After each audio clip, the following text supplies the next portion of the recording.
Chapter 319. The Hall of Heroes was silent. Aside from the City of Faraway Prayers diplomat group, who knew Ian very well, almost everyone, including the 6 counts, widened their eyes in disbelief as they stared at the young Viscount Xueqi, who stood on the chair with a smile and raised his arms diagonally. It was as if he was looking at something strange. Thales had no choice but to lower his head and cough softly. He nudged Ian's leg. Ian, who was immersed in his own world, moved a little. He seemed to have finally realized the awkwardness of the situation. He withdrew his arms resentfully and jumped off the chair. With a stiff smile, he waved at the entire hall. "Hey, everyone!" The nobles in the hall recovered from their dumbfounded shock. They turned their heads away unnaturally or coughed softly. They seemed to be ashamed of the scene in the Hall of Heroes. The 5 counts, who had been aggressive before, did not say a word. They just sat where they were with unpleasant expressions and stared at each other. Thales chuckled in his heart as he watched from the side. "Good job, Ian. You interrupted their increasingly aggressive questioning." How should they react when faced with such an unreasonable person and such an inexplicable situation? "Did this clown get your permission to stand here and insult all of us?" Count Cotterson turned to the Archduchess. His gaze was cold and his expression was stiff. Together with his martial attire, he looked like an ice wall. "My lady." Saroma was about to answer. "My lady, my lords." Among the diplomat group from the City of Faraway Prayers, the noble who had reprimanded Ian, Old Bonnie suddenly stood up shakily. With a tragic and pained expression, he bowed to the Archduchess on the chair. "This is just a joke." On behalf of the City of Faraway Prayers, Ian's behavior. But before he could finish speaking, Monty, the Raven of Death, suddenly extended his hand and grabbed his shoulder. He forcefully pressed the bewildered Old Bonnie down. Ian blinked and nodded slightly at Monty, who had his lips curled up slightly. At this moment, the seated Archduchess finally could not stand it anymore. She coughed. "Everyone." Thales could tell that Saroma was holding back her laughter as she looked at the Count's ashen faces. "This is Sir Ian Xueqi from the City of Faraway Prayers. He is Archduke Xueqi's eldest son and heir, the Viscount of Dual Wind City. He came with a mission from Grand Duke Xueqi." Ian gave a friendly smile and bowed slightly to the Archduchess. The counts looked at Ian in unison, but none of them looked surprised. Instead, they looked relieved, as if they had expected this. This made Thales think that perhaps they already knew who Ian was. "City of Faraway Prayers, Xueqi." Cotterson sized up Ian from afar. There was a slightly solemn look in his eyes. "I've met your father before. Long hair Culgan is a respectable man. His words are more trustworthy than a long sword. I also respect the Xueqi family. They are the model knights of Northland for the past 1,000 years. The corners of Ian's mouth moved slightly, forming a faint smile. "But when I look at you, boy," Count Cotterson shook his head in disdain. "I really feel ashamed for your father and family." Laughter came from the vassals. Thales saw Ian's gaze flicker slightly. "Likewise." The heir of the City of Faraway Prayers sat down in the most relaxed manner possible. "When I see you, I also feel ashamed for Dragoncloud City and the Archduchess." Ian snorted softly. A count who hid outside the city when calamity befell, and was unharmed when his king died in battle. Count Cotterson's expression turned cold. "If I were you, coward," Ian yawned pretentiously and repeated the words Cotterson used to criticize the Star Killer just now, "I would find a place with no one around and commit suicide as soon as possible, instead of shamelessly staying by the Archduchess' side and pretending that nothing happened." Beside the Archduchess, the Star Killer furrowed his eyebrows slightly. This sentence was like a wave that was thrown into a lake, and it caused a huge ripple. The nobles in the hall instantly burst into an uproar. The nobles, especially the 5 earls, stared at Ian, who had a nonchalant look on his face, as if he was their father's murderer. Thales breathed a sigh of relief. "Ha, this young Xueqi sure has guts." Count Cotterson gritted his teeth and emphasized Ian's title. "I'll say it again, Viscount. Then you and I can duel." Ian laughed out loud. "Of course." He waved his hand boldly. "Duel?" Thales was shocked. "Wait, Ian is." But before he could understand what was going on, the heir of the City of Faraway Prayers snapped his fingers, flipped his hands without any qualms, and pointed at the diplomat group from the City of Faraway Prayers with a relaxed expression. "And I will appoint Lord Nate Monty of the City of Faraway Prayers to represent my honor in a duel with you. Life or death." What do you think?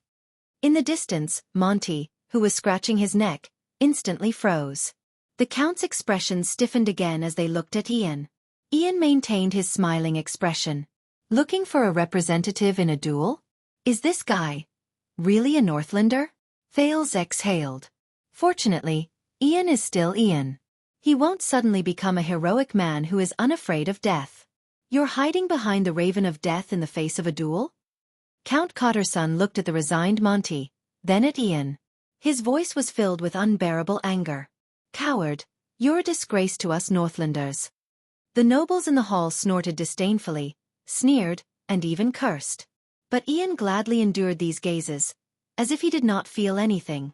You flatter me. Ian crossed his legs, crossed his arms, and shrugged. It's my honor to bring shame to you. The atmosphere in the hall exploded again. The Northlanders' protests and curses surged forth like a tidal wave. Thales sighed softly and patted Ian's shoulder. You're really something, bro. At this moment, when the order was about to go out of control, the Archduchess' clear and pleasant voice suddenly rose in the buzzing hall. Everyone, everyone. Saroma's high-pitched and shrill female voice stood out among the row of men's protests. Now is not the time for us to fight amongst ourselves. Asterisk thud. Asterisk Nicholas punched the wall beside him fiercely. The noise in the hall gradually became softer. Following the Starkiller's actions, the Archduchess guards in the hall raised the weapons in their hands and smashed them against the wall beside them with straight faces, as if they had rehearsed it. Asterisk thud. Asterisk the dull but deafening sound resonated in the hall, causing all the enraged nobles to quieten down. They could not hide the expressions on their faces. They all looked at the highest seat. Saroma glanced at Regent Leespan. After receiving his affirmation, she tried her best to finish what she wanted to say. No matter how we view this, Sir Ian, we cannot ignore the most important matter at the moment. The city of faraway prayers has brought bad news from the Golden Passage. The Archduchess inhaled.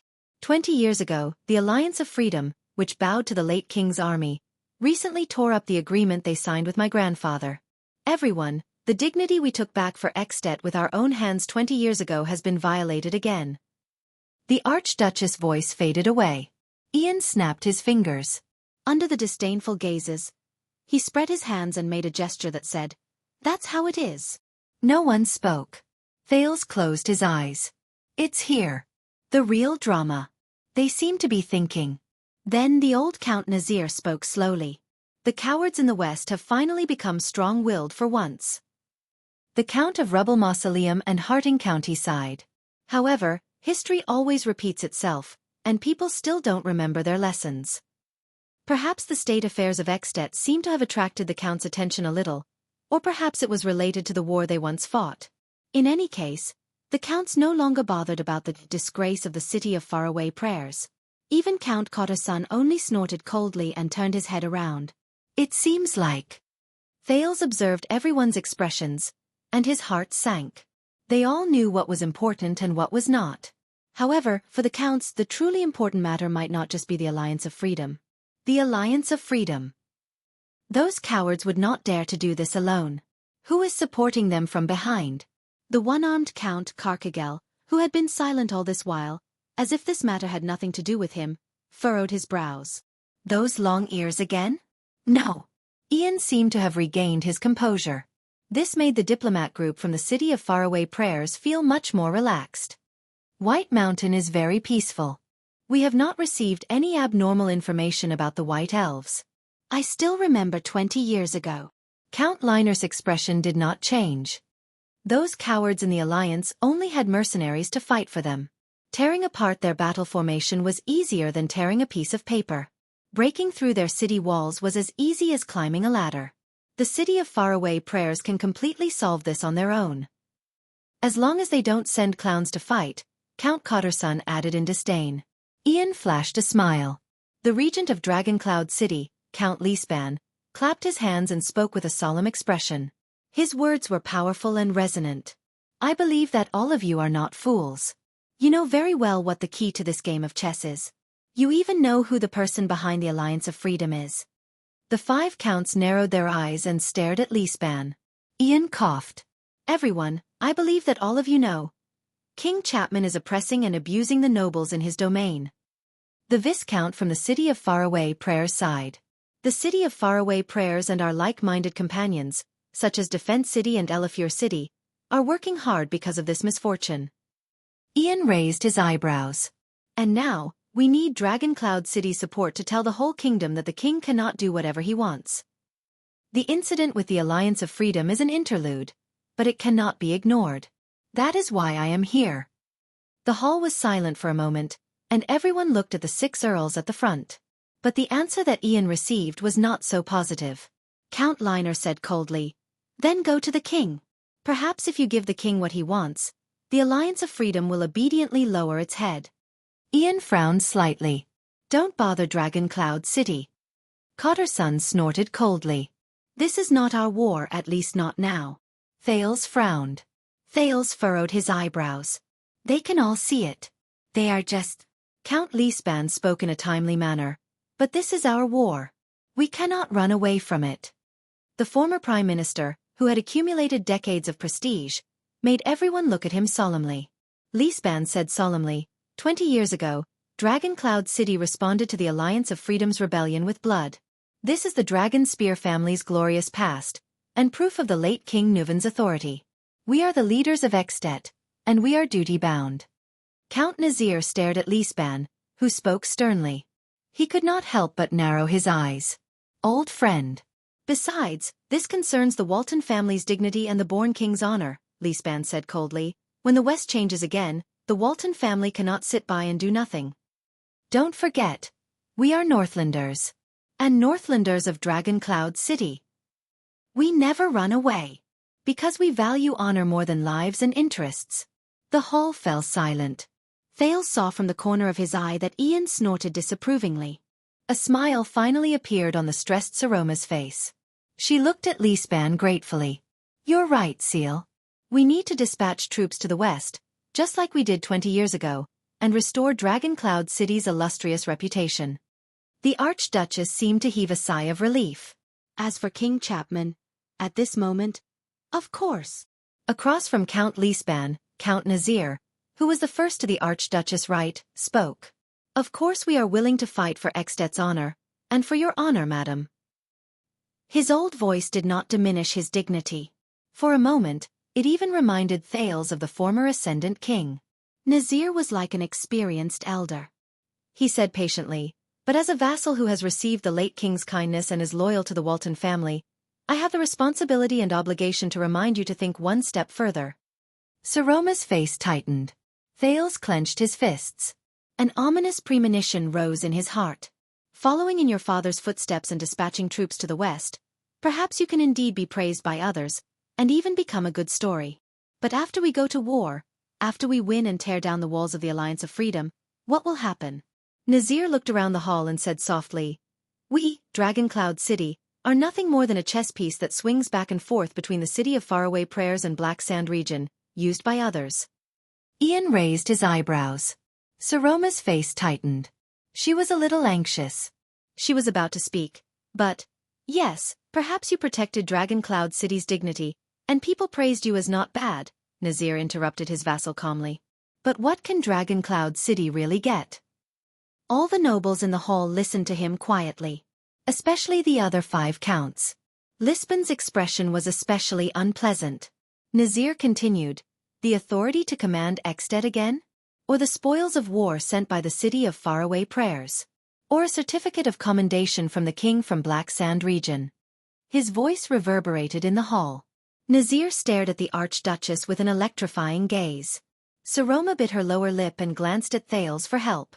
But Thales was powerless at this moment. 20 years ago, my grandfather did this.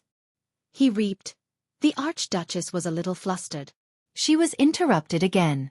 At that time he was the king. Your grandfather, Nuven, and we all represented all of Extet, Nazir said slowly. Now. Nazir let out a long sigh. Under everyone's solemn gazes, he stood up shakily and looked at the Soul Slayer pike behind the Archduchess. His gaze was filled with sorrow and nostalgia. Now is not 20 years ago, my lady. His tone was light, but there was a sadness in it that was difficult to ignore. Dragon Cloud City has long lost its king. At that moment, Thales sized up the old count again. The warning bells in his heart kept ringing. He had a premonition of the direction of the conversation. *T. This guy. He's definitely a ruthless character who won't lose to Lispan. Nazir turned his head around. His voice became cold. We've already suffered enough at the hands of outsiders.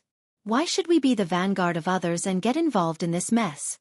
Many people in the hall started whispering to each other. The Archduchess was at a loss. Suffered a lot? Old friend. Lispan stared at Nazir. What do you mean? The person who took over his words was Count Liner. Was he not clear enough? Liner's words were as piercing as ever. 6 years ago, the new king, along with 4 archdukes, almost forcefully confirmed the ownership of Dragoncloud City, the first archduchess in Extet's history. Everyone's gazes were focused on a seat. There, Saroma's face grew paler. Nazir shook his head. I don't mean to be disrespectful, my lady. He flashed an apologetic smile at the young girl on the seat. There was disappointment in his tone. But we are no longer the powerful Dragoncloud City. In the past 6 years, the morale of the vassals was low, the morale of the army was low, and the nobles were in a state of disunity. It was difficult for them to unite. And now, opponents like Black Sand Region and the city of Faraway Prayers can swagger into the city to spy on us and humiliate us in Heroic Spirit Palace.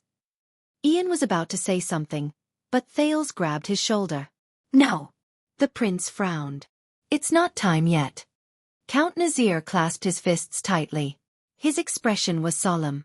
From that day onwards, all of Extet looked down on us. A girl sat on the Archduchess' throne with us, powerlessly watching the dilapidated and desolate Dragoncloud City after the calamity, the death of the king, and the invasion of foreign armies. The Archduchess bit her lip hard and did not say a word. Opposite her, Lispan's gaze was so sharp that it could almost shoot lightning. You want us to send troops, protect the Walton family's dignity, restore Dragoncloud City's prestige, and win back our place in Extet. Of course we can. It is also necessary. Nazir nodded, regaining his respectful and indifferent demeanor. But you may have overlooked the greater crisis we are facing, and also the way to truly restore our prestige and stabilize Dragoncloud City. What are you talking about? Under the gazes of the entire hall, the Archduchess said with difficulty, The real way? Nazir shook his head and did not say anything. I think the Count is saying that. It has been 6 years. In other people's eyes, the Archduchess of Dragoncloud City is a young and weak orphan girl. She has neither a husband nor children, and the Walton family is on the verge of collapse. Cotterson said sarcastically, Even we, the vassals of Dragoncloud City, feel that we are like the setting sun in the west. The atmosphere in the hall became more and more unbearable. Thales stared at Saroma, whose lips were wriggling weakly on the stage, like a powerless fish on a chopping board. He clenched his teeth tighter and tighter. Are all of you criticizing me? Saroma said with difficulty. Asterisk clap. Asterisk Nazir clapped his hands. No, we care about you. We care about you, my lady. Nazir said in a gentle tone, just like how we love Dragoncloud City and are loyal to the late king. That is why we need you to become strong. Dragoncloud City can no longer waste away in a state of weakness and unrest, and I am also tired of fighting against Seal endlessly. We were once friends who trusted each other through life and death, but now, because of you, we have become enemies. Nazir and Lispan exchanged glances. Both of them saw the wariness in each other's eyes. And disappointment. You, Count Nazir, are you saying? The Archduchess' words were a little intermittent. She lowered her head and pressed her arms tightly against the chair. Yes, madam. Nazir turned around. Unhurriedly, like the most competent advisor, he calmly and rationally suggested, I believe you need a husband. For Dragoncloud City. Chapter 320. The moment Nazir uttered the last word, the entire Hall of Heroes sank into a strange atmosphere. It was not the silence of dead silence, nor was it the liveliness of the crowd. Instead, the nobles at the side of the hall were whispering to each other in groups of 2s and 3s. Amidst the barely discernible buzzing sounds, they would raise their heads from time to time and glance at the seated Archduchess with strange and distant gazes. It was as if thousands of ants were lurking in the wood of the tall and sturdy beams. The rustling sounds of them gnawing and eating the beams made people agitated. They wanted to break the wood to search, but they disappeared without a trace. In the Archduchess throne, Saroma's expression froze on her face. Even though the young lady had already expected this due to the treacherous atmosphere during the previous day's state affairs hearing, as well as Lisban and Thale's direct admonishment or indirect reminders, the Archduchess still could not help but tense up when this moment truly arrived. It was as if a veil covering imperfections had finally been mercilessly torn down. Thales listened to the whispers by his ear and watched the girl's expression. He could not describe the feelings in his heart. Lisban, who sat to the right of the Archduchess, had a dark expression on his face. His eyelids were slightly lowered, and hints of coldness seeped out of his eyes, like an eve that was about to shatter into pieces of ice. Count Nazir. After a long while, the expressionless girl slowly said in a clear but cold voice, "Is this your suggestion? My marriage? For Dragon Cloud City?" The moment she spoke, the whispers in the Hall of Heroes instantly disappeared. They were like ants that had stopped gnawing and were hiding. Nazir quietly watched the girl who was staring at him coldly. There was not a hint of emotion in his eyes. "This is how it should be," the old count said faintly. "You know, the Walton bloodline must continue, just like how the marriage between the hero Chara and Princess Rain continued Dragon Cloud City's rule. The Walton family also needs a legitimate son and male heir to comfort the restless vassals, intimidate our opponents, and tell the outside world that Dragon Cloud City is under sufficient protection and is as stable as before." Nazir remained calm, but with every word he said, the whispers in the hall decreased by a notch, and the girl's face turned paler. "For that reason, I suggest that you select a young, promising, and responsible man from the vassals and their equally noble and loyal families as your husband." Count Nazir had a solemn expression on his face. "As the father of your future children, as well as the father of the future members of the Dragon Spear family." The Archduchess did not reply immediately. However, Thales could sense that the girl's gaze subconsciously shifted in his direction, but she stopped abruptly halfway and focused on the floor tiles in the middle of the hall. Those were the floor tiles of Heroic Spirit Palace. Even after 1,000 years, they were still as sturdy as ever. "So, you think that is a woman?" Saroma said softly. "I don't have the right to sit on this seat and inherit everything from the Archduke of Dragon Cloud City?" The panic and discomfort in her voice gradually disappeared, but there was a hint of bitterness and desolation that was the same as her master's. "So you want me to get married early and give birth to a real heir to Dragon Cloud City who is qualified and powerful?"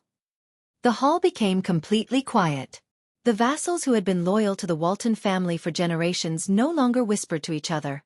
Instead, they raised their heads and waited for the development of the situation in the hall. The 5 counts had different expressions, but they all stared at their suzerain in silence. Lisban's gaze was fixed on Count Nazir, but the latter did not notice it. When he saw this, Thales sighed. Beside him, Ian shrugged. "Quite the opposite. It is precisely because you have the right to rule Dragon Cloud City as a descendant of the Walton family." Nazir's voice traveled into the hall again. Compared to the Archduchess' lightness and even coldness, his words were steady and powerful. "That is why this is even more necessary. As the closest direct descendant of the family, it is your duty to continue the Walton family." Saroma lowered her eyelids, and her gaze stopped on her long dress, which was at her knees. At that moment, Thales, who had been watching this scene from the sidelines, suddenly realized that the 6 years he had been away from the treacherous affairs of the palace was both unfortunate and fortunate. Finally, a low, cold and angry bellow echoed in the hall. "As far as I know, we are talking about responding to the lady's summons. We are talking about dispatching troops to the Alliance of Freedom." Regent Lisban's voice was like a blizzard during the day before the bitter cold. It instantly swept away the last traces of smiles on the faces of the nobles in the hall. Not rudely changing the agenda and rudely interfering with the lady's private affairs. This is practically no different from a rebellion. Lisban finished his words coldly. Across from him, Nazir turned his head and looked at Lisban, as though he was his greatest enemy today, and as though his earnest teachings to the Archduchess just now were just a careless reminder. The old count fixed his gaze on the regent. His gaze did not shift for a long time. "We are talking about the future of Dragon Cloud City, Lisban." In the next second, as though he intended to go against Lisban, Nazir used the calmest language to say something that caused Lisban's expression to change drastically. "This concerns the fate of Dragon Cloud City. Do you think that we will be so muddle-headed as to allow it to be controlled by some powerful minister with ulterior motives?" Aside from the 2 of them, the other 4 counts also reacted slightly. Among them, Liner and Cotterson snorted coldly without bothering to hide it. Only the silent Archduchess continued to stare at the long skirt between her legs. It seemed that the pattern on it was very pretty. Liesband stared back at Nazir, no longer hiding his displeasure. The regent sneered.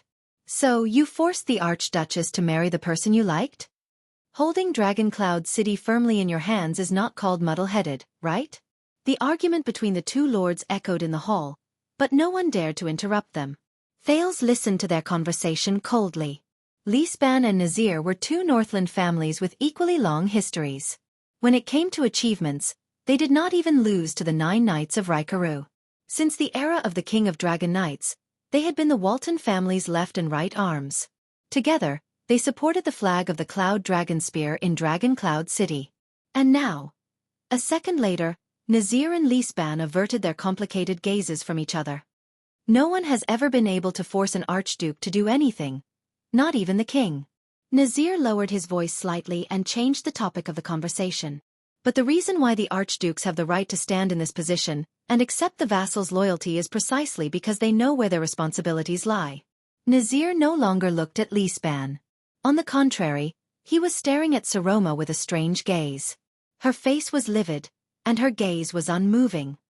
My lady, remember, you are not just yourself, not just Lady Saroma, and not just a lady from the Walton family. Count Nazir snorted softly. You are also Dragoncloud City. His enunciation was especially clear. His emphasis was clear and unquestionable. Yes, don't always think about yourself, my lady, Nazir said sternly. More importantly, think about Dragoncloud City. Saroma, who had already clenched her teeth, could not help but move. I am, she repeated laboriously. I am. Dragoncloud City? Nazir did not say a word. Lispin's face was livid. In the hall, the whispers of the other dozen vassals rose again. It was louder, more arrogant, and more presumptuous than before. Nicholas frowned. He wanted to raise his hand a few times to reach for the weapon on his back, but every time, he put it down. Thales bit his lower lip. His eyelashes trembled slightly. From the corner of his eye, he saw that the former little rascal had her head lowered and was trembling slightly. Ian gave him a strange look and whispered, Hey, don't let your mind wander. When are we going up? But Thales only pursed his lips tightly and said nothing. Ian soon stopped paying attention to Thales. Because in the next moment, almost everyone did not expect. The young girl raised her head abruptly. What if I say no? The Archduchess' voice, which had always been clear but weak, suddenly rose with a short, breathy tone that was rarely heard. Slight astonishment appeared on the faces in the hall one after another. With a tone filled with rejection, Saroma's eyes flashed with anger that had not been seen for a long time. She looked around the entire hall, especially the 6 counts. This surprised Thales. Saroma, do you remember? Choose who you want to be. If you don't want to be a vase that is manipulated by others and can be casually traded, then reject them. On the Archduchess' throne, the young girl revealed a beautiful but cold face. She said in a sonorous voice, What if I say, I don't want to? As soon as she said that, the 6 counts, including Liesband, frowned at the same time. The hall was like the surface of a lake that had another stone thrown into it. Once again, waves of annoying whispers rose. Many people subconsciously looked at Count Liesband, but the latter only furrowed his brows slightly. What's going on? Again? On the last day of the State Affairs hearing, did this young girl also? I really don't understand. How can a little girl who doesn't know anything dare to throw a tantrum on the Archduchess' throne? Damn it, Dragoncloud City can't go on like this. Hey, guess if she's a year older, will she roar and order us to find her a nice dress? Like I said, she's just like other women. She needs a whip from her husband. Look at her skinny arms. She probably can't even lift a sword, and she dares to. The voices in the hall rose and fell. It was so noisy that Nicholas had to speak sternly again to maintain order. As he listened to the rumors, Thales gradually furrowed his brows. But Saroma still held her head high and stared at her vassals without showing any signs of weakness. She glanced at a certain direction in the hall, and took a deep breath as if she had made up her mind. What if I insist? Saroma glanced at Hurst with a complicated expression, then glanced at the aggressive Count Liner with difficulty. She then cleared her throat. In the name of the Archduchess of Dragoncloud City, I insist. No, I order that my marriage will not be decided here, and it will not be decided because of this. In an inconspicuous corner, Thales curled up the corners of his lips slightly. That's right. It's that little lioness who lifted her dress and kicked his thigh with puffed cheeks and a red face. I wonder when it started. Everyone, if that's the case, the Archduchess' voice echoed in the hall. What will happen to all of you? Once she said that, there did not seem to be any changes in the hall for a while. But Thales inexplicably felt that the temperature around the 6 seats beside the Archduchess seemed to have suddenly dropped. All the counts turned their heads in unison. Their gazes were fixed on one person. Lisban was the regent. It was as if he was the source of everything. But the Archduchess exceeded their expectations once again. Please don't look at Seal anymore, everyone. Saroma's voice trembled slightly, like a branch swaying in the cold wind. He didn't teach me to say this. Lisban was stunned. Count Nazir's gaze slowly froze on the Archduchess' hand, which was holding the armrest of her throne. Very good. A few seconds later he said softly, "You surprised me a little." Saroma took a deep breath. She felt that Nazir's strange gaze had a magical power that could penetrate people's hearts. But the strange look in Nazir's eyes only lasted for a short while before it returned to its original solemn and indifferent look. It was as if the surprise brought by the Archduchess just now was really just a coincidence. Beside him, Count Liner snorted softly. You are the Archduchess. In Dragoncloud City, your authority is innately supreme. But the question is, are you really prepared? Count Liner's tone was devoid of any emotion, but every word he said was crucial. Are you really going to abandon your vassals here, because of this matter, and dominate Dragoncloud City as a lonely widow? Abandon my vassals. As a lonely widow. This sentence made the atmosphere in the hall even more tense. But Count Liner still stared at the Archduchess on the stairs expressionlessly. Saroma's face turned pale. She gritted her teeth. Count Liner, what are you? Seeing that the atmosphere was not right, Count Hurst, who had always been very friendly, spoke. He raised his hands at both sides and took the initiative to speak first, as if he was trying to mediate between them. My lady, Count Liner, I think we should all be cold. This time, Count Hurst was interrupted by Liner's merciless words. We all know about your blind thoughts, Count Hurst. But don't teach me what to do anymore. That right only belongs to the late King Nuvan. Thales sighed. Even though Liner said those words to Count Hurst, his gaze was still fixed on the Archduchess. This made the pressure on Saroma even heavier. Hurst's golden beard trembled. A few seconds later, the Count of Flatiron County, who had been rebuked, put on a cold expression and did not continue the conversation. The hall became quiet again.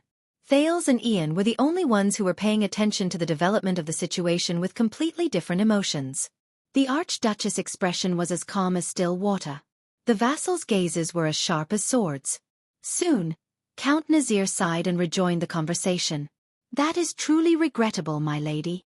Of course, as a count, I am powerless to oppose or even stop your decision.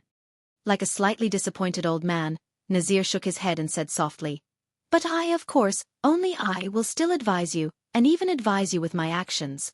In the face of the crisis of the Alliance of Freedom, in this battle between the City of Faraway Prayers and Black Sand region, it is best for us to put our own safety first. Without realizing it, Saroma held her breath and frowned. Advise? Action. Put our own safety first? The Archduchess' arm stiffened. What do you mean? Nazir looked at her indifferently and did not answer. Thales exhaled through his nose subconsciously. Well done, Saroma. We are close. We are close. In this game, we have completed the most important connection, war and marriage. We will win. Lisban chuckled disdainfully. So you, Nazir, and even many of the vassals who are dissatisfied with not being able to intervene in the marriage of the king, in the face of the crisis of the Alliance of Freedom, you must refuse to be summoned by the lady, refuse to gather your armies, and even, like many of the vassals of Black Sand region and the archdukes of other territories, refuse to pay taxes to the lady, just like how they rebelled against King Chapman? Nazir did not pay any attention to him. Count Cotterson, who had always been straightforward, narrowed his eyes and stared at the Archduchess. He arched an eyebrow and said, Of course I hope that it won't become like that, lady. But there are many times when we have no choice. Saroma's expression changed. Sending troops to the Alliance of Freedom is to protect the honor of the Walton family. It is the person your ancestors swore loyalty to. If we watch the War of the Alliance of Freedom with folded arms and refuse the City of Faraway Prayer's request for help, then we, as the Archduchess of Dragoncloud City, and all of you as the Dukes of Dragoncloud City. The Archduchess gritted her teeth and said coldly, "We will all become laughingstocks."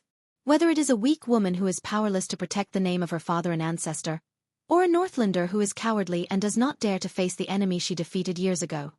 The other four counts, whether it was the merciless Cotter's son, the sarcastic Liner, the taciturn Carcagel, or the gentle and polite Hurst, all averted their gazes and avoided Saroma's gaze. Only Count Nazir stared at the Archduchess with a spirited gaze. He sighed softly in resignation. During the 6 years of internal strife and disasters, Dragoncloud City is already on the verge of collapse. Refusing to send troops may damage the reputation of the Walton family and us, but it is a good way to ensure that we do not sink in this whirlpool. By the side, Liespan snorted coldly. He was rather disdainful. The Archduchess seemed to be gnashing her teeth. "You know, Count Nazir, and all of you know that we must send troops. Even if it's not for the Dragon Spear family or to assist the City of Faraway Prayers, but only to suppress the king's ambition and prevent us from drifting along with the waves in the internal whirlpool of the kingdom. This is also for Dragoncloud City." But in the next moment, old Nazir's voice rose abruptly and interrupted Saroma's words. "Then for Dragoncloud City, why can't you understand?" Saroma was startled. Below the stage, Thale's fists loosened and clenched. "Close. Close. Saroma. Just one more step." Count Nazir's gaze on the Archduchess suddenly changed. There was a sharp glint in his eyes. "If you can choose your husband with an open mind and sober mind and stabilize the future of the Dragon Spear family, then all the problems can be easily solved. At that time, as the Archduchess, you will be stationed in Dragoncloud City. You will raise the Walton family's flag of honor in a justifiable manner, and give the order to send reinforcements to the City of Faraway Prayers. Your husband, who is also in the Walton family, will lead the army and join us, the vassals, in an expedition to the west to clean up the chaos in the Alliance of Freedom." The Count said coldly, "While reviving the family's prestige and protecting Dragoncloud City's honor, we can also win the City of Faraway Prayer's alliance. We can even dampen the king's arrogance and show off our existence and strength. Isn't this a better solution?" The Archduchess bit her lower lip. She seemed to be a little flustered in front of more than 20 vassals. At this moment, Saroma's regent, Count Liespan, spoke in a timely manner. "Deal with the king? Is that true?" Regent Liespan snorted softly. "At this juncture where the City of Faraway Prayers and the king are playing chess, all of you are deliberately using the suzerain's marriage to obstruct us. Why? Are the benefits offered by Black Sand region and the bones left behind by King Chapman that easy to lick?" At that moment, Nazir was like a fierce beast whose tail had been stepped on. He turned his head abruptly and glared at Liespan. "Be careful with your words, old friend. Lampard did come to me." Count Nazir's words were cold, as if he had an irreconcilable grudge against Liespan. But the Nazir family of Dragoncloud City is not something that a rotten piece of trash like him, who kills his own family and seizes the throne, can order around, no matter how glib his tongue is and how sinister his intentions are. "But please believe me, my lady, this is purely my own decision, because I believe that this is the best future for Dragoncloud City." Nazir continued, "Your rights will not be interfered with in any way. As long as you are a noble and handsome man in Dragoncloud City, how you choose, and which one you choose as your husband, is still up to you. This is Dragoncloud City's." Unable to take it anymore, Liespan shouted angrily again. "That's enough, Nazir," the regent said coldly. "All you can do is talk about is for Dragoncloud City. But, to let the Archduchess marry one of you? Is this your solution?" Liespan shook his head slowly. His eyes looked as if they were about to shoot out sharp blades. "Do you really know what this will bring to Dragoncloud City?" The center of the battle seemed to have returned to the two counts. "Of course. My lady," Nazir's voice became low, but his eyes did not leave Liespan. "I know what seal Count Liespan said to you." It was nothing more than, "The Archduchess needs to keep the upper and lower ranks in check and maintain the balance of power in Dragoncloud City, A suzerain marrying a vassal rashly is detrimental to the internal governance of Dragon Cloud City.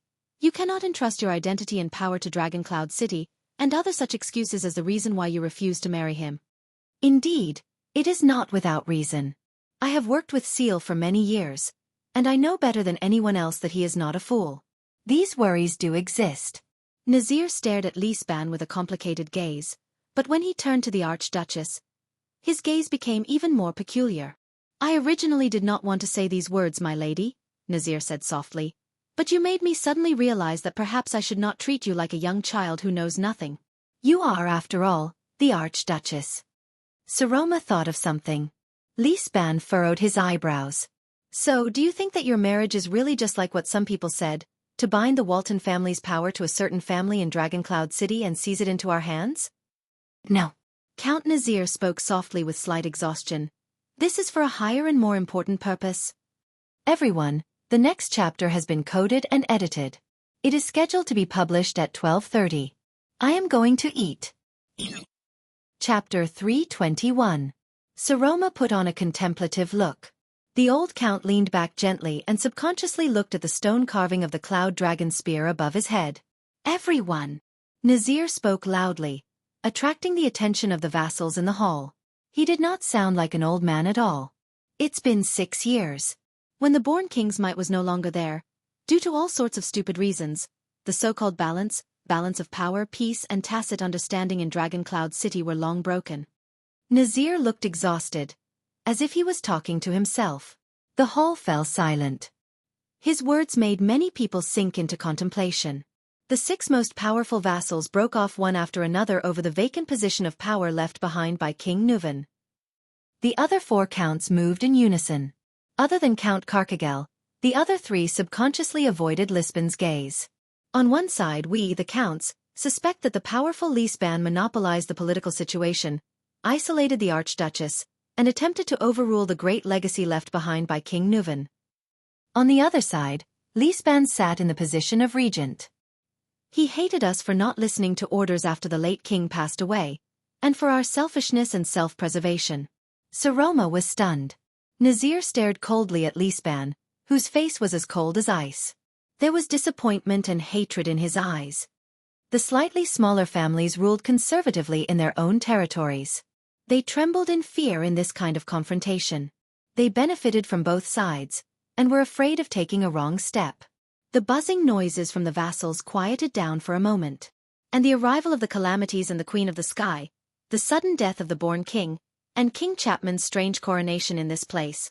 How much of a storm have they stirred up among the people, causing them to panic? Saroma bit her lower lip gently and subconsciously looked at Thales.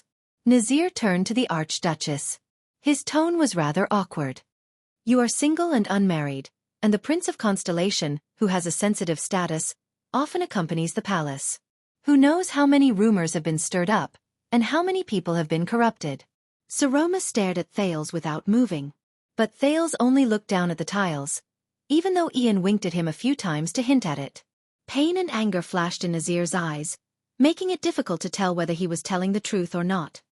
What's even more distressing is that, over the past 6 years, what the people outside Dragon Cloud City saw was the fact that the once powerful and unparalleled Walton family's direct bloodline no longer had anyone to inherit it, except for an orphan girl. Hence, after the common elected throne left Dragon Cloud City, ambitious people like Chapman Lampard gradually became greedy. The long-haired Kulgan Rockney of the city of faraway prayers became arrogant and unruly. Beacon Illumination City, which had always been on good terms with us, turned a blind eye to us. Defense City and other places treated us ambiguously. The conflicts between the local nobles under the Archduke's rule and our vassals only increased. Count Nazir raised his head indignantly, and rose from the back of his chair. He said coldly, not to mention the Empire's neighbors in the south. Who knows how many times they've secretly celebrated the decline of this city? Thales scratched his head, still pretending that he did not know. Nazir's tone became harsher. My lady, it's been 6 years. Without King Nuvan, Dragon Cloud City can no longer be united. As an Archduchess, can't you see the awkwardness, indignation, loss, and pain we experienced when we fell from the clouds to the bottom of the valley? Our so-called balance of power and power has long been completely shattered along with the late king during the world-shaking upheaval 6 years ago. The atmosphere in the hall turned from strange to somber. Lisbon's face darkened. Thales exhaled deeply. This Count Nazir. As expected of a hero who served King Nuvan for many years. If only he wasn't standing against them. Under the Archduchess' pale face and the contemplative gazes of the vassals, Nazir shook his head with a pained expression. Now, my lady, do you understand what your marriage means? Do you understand what it means for you to have a strong and powerful husband?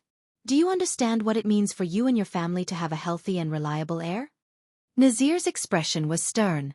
His hair and beard flared up in anger. His words caused the Archduchess to freeze on her last expression. She was rendered speechless. Is this a sacrifice and price that is disadvantageous to you? Perhaps. Nazir swept his gaze over the vassals in the hall. But is this something that must be done? Of course. Saroma stared at Nazir in disbelief, as if she did not know how to react. We respect you, my lady. Old Count Nazir's expression became respectful again. He bowed to the Archduchess. But I believe that the best way to show this respect is to truly treat you as the ruler of Dragon Cloud City. We show you the facts that an Archduchess of a city should face, the price that should be paid, and the sacrifices that should be made, no matter how unpleasant and uncomfortable it is, no matter whether it is a predicament or an obstacle. Marriage is just one of them. Rather at a loss, Saroma stared at Count Nazir, who seemed to be sincere. Instead of treating you like a puppet on strings, and locking you up in the depths of the palace after you are fully decorated. Instead of using the excuse of, for your own good, claiming to be a tree that can shield you from the wind and rain, and cutting off all connections between you and the cruel side of the world in a righteous manner. Nazir cast a scornful glance at Regent Lisban, whose face had turned green. What we need is an Archduchess who can protect and control Dragon Cloud City, my lady. And not an Archduchess who is used to decorate Dragon Cloud City. Nazir! Lisban's gaze became fierce. What did you say? He only spoke our minds, Prime Minister, Count Lina replied coldly. I really can't think of any regent who would treat our suzerain and vassal as a princess for 6 years. Even if she is a girl, she is still the last direct descendant of the Dragon Spear family. Lisban clenched his fists tightly. Behind him, the Star Killer, who was guarding the Archduchess, blushed. Thales felt a weight on his shoulder. Ian had leaned over. I can finally see the relationship between these 6 vassals, Ian whispered into Thales' ear. But this Regent Lisban, for the past 6 years, has he been staying in heroic Spirit Palace for your little girl? Is he acting as a shield for her, or is he acting as a bait for her?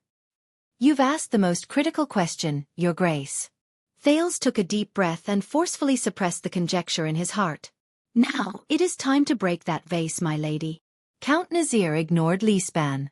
He bowed to the Archduchess again, his eyes sparkling. The shattered tiles may sting your skin, but only fresh blood can cleanse the heart of a Northlander, even if you are just a girl. As Thales listened to Nazir's words, he suddenly felt a sense of familiarity. In that instant, he suddenly realized that perhaps this Count Nazir, or the other 4 vassals, were not as Putre had described them to be, powerful ministers with selfish motives. They were also not, as Lisban had been wary of, vassals who were eager to take action after Nuvan's death. Thales' gaze swept past the astute Lisban, the level-headed Nazir, the rather friendly Hurst, the silent Karkagel, the callous Liner, and the blabbermouth Cotterson. On the contrary, what King Nuvan had left behind for his successor might be a team that could continue the glory of Dragon Cloud City. However, this team had experienced the greatest accident left behind by King Nuvan's premature death, an Archduchess. Thales looked at Saroma worriedly. The Archduchess only stared at the Count in a daze. She did not seem to have reacted. Nor did she seem to have anything to say. There is a saying in the Nazir family, the noble bear responsibility, and the ruler must sacrifice, Nazir said coldly. You want to protect your family's honor and Dragon Cloud City's prestige? Of course, but at the same time, the price must be paid.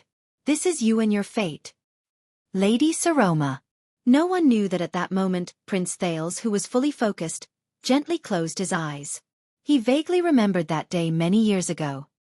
He remembered the grave and awe-inspiring voice in that dark tomb. Are you ready?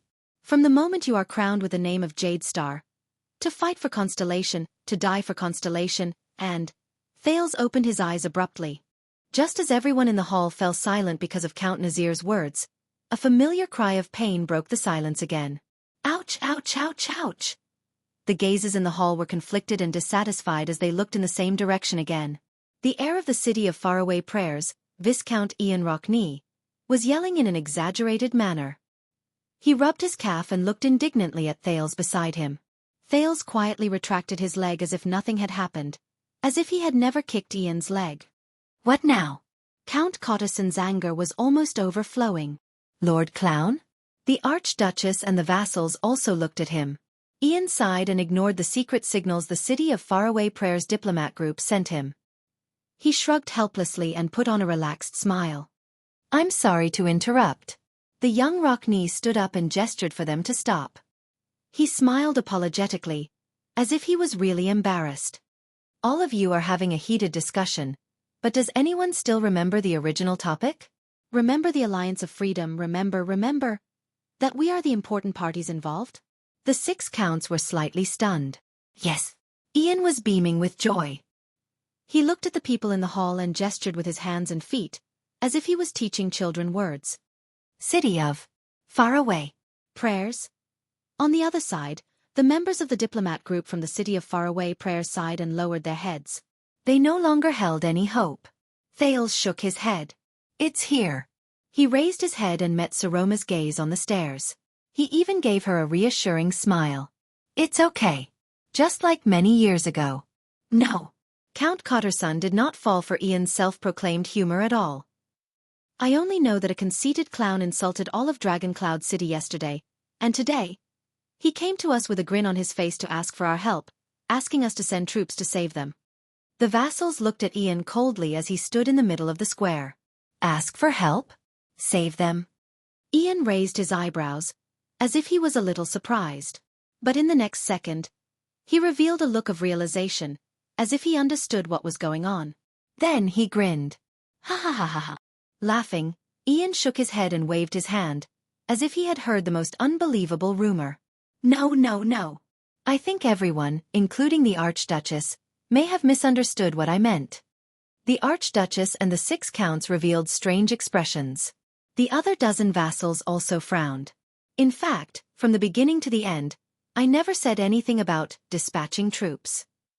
Ian shrugged innocently and winked at Thales in a barely noticeable manner. And I'm not here to ask for help from Dragon Cloud City on behalf of the City of Faraway Prayers. As soon as he finished speaking, Thales could clearly see that almost all the nobles in the hall were slightly stunned. Even the diplomat group from the City of Faraway Prayers were no exception. The Raven of Death even revealed an exaggerated, what shape with his mouth at Old Boney, who was beside him. This was also the Archduchess' reaction. What? Saroma asked in surprise. We can solve the war ourselves. Ian waved his hand nonchalantly. What you said is very reasonable. If we can't even deal with that bunch of trash from the Alliance of Freedom, wouldn't it be too shameful for the Northlanders? Everyone was stunned. The nobles in the hall looked at each other, as if they could not understand the meaning of this sentence. The 6 counts, who were the most important, sank into deep thought. But all of you are gathering allies from all over the territory and isolating the king. Count Nazir seemed to be deep in thought. Once you fall into a war that cannot be resolved quickly, the Archduchess of the City of Faraway Prayers' appeal to fight against the king together will become empty talk. Oh, I'm really just here to ask the Archduchess to sign a letter of condemnation against the king. Ian was still smiling. He raised a finger and waved it in the air. But believe me, we don't need you to send troops. Nazir subconsciously looked at Lisban, but he realized that his old friend and opponent was just keeping quiet. Something's not right. Then, the City of Faraway Prayers. The seated Archduchess furrowed her brows slightly. Why did all of you come here? Ian took a deep breath. The smile on his face slowly disappeared, and his entire being became solemn. He turned his head and cast a glance at the puzzled vassals. 20 years ago, when my grandfather was seriously ill, the feudal vassals were suspicious of each other, the fiefs were unstable, and my father was in a terrible situation. Ian sighed slowly, then said in a sonorous and forceful tone, in the face of the Alliance of Freedom's rebellion, under the heavy pressure of White Mountain and even the Camians brazenly intervening, King Nuvan made a wise decision. Without hesitation, He sent Prince Soria to lead an army to the west to help the city of faraway prayers in the war. Ian's expression was sorrowful.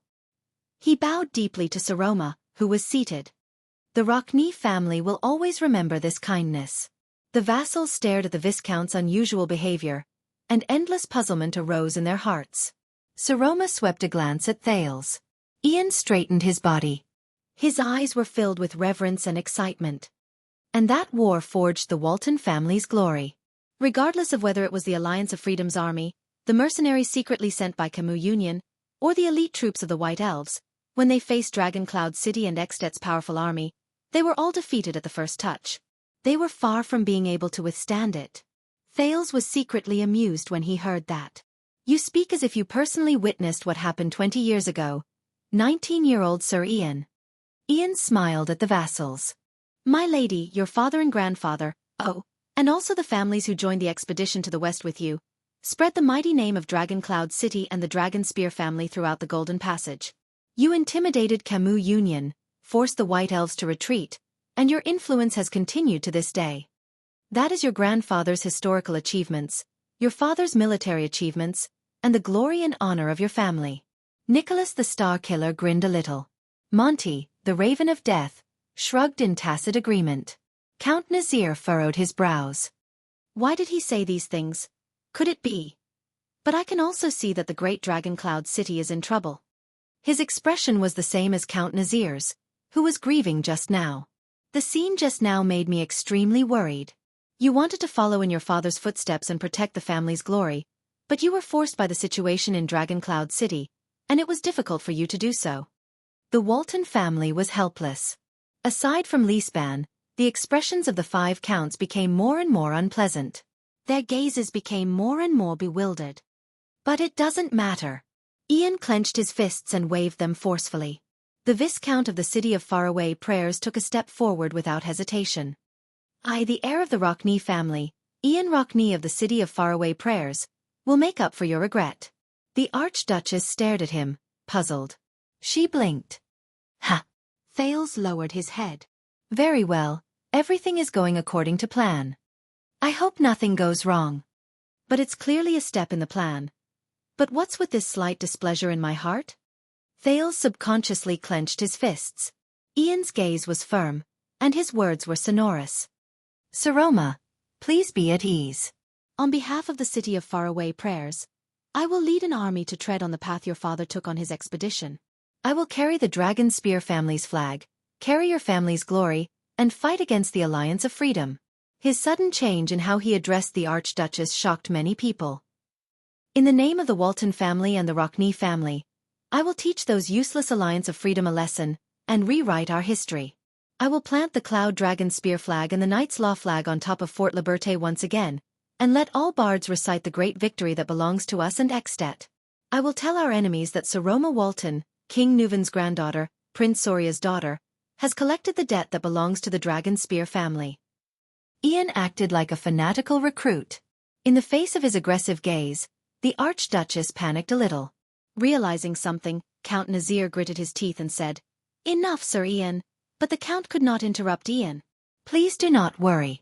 The glory of the Walton family will not diminish just because Dragoncloud City did not send troops. Ian took a deep breath. His eyes were filled with pride and excitement as he personally experienced the epic. Because soon, everyone will know that this war is not just a war between Extet and the Alliance of Freedom. It is also a war that I, Ian Xueqi of the City of Faraway Prayers, am fighting for Dragoncloud City's Saroma Walton. The entire hall burst into an uproar. Nicholas had no choice but to maintain order again and suppress the vassals' clamor, which was filled with dissatisfaction and puzzlement, even though his expression was terrible as well. Wait a minute. The Archduchess seemed to have finally sensed that something was wrong.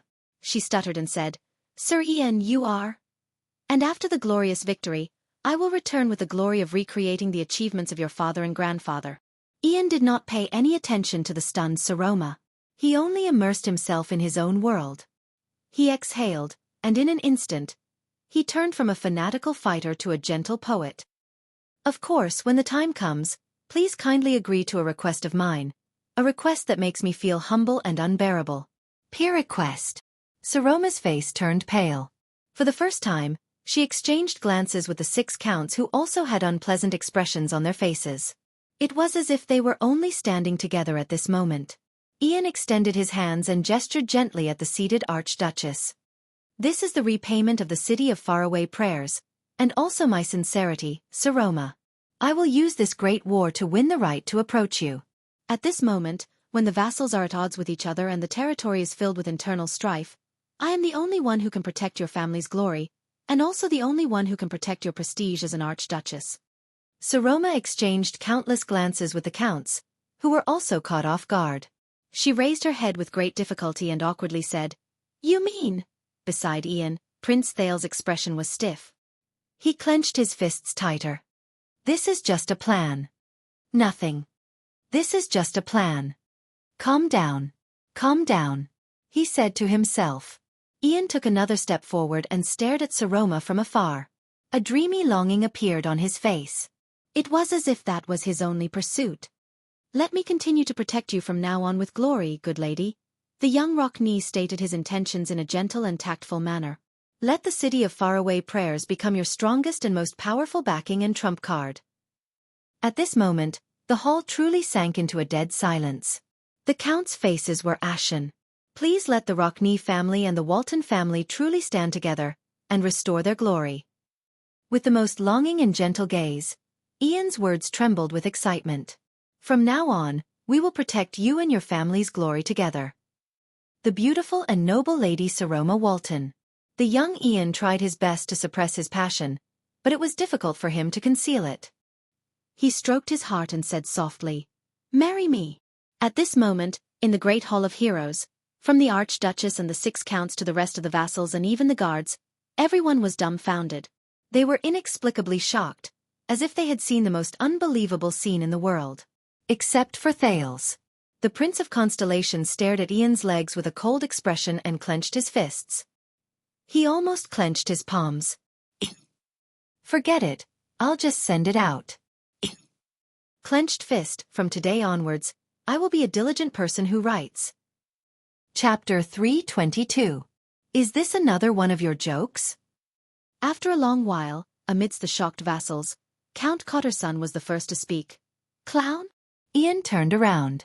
Under the hostile gazes of the entire hall, he smiled cheerfully at the Archduchess. "Answer carefully." Cotterson's tone was filled with anger and malice.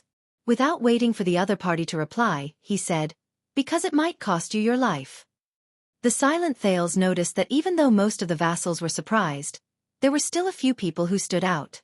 Regent Leespan, who knew the most inside information, furrowed his brows. The old Nazir's gaze was unfocused. Carcagel, who had always been silent, stared at the Archduchess this time. He remained motionless. Thales thought of something. Beside the Archduchess, Nicholas glared at the Prince of Constellation in the corner with a cold expression. His murderous gaze seemed to be saying, "You. I know it's you, young prince. What are you planning to do now?" In the face of the Star Killer's vigilance and hostility, Thales had no choice but to give a friendly and weak smile. "These are my most sincere thoughts." Ian's words interrupted his thoughts. "I came here to—" Ian did not finish his arrogant words. "How dare you?" This time, the one who spoke was the golden-bearded Earl Hurst. In his 30s, he was clearly not as composed as his colleagues. He leaned forward, clenched his knees tightly, and gritted his teeth. His gaze kept moving back and forth between the Archduchess, who was at a loss, and the smug Ian. "In Dragon Cloud City? Insulting our king in front of us vassals? I don't see how it's an insult." Ian rolled his eyes at the ceiling and spread his hands helplessly and casually. 600 years ago, the truth-seeker Kulgan was King Raikaru's most capable and trusted knight. That's why he was sent to conquer the most remote and untamable West. Is it strange that their descendants, the Xueqi family and the Walton family, are married? Quite a number of nobles snorted disdainfully and hatefully. Thales could even hear the sound of their knuckles cracking. Thales swept his gaze over the vassals in the hall and came to a conclusion. Ian has probably incurred public wrath. Count Nazir, who had been leading the conversation, coughed loudly, and the ministers fell silent. "I believe that Archduke Xueqi did not give us any relevant reminders," the old count said slowly. So, this is just your personal impulse? When he faced Nazir, Ian put away his disrespectful expression, which was a rare sight. He nodded gently. Oh, about my father. I think he won't object. Count Nazir's gaze shifted, and he glanced at the Archduchess, intentionally or unintentionally. Saroma only stared blankly at the conversation on the field. She seemed to be lost in her thoughts. Madam, I think we should call it a day. The regent of Dragon Cloud City's voice traveled steadily into her ears. This visitor from the city of faraway prayers is asking for too much. It was rare for Lisban to stand together with the vassals. He stared coldly at the relaxed Ian, and his words were blunt. I'm afraid we'll need to change the envoy for the negotiation between the city of faraway prayers and Dragon Cloud City. Once he said that, the diplomat group from the city of faraway prayers became as anxious as ants on a hot pan. But Ian just laughed. Asking for something? The Viscount of the city of faraway prayers acted as if he had heard the most boring joke. Can't you see that me using the victory against the Alliance of Freedom to propose to the Archduchess is a good deed that will benefit both of us? Some of the vassals immediately spat in disdain. Some even cursed out loud. Win-win? Good deed? Only you can say that. Count Liner, who had always been expressionless, continued to hit the nail on the head and hit the nail on the head. Dragon Cloud City doesn't need your charity, and we're not so kind as to let someone take advantage of the situation to satisfy the city of faraway prayers' dirty intentions. Dirty intentions? Ian snorted in disdain. Who was the one who forced the Archduchess to marry by sending troops as a condition? Who's the dirtier one? Only you. Only you can say that. He narrowed his eyes and shook his head. My lords of Dragon Cloud City. Count Liner stared at him quietly and did not speak. Count Cotterson's face gradually contorted. A few seconds later, Count Cotterson's voice, which was filled with hatred and anger, rose clearly. Listen up, shameless clown. Cotterson glared at Ian fiercely. Go back and tell your father this. Dragon Cloud City is not the city of faraway prayers. Here, it is not popular to form a marriage alliance with the lowly troubled West Billow citizens, even if they only have half of our bloodline. Once he said this, the vassals of Dragon Cloud City let out low, mocking laughter. Ian's gaze darkened, and his shoulders trembled slightly. Thales narrowed his eyes. Wait a minute, the Rockney family is obviously a noble family in Northland, but Cotterson said that, to form a marriage alliance with the lowly troubled West Billow citizens, half of our bloodline. Thales glanced at Ian, who had an unpleasant expression on his face. He remembered that Ian had mentioned before that his mother was a local, from the city of faraway prayers. He immediately fell into deep thought. Lisban coughed. Your Excellency Ian, we all understand your intentions. But you know, we are not only talking about a marriage proposal and war. Regent Lisban stood in the middle of the hall. He warned everyone with his gaze as he said to Ian, this is politics. Ian sucked in a breath and put away his unnatural expression. He chuckled. What I am talking about is the politics of marriage and war. Count Lisban did not speak. The politics of marriage and war. I see. You are. Lisban cast an unexpected glance at Thales. The prince's heart skipped a beat. This old man seems to know what we are up to. Forgive me for my rudeness, Count Lisban, but... Ian shrugged and slowly said, I'm sorry, Count Lisban. Why are all of you so anxious to speak up for the Archduchess? The expressions of the vassals in the hall, including Lisban's, changed again. Many gazes shifted back to Saroma, but the latter only pulled a long face and did not say a word. The gaze of the heir of the city of faraway prayers became stern. It was as if he had turned from a frivolous young master to the cold and aloof Viscount Ian. Just now, weren't you the ones who claimed that you wanted to show her the cruel side of this world? Ian raised his head and stared at the Archduchess on the stage seriously. Saroma, I am speaking to you as the heir of the city of faraway prayers. I will only accept answers from you. His voice was cold, clean and decisive. Saroma subconsciously bit her lower lip. Count Cotterson, who was furious again, was about to speak, but Lisban and Nazir raised their hands at the same time to stop him. Cotterson understood their gazes. This is not their turn. Lisban and Nazir raised their heads at the same time and looked at Saroma, waiting for her response. The air in the hall seemed to have frozen. It no longer flowed. On the steps, Saroma, whose face was pale and breathing quickened, swept her gaze over the people in the hall. Until she met Thales' gaze. Thales understood the look in her eyes. It was a gaze he was once familiar with, one that was filled with panic and anxiety. The Prince of Constellations smiled faintly. He raised his fist and clenched it gently over his heart. "You can do it, Saroma.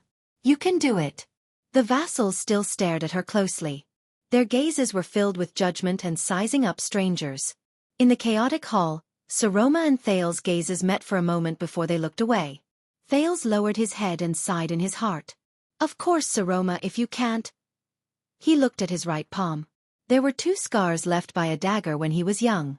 He took a deep breath. "It's okay. I'm here. And me." A few seconds later, the Archduchess relaxed her lower lip. The corners of her mouth curled up slightly, and she nodded slightly. Her tense face finally relaxed a little. "My vassals, their intentions are very clear." Saroma exhaled and said with a serious expression, "Your Grace."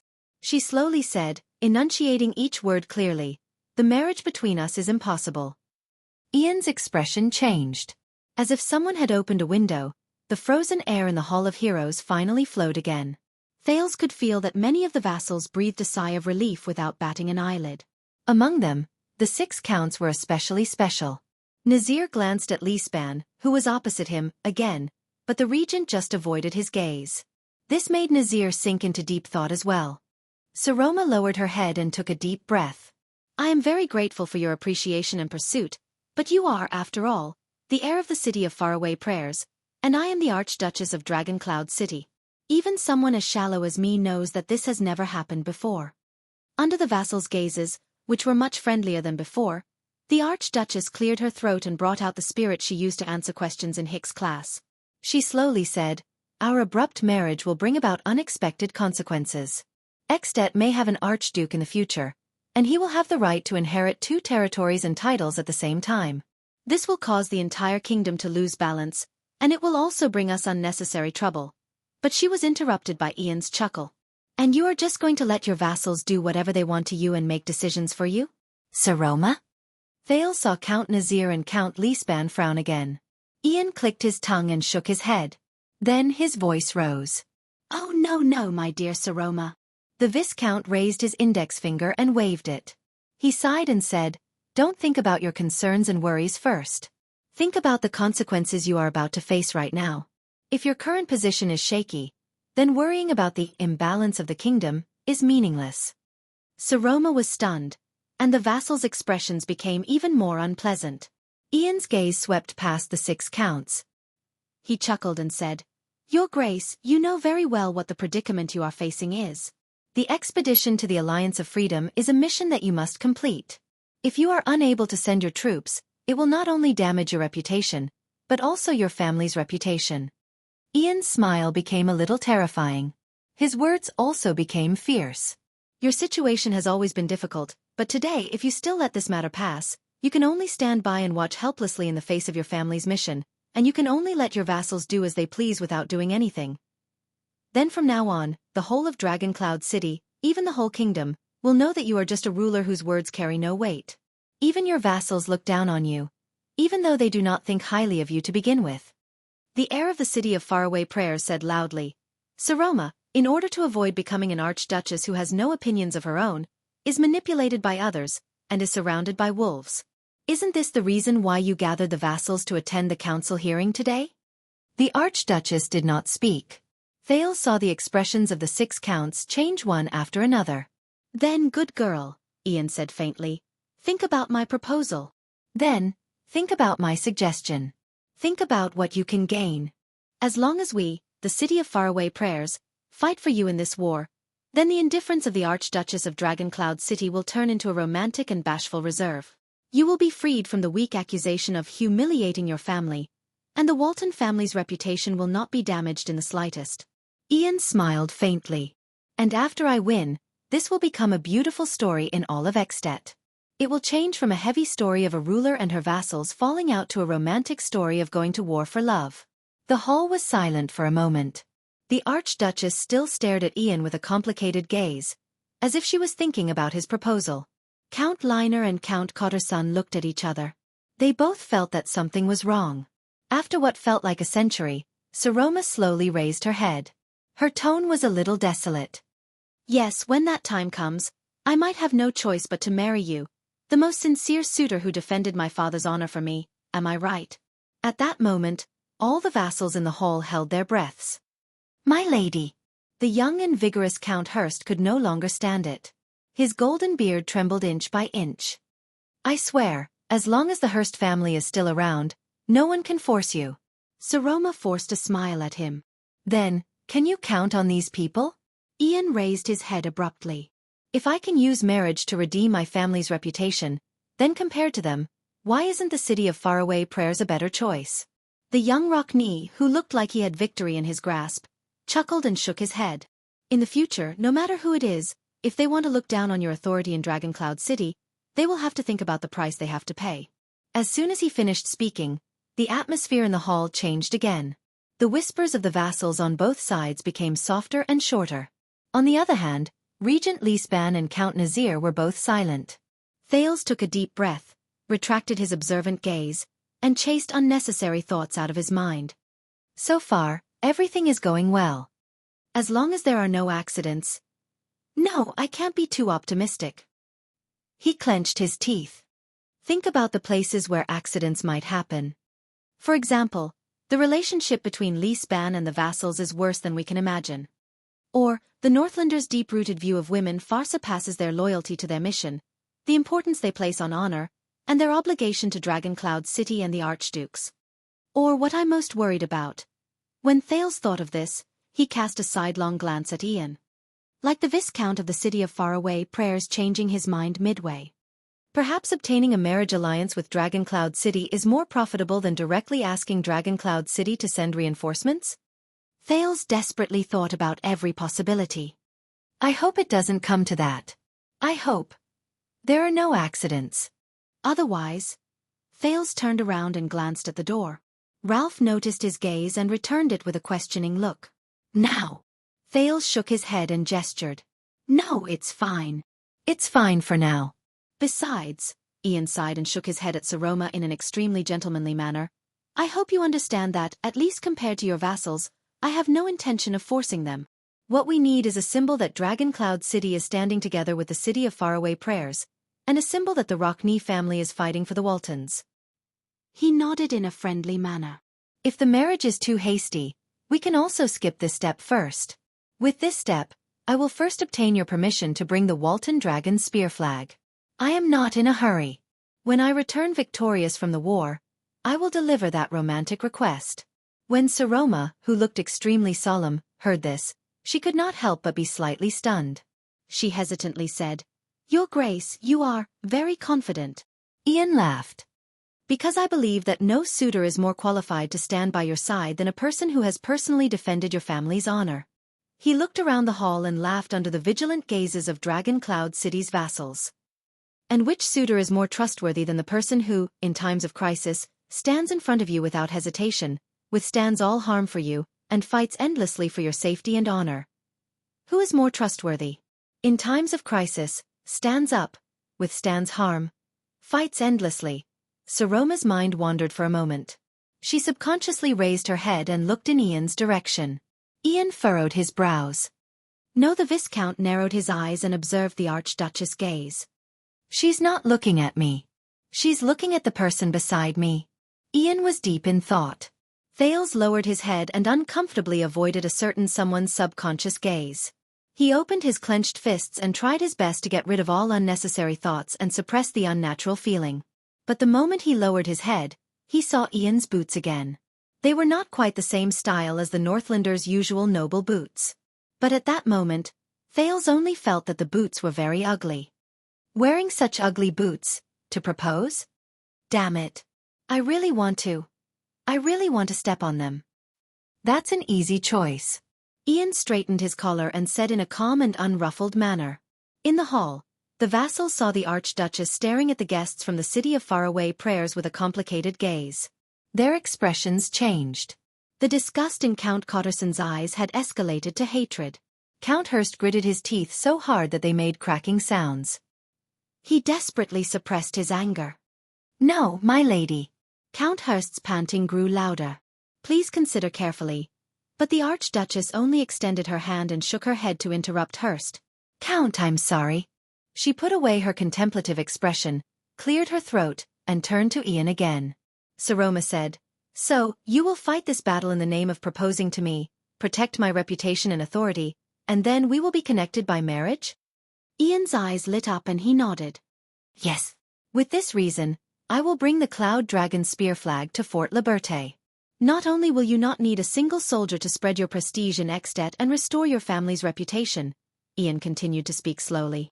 You can even obtain the most powerful support. The vast and magnificent territory of the city of faraway prayers will be your backing.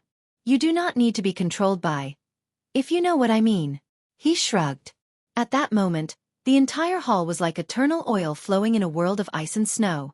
At the moment it was ignited, the flames of anger and the chill of hatred rose at the same time. The expressions of the vassals of Dragon Cloud City dropped to the freezing point. Thales could even hear the cracking of some people's fists. The envoys of the city of faraway prayers had been confused by their young master, who did not play by the rules, since the beginning of the journey. This time, they all sank into deep thought. Thales furrowed his eyebrows. He suddenly knew why Ian had purposely sat near him.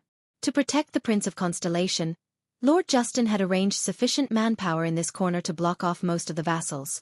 Otherwise, the tragedy of a noble from the Rockney family dying a violent death in Dragon Cloud City would probably spread throughout Extet tomorrow. Thales exhaled. At this moment, the Prince of Constellation was probably no longer the most unpopular person in Dragon Cloud City. But, will they succeed? Nazir, who had not spoken for a long time, cast a profound glance at the Archduchess, then turned to Ian. Kulgan Rockney actually has a son like you. The old count coughed. Marrying a local as a wife, he really profited. Ian's expression froze, but he then forced a smile. Enough, Count Liner said coldly. If it's for a marriage alliance and to prove Dragon Cloud City and the City of Faraway Prayer's standpoint, I believe we can find a suitable candidate among the Walton family's collateral bloodline. But the Archduchess has important responsibilities in Dragon Cloud City. It's impossible for her to marry you. Ian snorted softly. Here we go again. You're speaking up for the Archduchess again, as if you're her father or husband. The Viscount swung his arm, his gaze sharp. But can you really protect her? Thud. Count Hurst punched the chair with a fierce look on his face. His golden beard trembled slightly. Why are we still wasting time here? Count Cotterson snorted in agreement. Guards! Chase this Westerner out. But the Archduchess guards only stared at him sternly and did not move. Ian smiled nonchalantly. At this moment, everyone! The Archduchess' clear voice interrupted the conflict that was about to erupt. As masters, we must maintain our demeanor. Thales raised his head and, together with the vassals, turned his gaze to Saroma. It's here. The final blow. I hope there are no accidents. Your Grace. I have to say, you've given me a very interesting suggestion. Saroma sighed. It's even quite tempting. The vassals' expressions immediately became very unpleasant.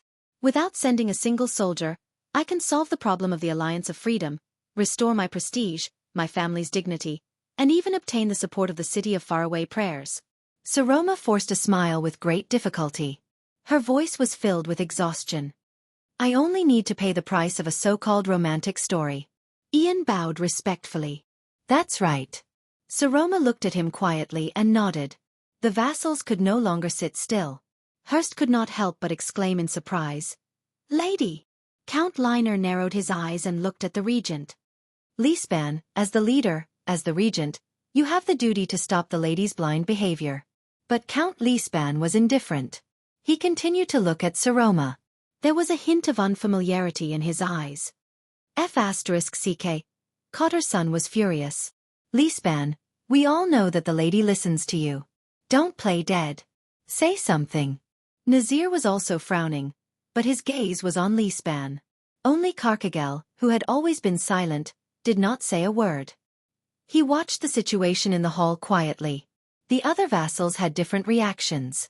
Some were worried, some were anxious, and some were gnashing their teeth. Thales stared at the vassal's expressions and clenched his fists. Saroma smiled and continued to stare at Ian. "So, my dear Saroma." Ian waved his hand excitedly. "Have we reached a consensus? The great alliance between the Waltons and Rockney?" Saroma's smile grew brighter, and there was even a hint of relief in it. Thales closed his eyes. Under the gaze of the entire Hall of Heroes, the Archduchess of Dragoncloud City gently leaned against the back of her chair and looked at the stone carving of the Cloud Dragon's spear above her head. "Your Grace." The Archduchess' voice was indistinct, as if it came from the horizon. "No." At that moment, the entire hall was first filled with rhythmic breathing sounds, then immediately fell silent. Ian was stunned. "Saroma, what?" In the next second, Saroma straightened her back from her chair. She sat upright and still, and her expression became stern again. Count Nazir narrowed his eyes, while Count Liesban furrowed his brows. "I said, Your Grace." "No." The Archduchess stared coldly at the air of the City of Faraway Prayers and enunciated each word clearly. "As the Archduchess of Dragoncloud City, I reject your suggestion, and I don't need the City of Faraway Prayers to stand up for us. I will also not form a marriage alliance with you." Ian furrowed his brows. "Also, please address me as Archduchess or Lady," Saroma said indifferently. Chapter 323. The hall was so quiet that one could hear a pin drop. The nobles watched the confrontation between the Archduchess and the envoy from the City of Faraway Prayers with different expressions. Ian widened his eyes in surprise, as if he could not understand the Archduchess' words. Almost everyone in the hall stared at him with hostile expressions. Ian took a deep breath and raised his head with a puzzled expression. "But, the war with the Alliance of Freedom is right before our eyes." In her seat, Saroma's lips twitched slightly. She nodded slowly. "Yes." Ian raised his hand in puzzlement and contradiction, as if he wanted to express something, but he put it down halfway. The heir of the City of Faraway Prayers gritted his teeth and frowned deeply. "You know, right? This is a war that means a lot to you and your family, especially after Dragoncloud City lost its king." His tone was slightly anxious. "Do you also know that the person sitting at the other end of the chessboard is King Chapman, who hates all of you to the core?" The vassal's expressions became even more tense. Saroma lowered her head weakly and sighed as she said, "Yes, I know." Her voice was weak, like a whimper. Ian seemed to have received encouragement. His gaze became lively, as if he was looking for support. He smiled in a rather relaxed manner. "Very good. Then you should know your current situation. You know that your prestige is far from enough to support you, especially." Ian paused for a moment. He looked around and sighed in a seemingly regretful manner. "Especially since you are a woman, a female archduchess." At that moment, the prince felt the nobles in the hall adjust their expressions unnaturally. In the seats of the 6 counts, Liner tilted his head and ground his teeth gently. Carcagel stared at the archduchess without blinking. Hurst's eyes looked as if they were about to spit fire. Count Cotterson's eyebrows were almost knitted together. Liesban and Count Nazir looked at the Archduchess with complicated expressions. The meaning in their gazes was difficult to decipher. The Archduchess raised her head. Thales' heart tensed. The girl exhaled and put on a relieved expression. Her eyes were very calm. "Yes, I also know this." Her tone was normal. It was as if the other party had only said trivial things like, "The weather is good today. This bowl of soup is not bad," read the book patiently, "and don't rush me to update." Ian frowned. "Then you," the Archduchess interrupted him. "Still, I am a Walton." Her voice was still very soft, but there was a kind of unquestionable firmness. The eyes of her 6 vassals moved in unison. Ian was slightly taken aback. "What? Walton?" "King Rikaru's heir, Walton, Cloud Dragonspear's Walton, Dragoncloud City's Walton." Saroma stared at Ian indifferently. "Do you know the meaning of this surname?" Ian first narrowed his eyes, then a look of disbelief appeared on his face.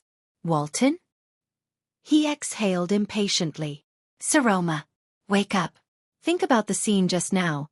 Think about the attitude of your vassals. Then think about my suggestion." Ian waved his hand in exasperation. "This is the only way for you to salvage your predicament." The Viscount's words echoed in the hall. The vassals' expressions became unnatural again. Saroma smiled. Her gaze met with Ian's in the air. "No," the Archduchess said softly. "It isn't. The Waltons are the Waltons." Saroma turned her gaze and looked at each of the vassals with different expressions. Cloud Dragon's spear has never fought alone.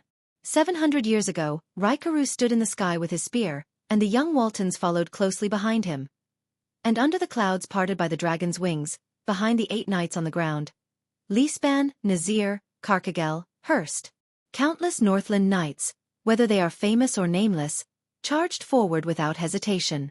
They stood together, and together, they cast the battle that reversed the cold wind, tore apart the darkness shrouded by the calamities, and won a future for the world.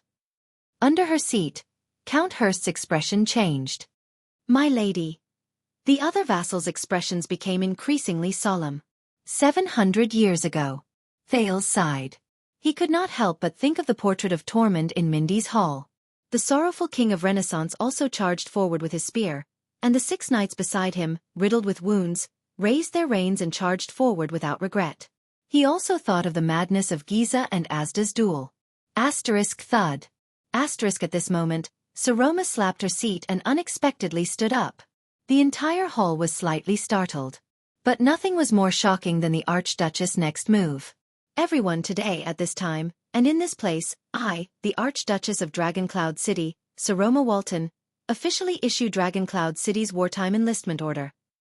The girl's light and clear voice rang in the Hall of Heroes, echoing between the thick stone bricks. Dragoncloud City declares war on the Alliance of Freedom. Thale's breathing froze. "It's here."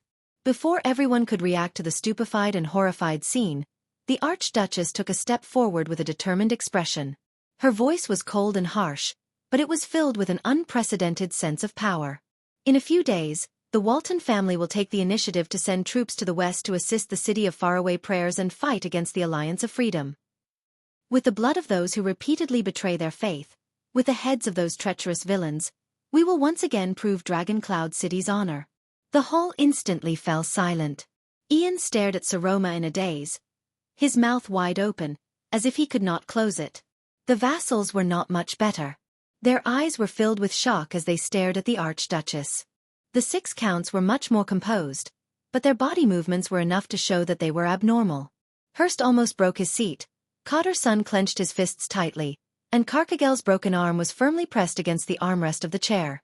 Regent Lisban and Count Nazir, the most senior among them, stared at each other without saying a word. No one seemed to be able to give an appropriate response to the Archduchess' words. Then, Ian suddenly gasped, like a drowning man who had finally surfaced from the water. He rubbed his chin and said anxiously, "Don't worry. Madam Saroma, as I said, we don't need you to send troops to aid us. What we value is only a stance and stance." What greeted him was Saroma's stern reply. "This has nothing to do with you, Your Grace." Ian's words were cut off at the tip of his tongue. He spread his arms in disbelief and stared at the Archduchess in a daze. "This is just my determination," the Archduchess said coldly. "It is also something that Dragoncloud City must do." Everyone was stunned by the young lady's sudden unyielding stance. Only Thales, who was in the corner, curled up the corners of his lips slightly as he stared at his partner of 6 years. He was also the only one who noticed out of habit that the outline of the girl's fist, hidden under her left sleeve, was trembling slightly. "Good job, Saroma. Continue," he said in his heart. "And I need everyone," the response of the 23 noble families seated here. The Archduchess slowly turned her gaze around and swept her gaze over everyone in the hall. "Just like 20 years ago, and just like 600 years ago, you and your ancestors stood by the 2 King Nuvan's side with unwavering loyalty and without complaint." Her voice was still clear, and there was a hint of reckless determination in it. But there was no response as expected. No one spoke. All the vassals stared at her quietly. After the initial shock, suspicion and caution gradually appeared on their faces, and as they stared at each other, it slowly deepened. The hall was still quiet. Even Lisban was silent. Saroma's face turned pale. Thales shut his eyes in his seat. "Not enough. Saroma. This is not enough." The Archduchess swept her gaze across the hall with an unpleasant expression. Every vassal whom she swept her gaze upon turned their gazes away unnaturally. "Everyone." Saroma gritted her teeth and said, "The war horn has sounded. Dragon Cloud City needs you. But still, no one responded.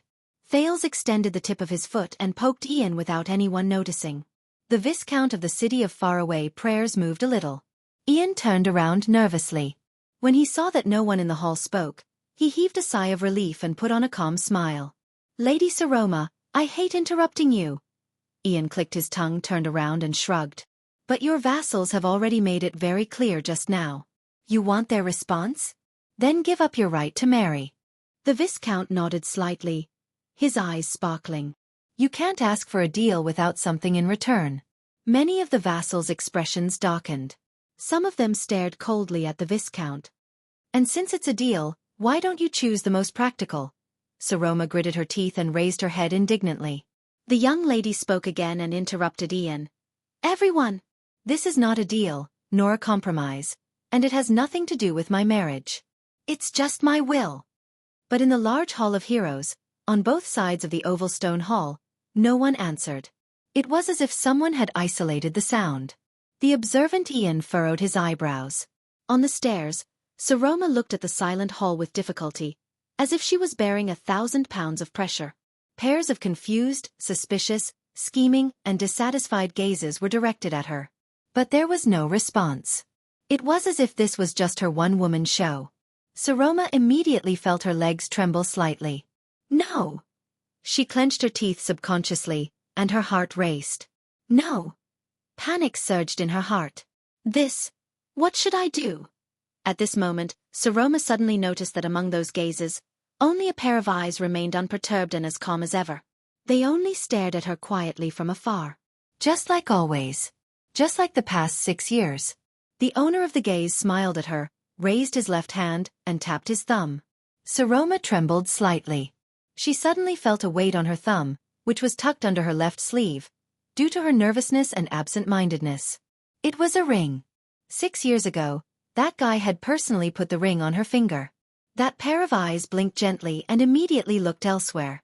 But that one blink seemed to have given the young lady strength. Saroma's cheeks trembled slightly. She took a deep breath. The young lady did not look at the entire hall aimlessly.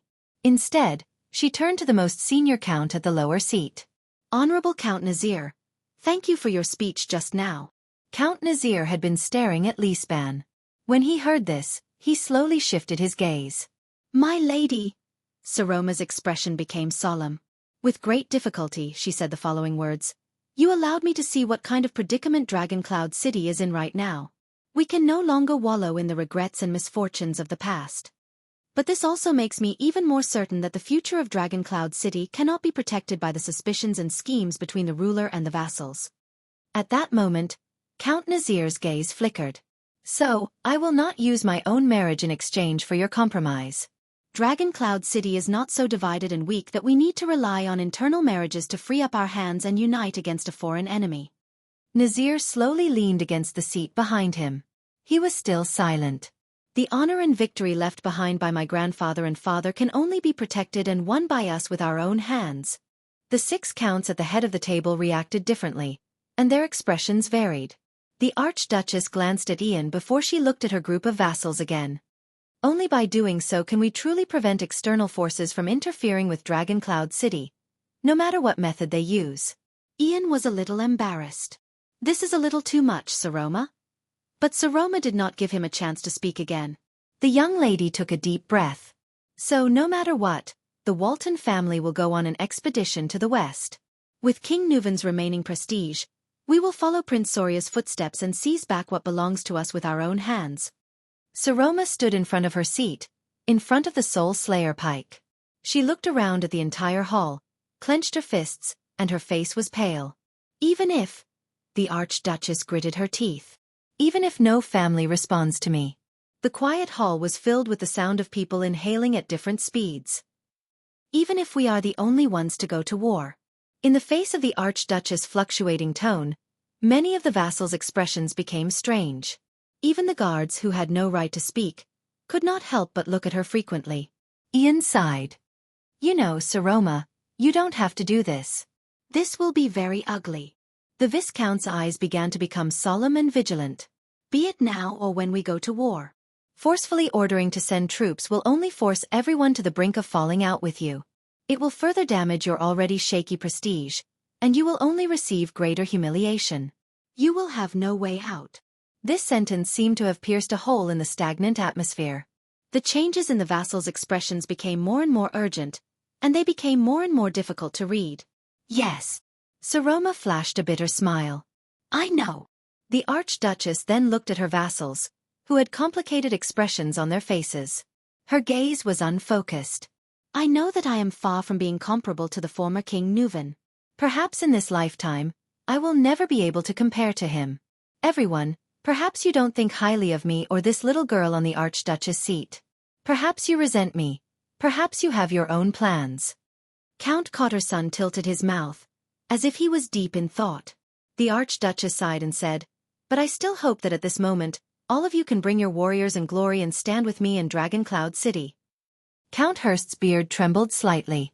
To prove to the outside world, to this guest from the city of faraway prayers, who claimed that she could save me from my predicament with just a marriage, that Dragon Cloud City is still powerful and united, and that I do not need to bend my knees to outsiders to protect myself. Count Liner clenched his fists in an unnatural manner, twisting his knuckles back and forth. In the next second, Saroma raised her left hand with a solemn expression. Her sleeve slid down from her forearm, revealing her fair wrist. She also revealed the ring on her thumb. Everyone, I believe that no one in this world is more qualified and capable than all of you, my vassals, to fight for me and obtain victory for me. Because I am Dragon Cloud City. When they saw the ring, everyone in the hall frowned. They seemed to have remembered something. But Dragon Cloud City is not just me, it is all of you sitting here.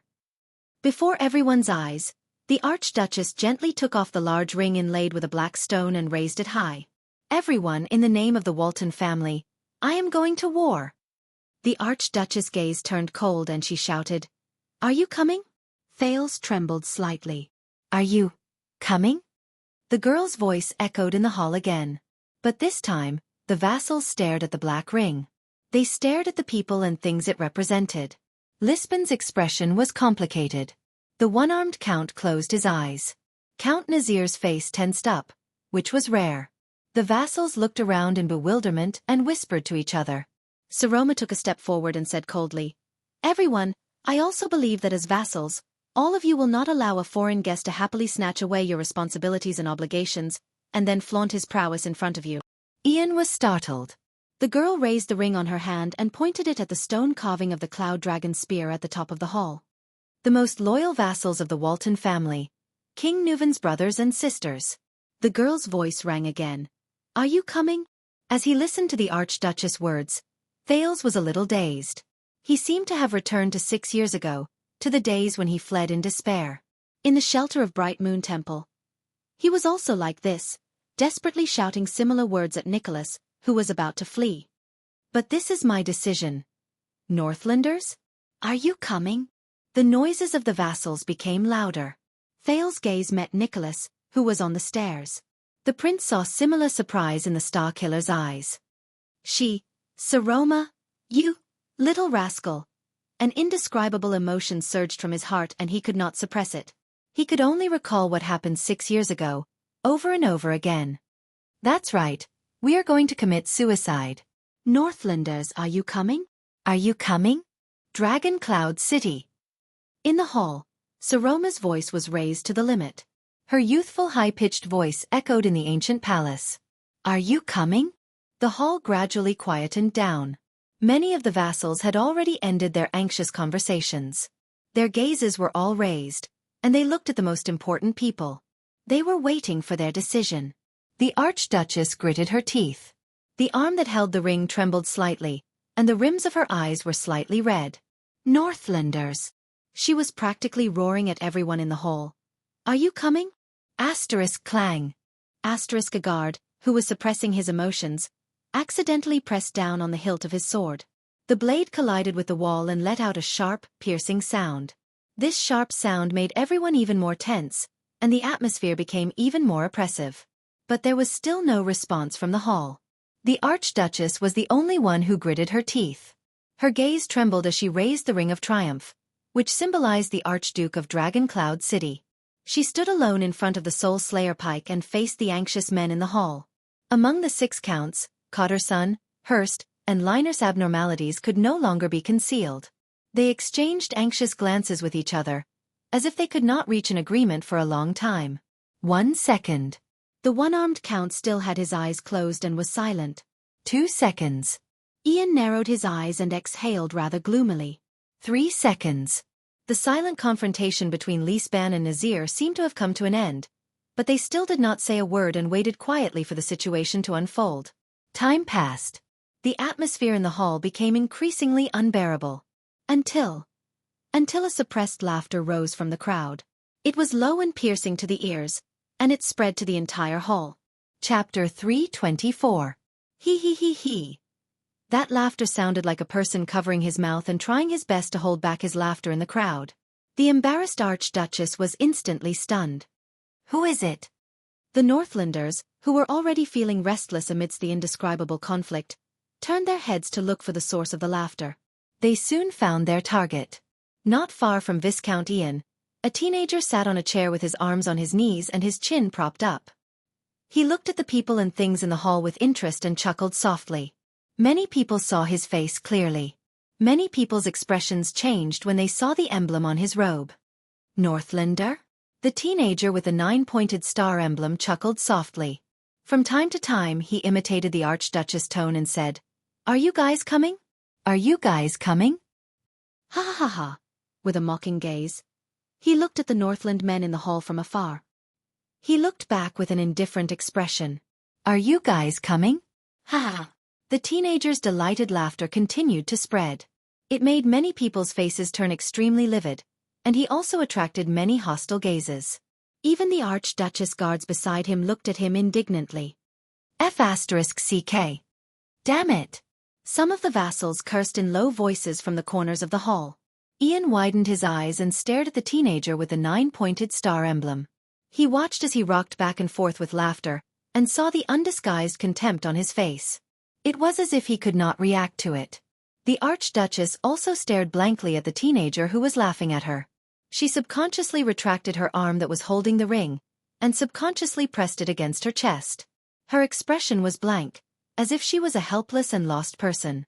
Finally, a heavy muffled sound rose with a loud bang. Asterisk thud. Asterisk like a heavy hammer, it shattered the oppressive atmosphere. A majestic roar exploded on the ground. Enough. Thal's laughter died down. The hall suddenly fell silent. Everyone turned their gazes in the direction of the Archduchess, and they were all stunned. It's him. Thales calmed his muscles, which were stiff from laughing, and thought of something. The one who interrupted him was one of the 6 counts, the usually taciturn one-armed count. I think his name is... The one-armed count raised his head. His eyes were cold, and his body exuded the bravery of a veteran. He turned to the Archduchess on the steps. "My lady, I don't know you," the one-armed count said softly. His tone was cold. "Pardon me, but I don't expect much from you when I met you 6 years ago or when I came to attend the hearing today."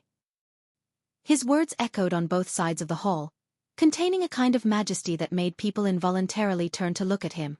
"King Nuvan is dead, and we have to rely on a little girl from now on?" Humph. Saroma's expression froze. The one-armed count's eyes were fixed on the Archduchess, completely ignoring the gaze of Earl Hurst, who was beside him. But a few seconds later, he spoke again. "But I still remember the day we ascended Fort Liberté. I led the vanguard and rushed to the front line against the pouring kerosene. I lost an arm because of it." The one-armed count raised his left upper arm, which was only left with half. With a profound gaze, he said in a deep voice. But in return, the warriors of the Carcagel family were one step ahead of Prince Soria's White Blade Guards. They were the first to plant the Black Dragon flag on top of Fort Liberté's city wall. Saroma was slightly stunned. "Fort Liberté? It's been 20 years. My broken arm still hurts." The one-armed count turned his head abruptly and looked at the vassals in the hall. "But I have never regretted it." Beside him, Earl Hurst opened his mouth in surprise. "It's been 6 years." The one-armed count's voice made many people straighten their backs. "Perhaps many of us have forgotten that we are nobles and vassals, but we are also Northlanders. We are still far from degenerating to the state we once hated the most. The other 5 earls frowned one after another. Thales looked at the count, listened to his words, and smiled. With the honor of the Carcagel family as my witness. The one-armed count turned to the Archduchess coldly. His steely voice struck everyone's heart like a heavy hammer. Since you have given the order, my lady, we will respond. Saroma trembled violently. Count Carcagel's expression was cold, but he raised his remaining right arm without hesitation. I promise that every man of age in Hunt County and Origami County will pick up a weapon. For the honor of your family, for the dignity of Dragoncloud City, for your late grandfather. And for the Archduchess of Dragoncloud City, we will send troops to the west. Only the sound of the vassals inhaling could be heard in the hall. Asterisk thud. Asterisk the count's right arm struck his chest fiercely. Northlander Khan Carcagel, the one-armed count's resolute voice exploded in the air. I fight for you. His voice reverberated between the stone walls and shook the hall. The other 5 counts did not seem to have reacted to the situation. The other vassals were also discussing among themselves. But Saroma stared at the one-armed count in a daze. Her gaze gradually became lively again. He, Count Carcagel. Saroma could not hide the excitement in her eyes. She stuttered, but she was quickly interrupted. I'm sorry, ma'am. Before the shock from Carcagel faded away, another hesitant male voice spoke. The golden-bearded Count Hurst sighed and said, Please understand the counts. They hope that you can lower yourself to marry into a local family like us. That's because we are the ones who truly stand on the same side as you. Hurst, who was in his 30s, was the youngest among the counts. He raised his eyes and stared at Saroma with sincerity and slight pain. He stared at the Archduchess, who pressed the ring tightly against her chest. The people of Dragoncloud City are the ones who truly care about you. Saroma moved slightly. My lady, I also want you to know. Hurst stared at his lady with a complicated expression. The people who can bring you glory are definitely not just outsiders from the city of faraway prayers. Saroma could not get over her shock. She stuttered, Hurst. Asterisk thud. Asterisk without waiting for her to speak. Hurst thumped his chest with a resolute expression. The entire Flatiron County will respond to your call, Count Hurst said loudly with a solemn expression. Your Grace, the Hurst family will fight for you. Saroma stared blankly at the second count who spoke. A few seconds later, she snapped out of her daze. Thank you, Count Hurst. Saroma tried hard to hide her excited expression. I will remember this. Hurst did not speak. He only bowed deeply with a resolute expression. Beside him, Count Cotterson coughed softly. What you said was very reasonable, my lady. Dragoncloud City's glory and victory can only be defended and won by us. Count Cotterson stared at Ian in disdain. So let this conceited clown from the city of faraway prayers go to hell. He sneered and said, Prepare the place and supplies. We, Dragoncloud City, are going to save you, whether you King want to or not. Ian blinked and revealed a helpless, embarrassed expression. Cotterson turned his head and looked at Saroma expressionlessly. Count Cotterson's voice was flat, but there was no hesitation. So, Phelan Castle will follow your orders and go to war. We will fight for you, my lady. Saroma calmed down. She smiled and nodded slightly. Count Cotterson. Thales looked at Saroma from afar and exhaled. If that's the case. Accident. I've pretty much ruled it out. Humph. Count Liner cut in. His words were as unpleasant and harsh as ever. You know, my lady, there's no need to make the atmosphere so solemn and tragic. It feels like we're going to hold your funeral in the next second. Ian snickered without any sense of propriety. It's the same for Wild Woodland. The Liner family will fight for you. Count Liner's eyes flashed. He glanced at the insensible air of the city of faraway prayers and said coldly, That's all. Saroma smiled awkwardly. Thank you, Count Liner. After the 4 counts, the vassals turned their gazes to the last 2 people, who were also the most important ones. As usual, the Leespan family will stand beside the Walton family. Regent Leespan was as gentle and polite as ever. Wherever you look, we will follow. Saroma put on her usual trusting expression. Seal. At this moment. Ha ha ha ha. Across from Leespan, Count Nazir did not bother to hide his exaggerated laughter.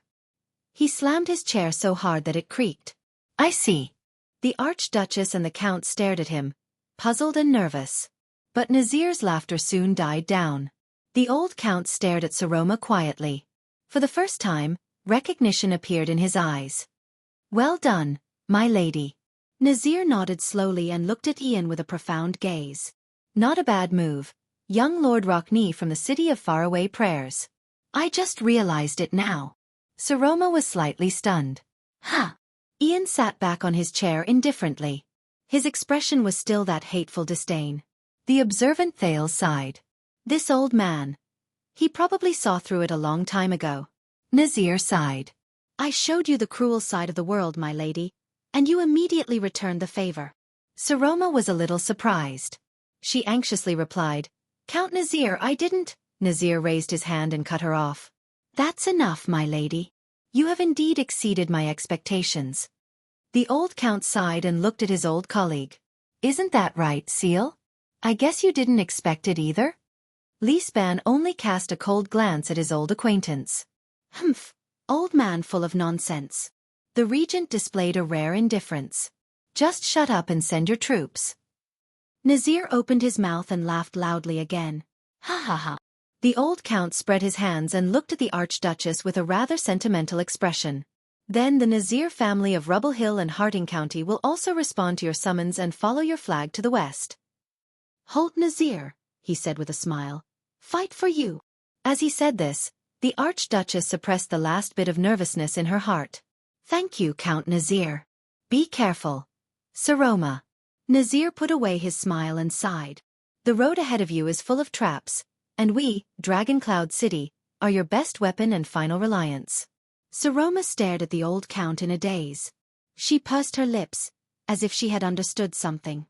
Thank you for your reminder, Count Nazir. Nazir fixed his gaze on Saroma. But I will still pay attention to your marriage. The old Count curled up the corners of his lips.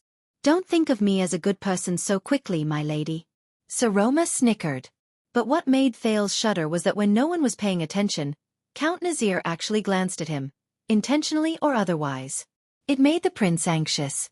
Soon, as the 6 counts expressed their stance one by one, the other 17 vassals also reacted. Their expressions gradually changed from puzzlement to determination. As they whispered to each other, their opinions slowly came to a consensus. Finally, the vassals raised their heads in unison and thumped their chests. The Banner family will respond to your summons and head to the Alliance of Freedom, my lady. The Hudson family of Sunset Snow River will fight for Dragon Cloud City. The declaration of the 6 vassals was like the first wave. What followed was another wave. The vassals on both sides of the hall expressed their stance one by one. They would respond to the summons and head to the Alliance of Freedom. The Still family will immediately start mobilizing.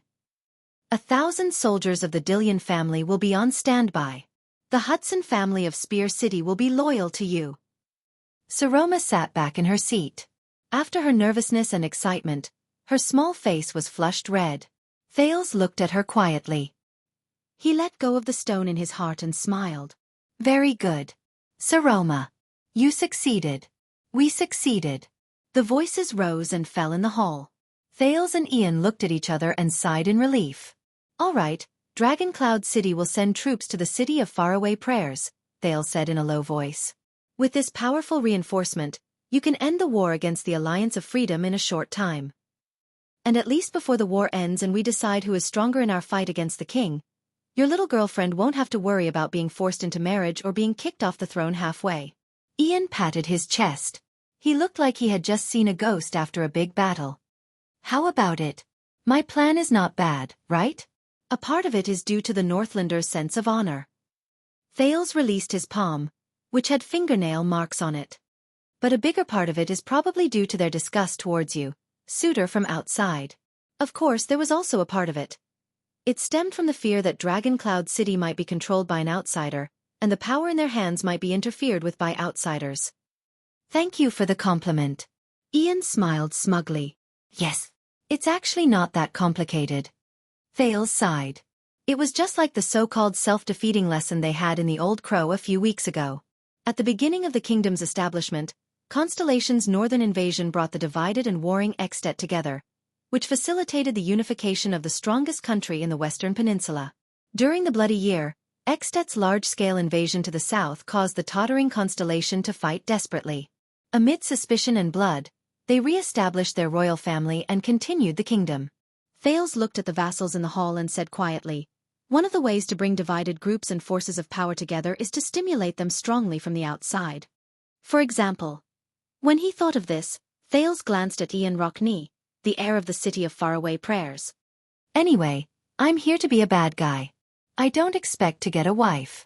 The Viscount flashed a mischievous smile, which immediately turned into a sympathetic one. He patted Thales' shoulder. "You, on the other hand, TSK. So pitiful." Thales' expression froze. "What?" Regent Lisbon's voice rang. "Then we will discuss the specifics of sending troops with the city of faraway prayers." The prince coughed unnaturally. Before Ian said anything strange again, he changed the topic. "You know, I just thought of an interesting point." Ian raised his eyebrows. "Once the vassals are stubborn and refuse to send troops," Thales sighed, "maybe you can really get a fiancé from Dragon Cloud City?" The prince's gaze was a little solemn. "Then won't you be happier?" At that moment, it was as if someone had snapped a string between the two teenagers. The atmosphere between them became tense. The Viscount was silent for a second before he revealed his usual smile. "Ha ha." Although Ian was smiling, his eyes were slowly focusing. "Oh, then you misunderstood my sincerity." Thales narrowed his eyes. "That's good. She's not a bargaining chip that you can easily use." Ian clicked his tongue. "But I'm also very curious. If the plan doesn't succeed, and the conflict between the Archduchess and the vassals can't be resolved, what will you do? Elope with her?" This time, it was Thales who raised his eyebrows. "Hey, about that." The prince shrugged. "You know, a long time ago, a friend from Camus Union told me that even if it's a business deal that's in the bag, you must leave a backup plan." Ian furrowed his brows.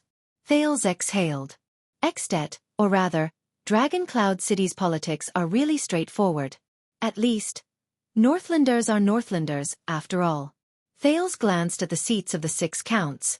Everyone put their bargaining chips and attitudes on the table, which made things much simpler. Unlike. At this moment, the side door of the Hall of Heroes suddenly opened. A noble dressed in the city of faraway prayers walked in with an anxious expression. Many of the vassals, who were quietly listening to Regent Lisbon's arrangements, noticed this. The noble walked to the seats of the diplomat group from the city of faraway prayers, took out a letter, and handed it to the knight sitting at the first seat, the Raven of Death, Nate Monty. Monty immediately attracted a lot of people's attention. He tore open the letter, and his expression changed drastically. "Hey!" Thales frowned. He nudged Ian. "What's going on?" "That's the messenger in charge of transmitting military intelligence." Ian also watched the scene over there with a solemn expression. "Judging by his expression, there's been a change in the war." "War?" Thales was shocked. "The Alliance of Freedom?" Ian nodded uneasily. Where else could it be? More and more people in the hall noticed the newcomer. In the next second, Monty's expression changed drastically, and he stood up abruptly. This made everyone in the hall, who was discussing whether to send troops, pause. "Sorry for the interruption." The Raven of Death waved his hand at the astonished Regent Lisban in a rather rude manner. He then looked at Ian with a solemn expression and strode forward. Nicholas, who was on the stairs, watched his old friend's actions. His pupils shrank. Monty was a scout, and he carried out the most dangerous missions during wartime. Something that can make him lose his composure like this? Not much. Under the puzzled gazes of the Archduchess and the many vassals, Monty strode over to Ian, who did not know what was going on.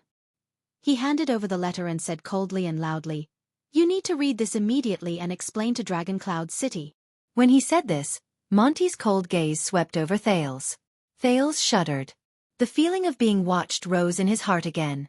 The prince smiled awkwardly, raised his hands, and took a step back. All right, I won't read it." But things were not that simple. "No." Ian read the letter in his hand and raised his head with a pale face. "This is..." Monty nodded expressionlessly. His gaze, like that of a hunter, never left Thales. It was as if he wanted to skin him alive. Ralph sensed that the situation was not right. He took a step closer to the prince. The other vassals in the hall exchanged puzzled glances. Lisban coughed. Ian put down the letter with trembling hands. Thales only then noticed that he was already drenched in cold sweat. Ian raised his eyes and looked at the seated Archduchess. Then he turned to Thales in panic. You know? His gaze was very complicated. There was suspicion, anger, and even conflict in it. The puzzled Thales raised his eyebrows. Know what? Ian took a deep breath and shook his head, as if he wanted to wake himself up. If you don't know. The air of the city of faraway prayers gritted his teeth. All right, Monty, I will tell the Archduchess later. Slap. His shoulder was immediately seized by the Raven of Death. Ian shuddered and looked up at Monty in shock. Now is not the time for you to be willful, Ian. Monty's voice was very gloomy, and there was a sternness that allowed no refusal. Dragon Cloud City has just promised to send troops, so they must know. This is not something that can be hidden from the public. Ian hesitated. But Monty did not waste any more words. He snatched the letter from Ian's hand without any hesitation. All right, then I'll do it. Wait. Without waiting for Ian to speak, Monty pushed the bewildered Ian down from his seat. The latter's struggle was completely futile against the knight. From the beginning to the end, Thales watched the scene in the city of faraway prayers in shock and bewilderment. Monty's gaze still made him feel fearful. What's wrong? That letter, what exactly is? At this moment, Regent Lisbon's voice traveled into their ears from afar.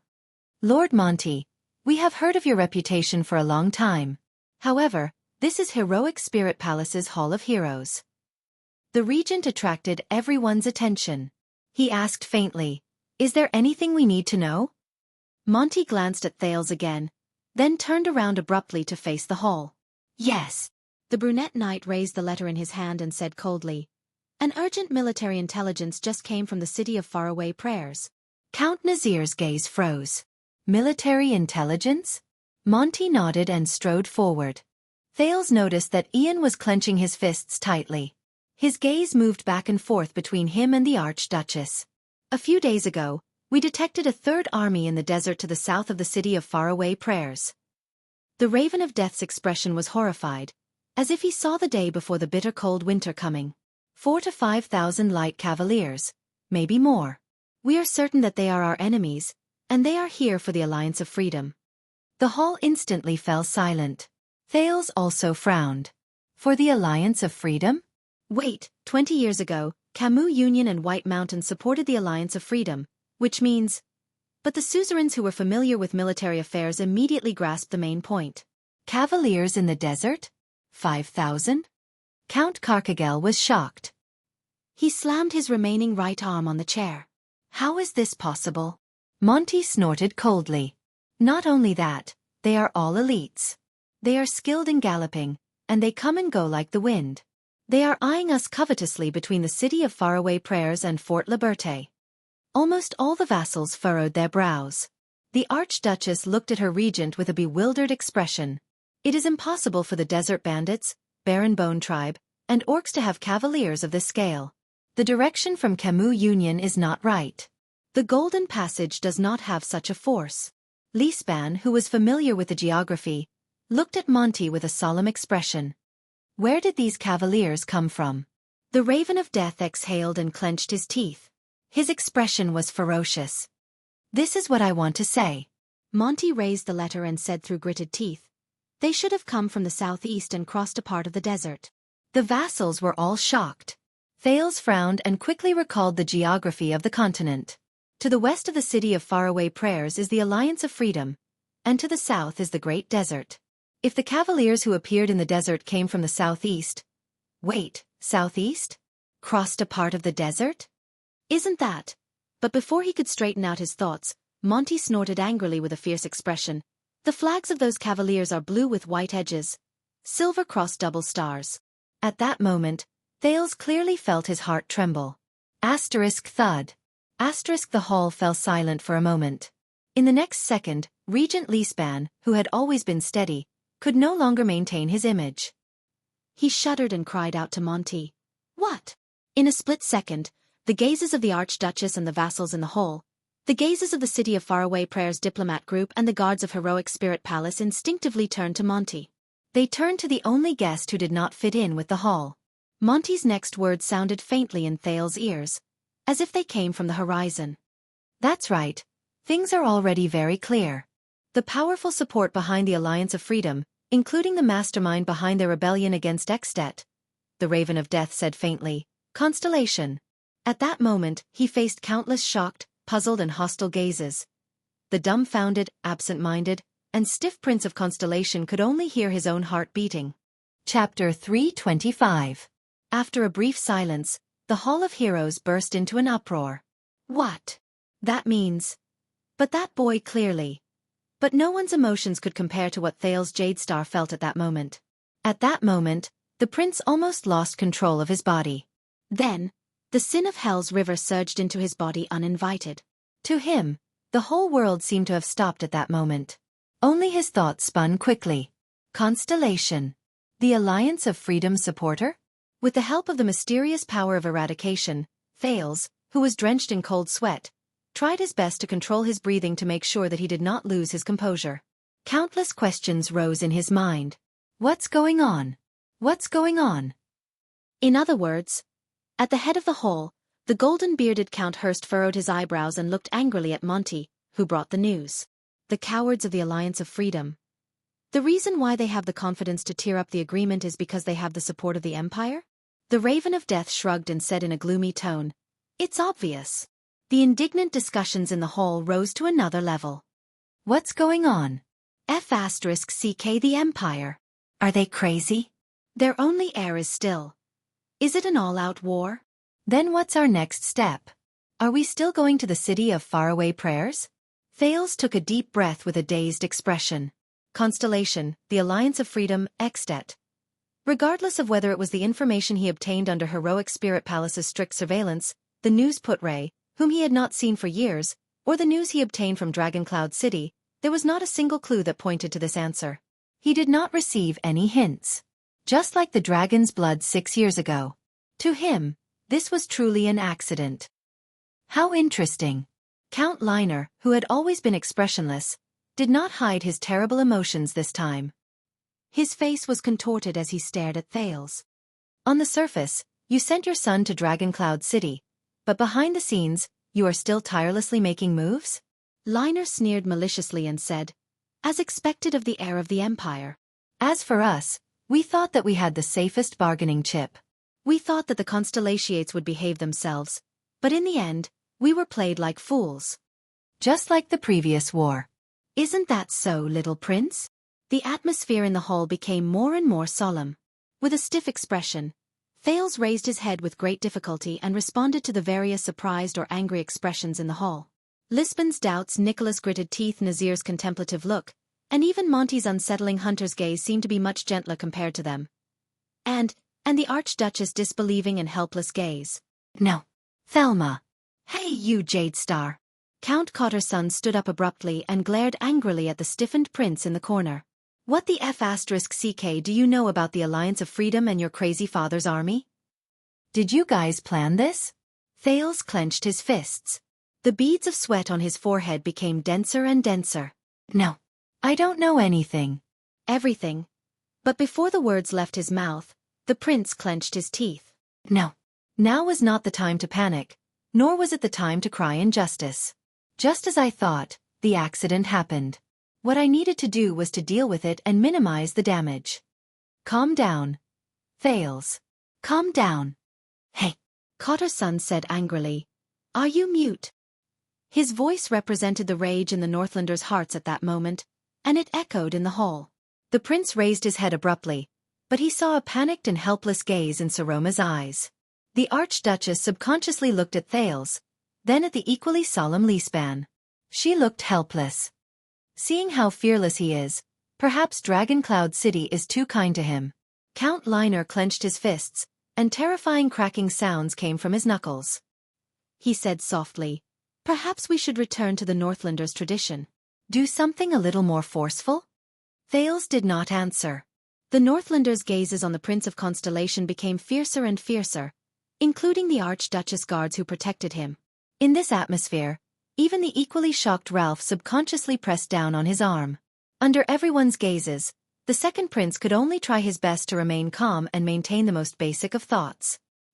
He did not even have time to care about Ian, who was also sweating profusely and constantly tugging at his sleeves.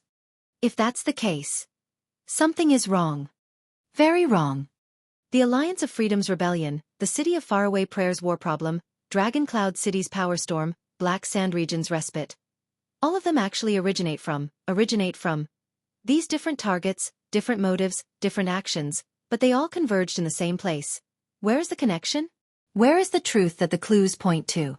Where is the key to the matter? In the face of the prince's silence, Count Kotor-san seemed to become more and more impatient. He suddenly took a step forward. Not cooperating? Kotor-san revealed a ferocious expression that had never been seen before. He gestured at Thales with his lips, gritted his teeth and said word by word, "Very well, then tear him apart, until he opens his mouth." This sentence seemed to ignite the already explosive atmosphere. That's right. Many of the vassals of Dragon Cloud City also gritted their teeth in anger. One after another, they stood up and let out a tidal wave of agreement. F***ck him. How dare he toy with us? Then he will pay the price. Show the Northlanders' attitude. Nicholas wanted to maintain order, but he was powerless. Ralph stood nervously behind Thales. In the face of the Northlanders' anger, he seemed ready to stake everything on one throw at any moment. What should we do? This was his sign language. But the main character of the matter, Thales, did not move. He seemed to have restrained all his emotions and held back all his reactions. Like a stone statue, he sat stiffly on the spot, ignoring the curses and insults that came like a raging wave. Like a stone statue. Son of AB*TCH from the Empire. Nail him to the city gate. Let the Constellations have a taste of torture, hypocritical cowards. The waves of voices continued. Like a never-ending torrent, they slammed against the reef again and again. They were merciless, cruel, shocking, and terrifying. Thales, who was at the center of the waves, only remained silent. It was as if the world had nothing to do with him. The chaotic hall was filled with anger and hatred. Then, a sharp and out-of-control female voice tore through the noisy curses and malicious words like a rainbow that cut through the dark clouds. It resounded fiercely in the Hall of Heroes. Enough! Thales shuddered. Everyone was shocked. They subconsciously turned their heads to look at the highest seat. There, the young Archduchess had left her seat at some point in time. She clenched her fists and waved them by her side.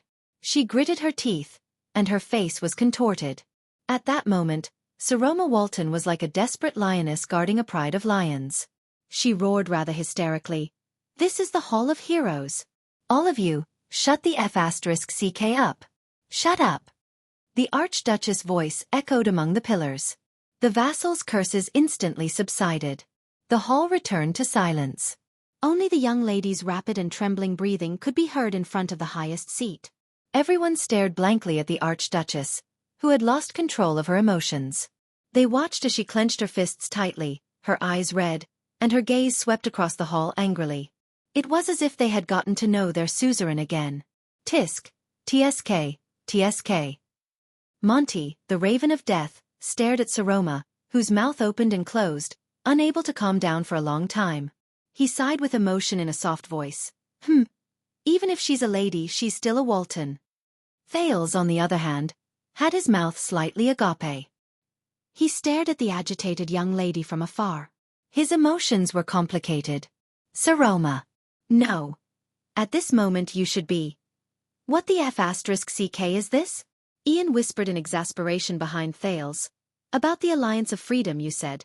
Didn't you hear what the Archduchess said? However, this time, Thales only shook his head coldly. Shut up. Ian was stunned. Finally, a steady cough broke the silence. Sit back down, Kotor-san, and everyone else. The regent's stern voice rang out. Whether it is temperamental or bullying the weak, they are all acts of cowards. The Northlanders are not despicable to that extent. Count Liesband stood in front of Kotor-san and said flatly, We will decide how to deal with this matter after discussing it with the lady. Since it has already happened, no matter how we punish him, it will be useless. Before that, Prince Thales is still our guest. The regent's words made Cotter frown. He's right, the old Count Nazir agreed coldly. It's just a piece of military intelligence. Look at how anxious all of you are. If King Nuvan was still here. The words of the two powerful vassals calmed the irritation and anger in the hall. The vassals returned to their seats one after another, but the gazes directed at Thales did not decrease in the slightest. Thales closed his eyes, but his brain spun faster and faster. Unexpected. If it comes to that. My lady, Liespan turned around and gently hinted at Saroma. Saroma took a deep breath and restrained herself from losing her composure just now. With an unpleasant expression, she sat down with Nicholas' help. She glanced at Thales. The expression in her eyes was hard to read. Lord Monty. After Count Liespan restored order in the hall, he turned to the indifferent Raven of Death. Are you sure that the city of faraway prayers is Constellation's army? The regent asked steadily. Is there a possibility that someone else is in disguise? Like Camus Union?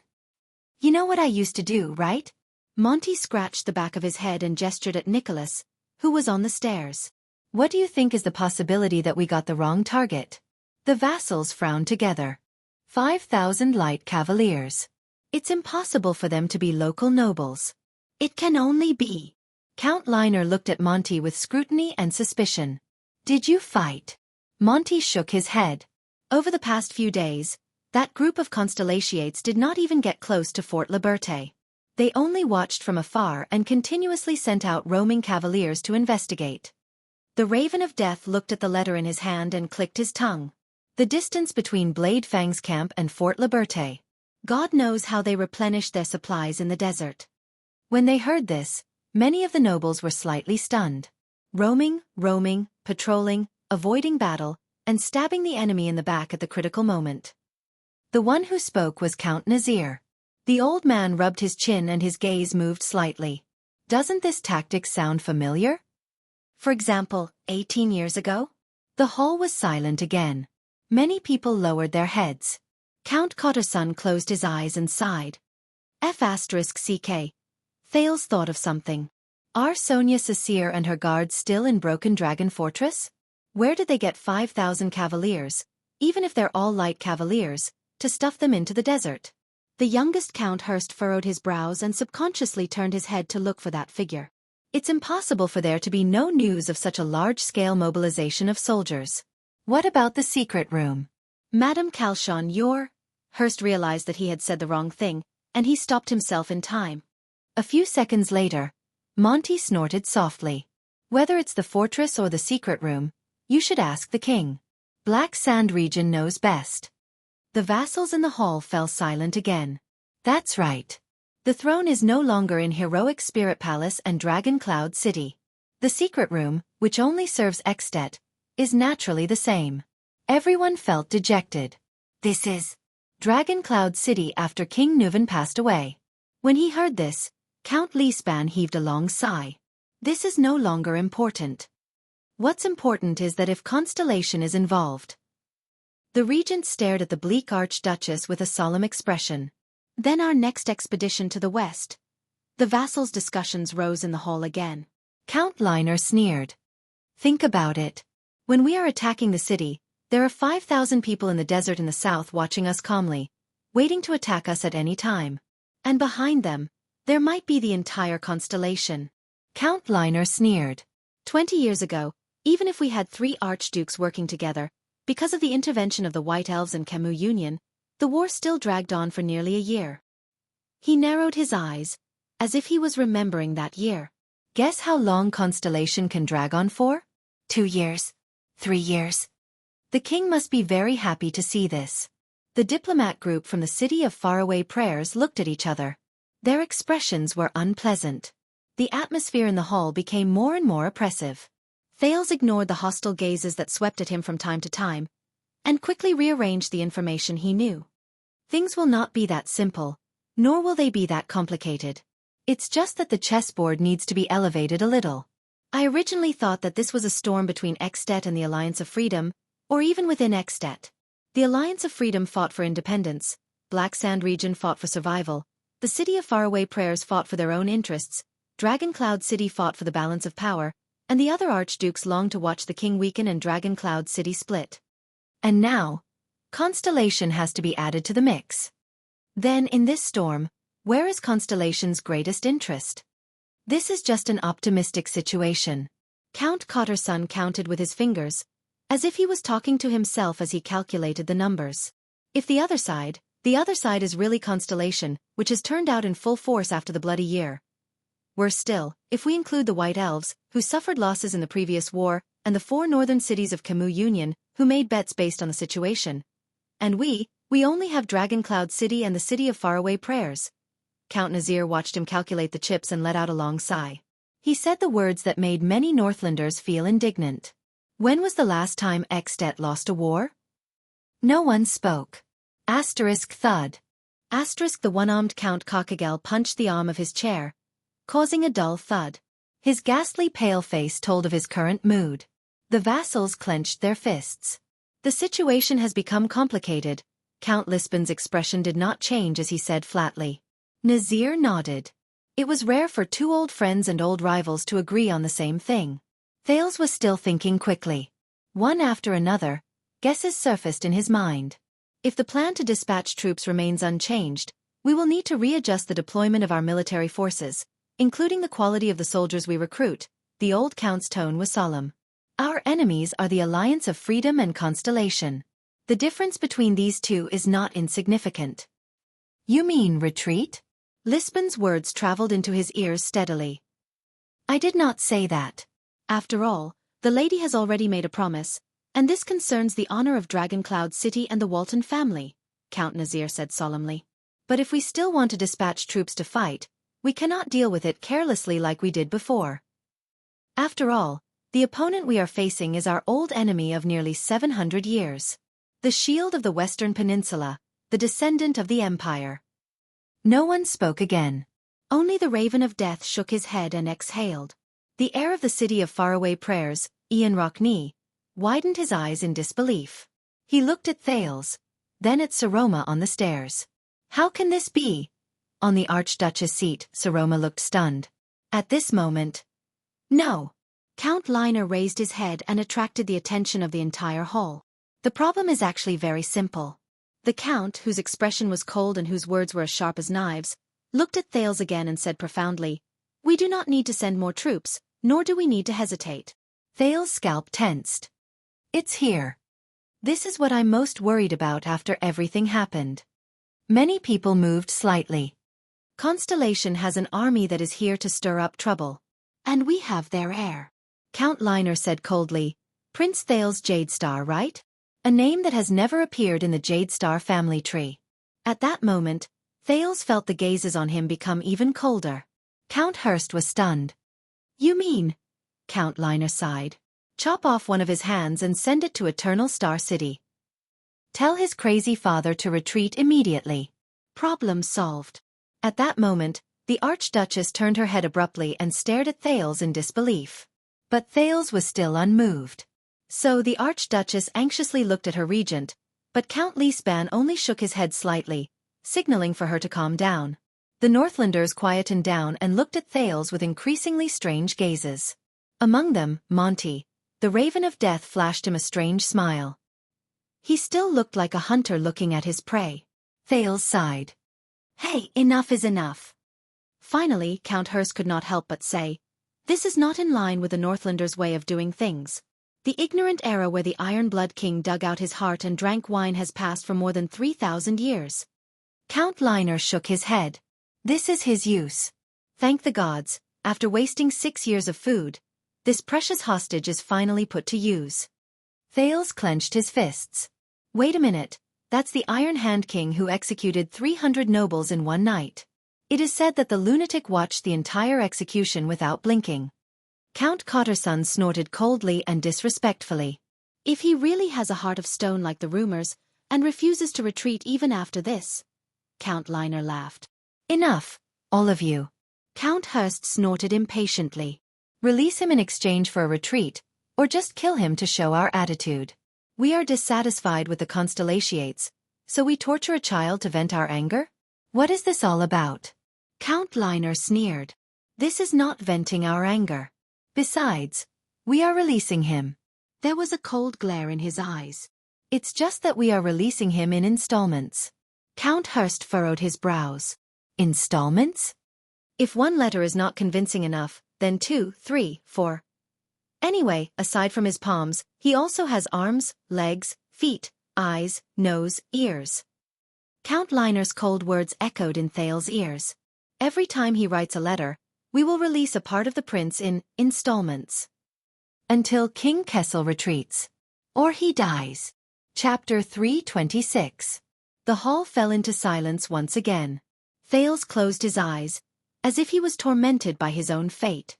But no one knew that at the moment Count Liner made his cruel suggestion, the second prince of Constellation finally figured out one thing. Connect, he said in his heart. The fight in Black Sand region, Constellation's interference, the Alliance of Freedom's rebellion, the war in the City of Faraway Prayers, the storm in Dragon Cloud City. Most of the things were connected. They all pointed to a key point. That was... Thales clenched his fists. Is it really as I thought? But if that's the case... At this moment, a clear female voice rang in his ears.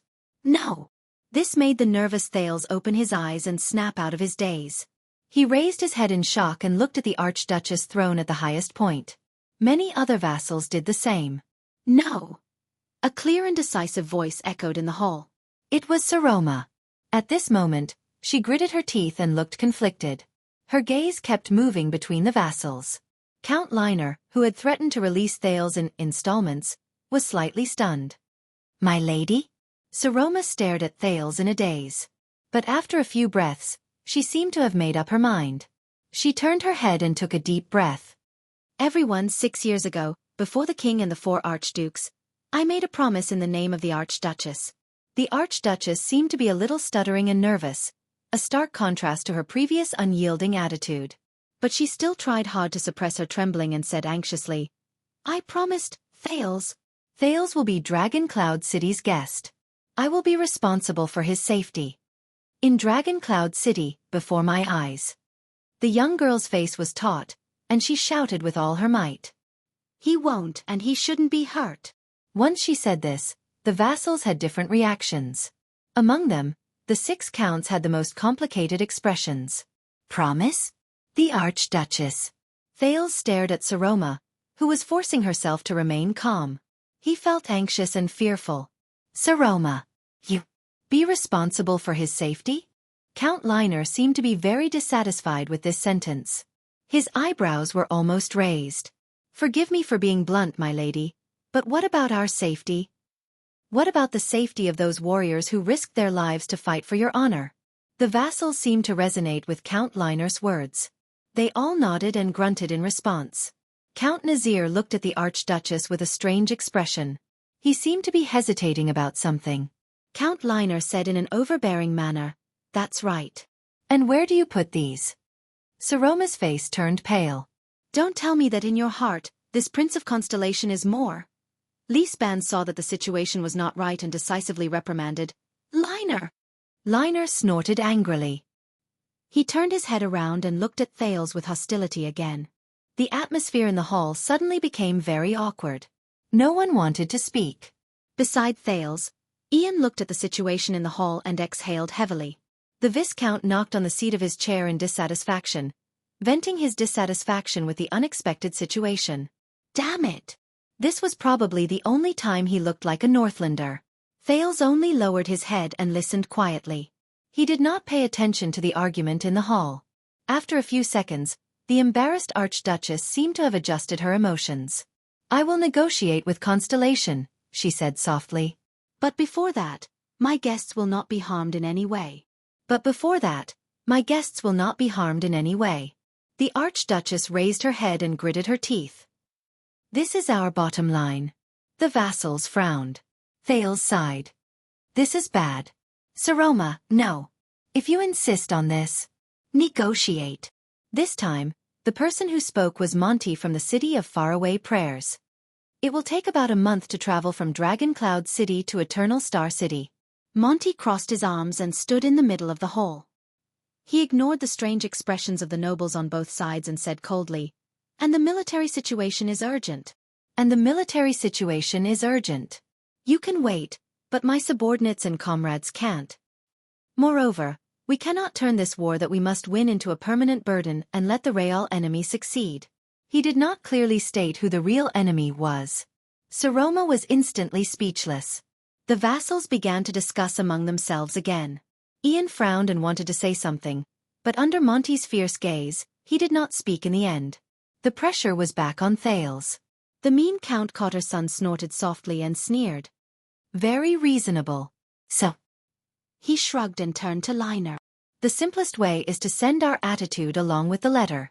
Are you sure that chopping off only one hand will work? Count Liner smiled back at him. Thales sighed. We're back to this topic again. Someone must let them know that Northlanders do what they say. But they were interrupted by the Archduchess once again. No! Saroma clenched her teeth. Beads of sweat could be seen on her forehead, as if she was going through a very intense struggle. It's not that simple. The vassals showed puzzled gazes again. The young lady glanced at Thales. The anxiety and nervousness in her eyes did not decrease in the slightest. The Archduchess panted and tried hard to convince the men in the hall. I remember that King Kessel once promised that anyone who endangers Prince Thales' safety will become Constellation's eternal enemy. His head will be the condition for the next king of Constellation to be crowned. We must be cautious. This sentence seemed to have quite an effect. At least, the vassals who had been glaring at Thales and speaking rudely stopped talking and began to think about more problems. Thales was the only one who looked at the Archduchess with a complicated expression. He felt rather upset. She's protecting me. Even if this will endanger the little bit of popularity she built up with great difficulty today. She's protecting me. But Saroma. Finally, Count Liespan broke the awkward atmosphere. My lady's considerations are reasonable. The former Prime Minister and current regent, who had worked diligently for Dragon Cloud City for decades, coughed. Liespan raised his gaze and swept his gaze across every vassal. If that king is really cold-blooded and does not care about the kingdom's future or his son's life, then no matter how many times we release this prince, the result will be the same. In the end, we will be the ones who will be forced into a dead end. Is Dragon Cloud City really prepared to take the prince's head and become the target of public criticism? The hall fell into silence again. The Archduchess cast a grateful glance at Liespan. That's right, Seal. I mean it. Liespan only nodded mildly. This made the other counts frown and cast dissatisfied glances at the regent. But the girl still breathed a sigh of relief. Fortunately, Thales doesn't have to. But then she was slightly startled. Thales was staring at her from afar. The Prince of Constellation sighed. With a hesitant expression, he shook his head gently at her. No, Saroma. Don't. Thales thought quietly. Saroma was stunned in her seat as she watched the prince's actions. She remembered what Thales said earlier. Promise me, Saroma. On the next day of the council hearing, no matter what happens, don't do anything stupid. She looked at Thales, who shook his head helplessly. She could not help but bite her lower lip. Don't care about others. Don't care about anything else. Don't hesitate or hesitate. In that case. You, Thales, are you the other people you mentioned? The girl thought bitterly. In the corner of the hall, Thales was still shaking his head gently. Just choose the path that suits you and the Archduchess the most. That's enough. I will solve the rest of the problems. Saroma struggled to look at Thales. But Thales, the current you, can't even protect yourself. Oh, my lady. This time, the one who spoke was Monty. The vanguard of the City of Faraway Prayer's diplomat group deliberately raised his eyebrows. But didn't you summon the vassals to Dragon Cloud City precisely to restore your father's glory and boldness and to prove that you are a qualified ruler? The Raven of Death clicked his tongue and said, And now, in the face of the Empire's empty threats, you are backing down and afraid. Were all those words about protecting the family's honor just for fun? Dissatisfied discussions immediately rose in the hall. The vassals' expressions became much more unpleasant. Saroma clenched her teeth again. Her face was tense. Show some respect, Raven of Death, the golden-bearded Count Hurst reprimanded in displeasure. You once served in the White Blade Guards and received King Nuven's kindness. There is no reason for you to make things difficult for his granddaughter. Speaking of this, You must know that I left the White Blade Guards in Dragoncloud City for more than 10 years. Monty shook his head at the Archduchess with a mocking expression. He did not hide his disdainful tone at all. Compared to the past, all of you are really old and much more sentimental. I even suspect. Nicholas' expression changed while he stood beside the Archduchess. He said in a deep and unquestionable tone, "Shut up, Monty." When he heard his old superior's words, Monty immediately stopped talking. He snorted softly and did not speak again. Thales could not help but size up the Raven of Death with his fierce gaze. Something is not right. He once again felt that something was not right about this visitor from the city of faraway prayers. But what exactly is wrong? At this moment, Count Carcagel, who had not spoken for a long time, suddenly raised his head. "Then let's bring him along," the one-armed count said fiercely. "Bring him to the west." Everyone in the hall, including the Archduchess, Thales, and Ian, was shocked. The surprise lasted for a few seconds. Count Liespan frowned and said, "Bring him along? Do you mean?" The one-armed count nodded and said coldly, "We will march with this prince to solve the problem of the Alliance of Freedom. We will bring him along to attack the city, bring him along to fight, bring him along to kill the enemy. We will leave the problem to the Constellations opposite Fort Liberté, who are holding the double cross-shaped stars flag." The Archduchess trembled and cried out involuntarily, "What?" The vassals' gazes were cast on Thales. Thales was shocked. His expression changed slightly. "We will let the possible enemies on the battlefield know that their prince is in our hands," Carcagel said coldly. "If they do not want to see any tragedies or accidents happen, then it is best for them to know their place. Wait for us to get rid of those cowards in Fort Liberté." The moment he finished speaking, it was as if the hall was covered with a layer of ice. "Ha!" Monty laughed out loud. "I like this idea. Things that cannot be solved at the negotiation table, of course, must be solved on the battlefield." Saroma revealed a look of disbelief. She subconsciously glanced at Thales, then at Carcagel. Liespan and Nazir glanced at each other, each deep in thought. "Perhaps this is a good idea," the old Count Nazir said faintly a few seconds later. "Indeed, my lady, your promise back then is very important.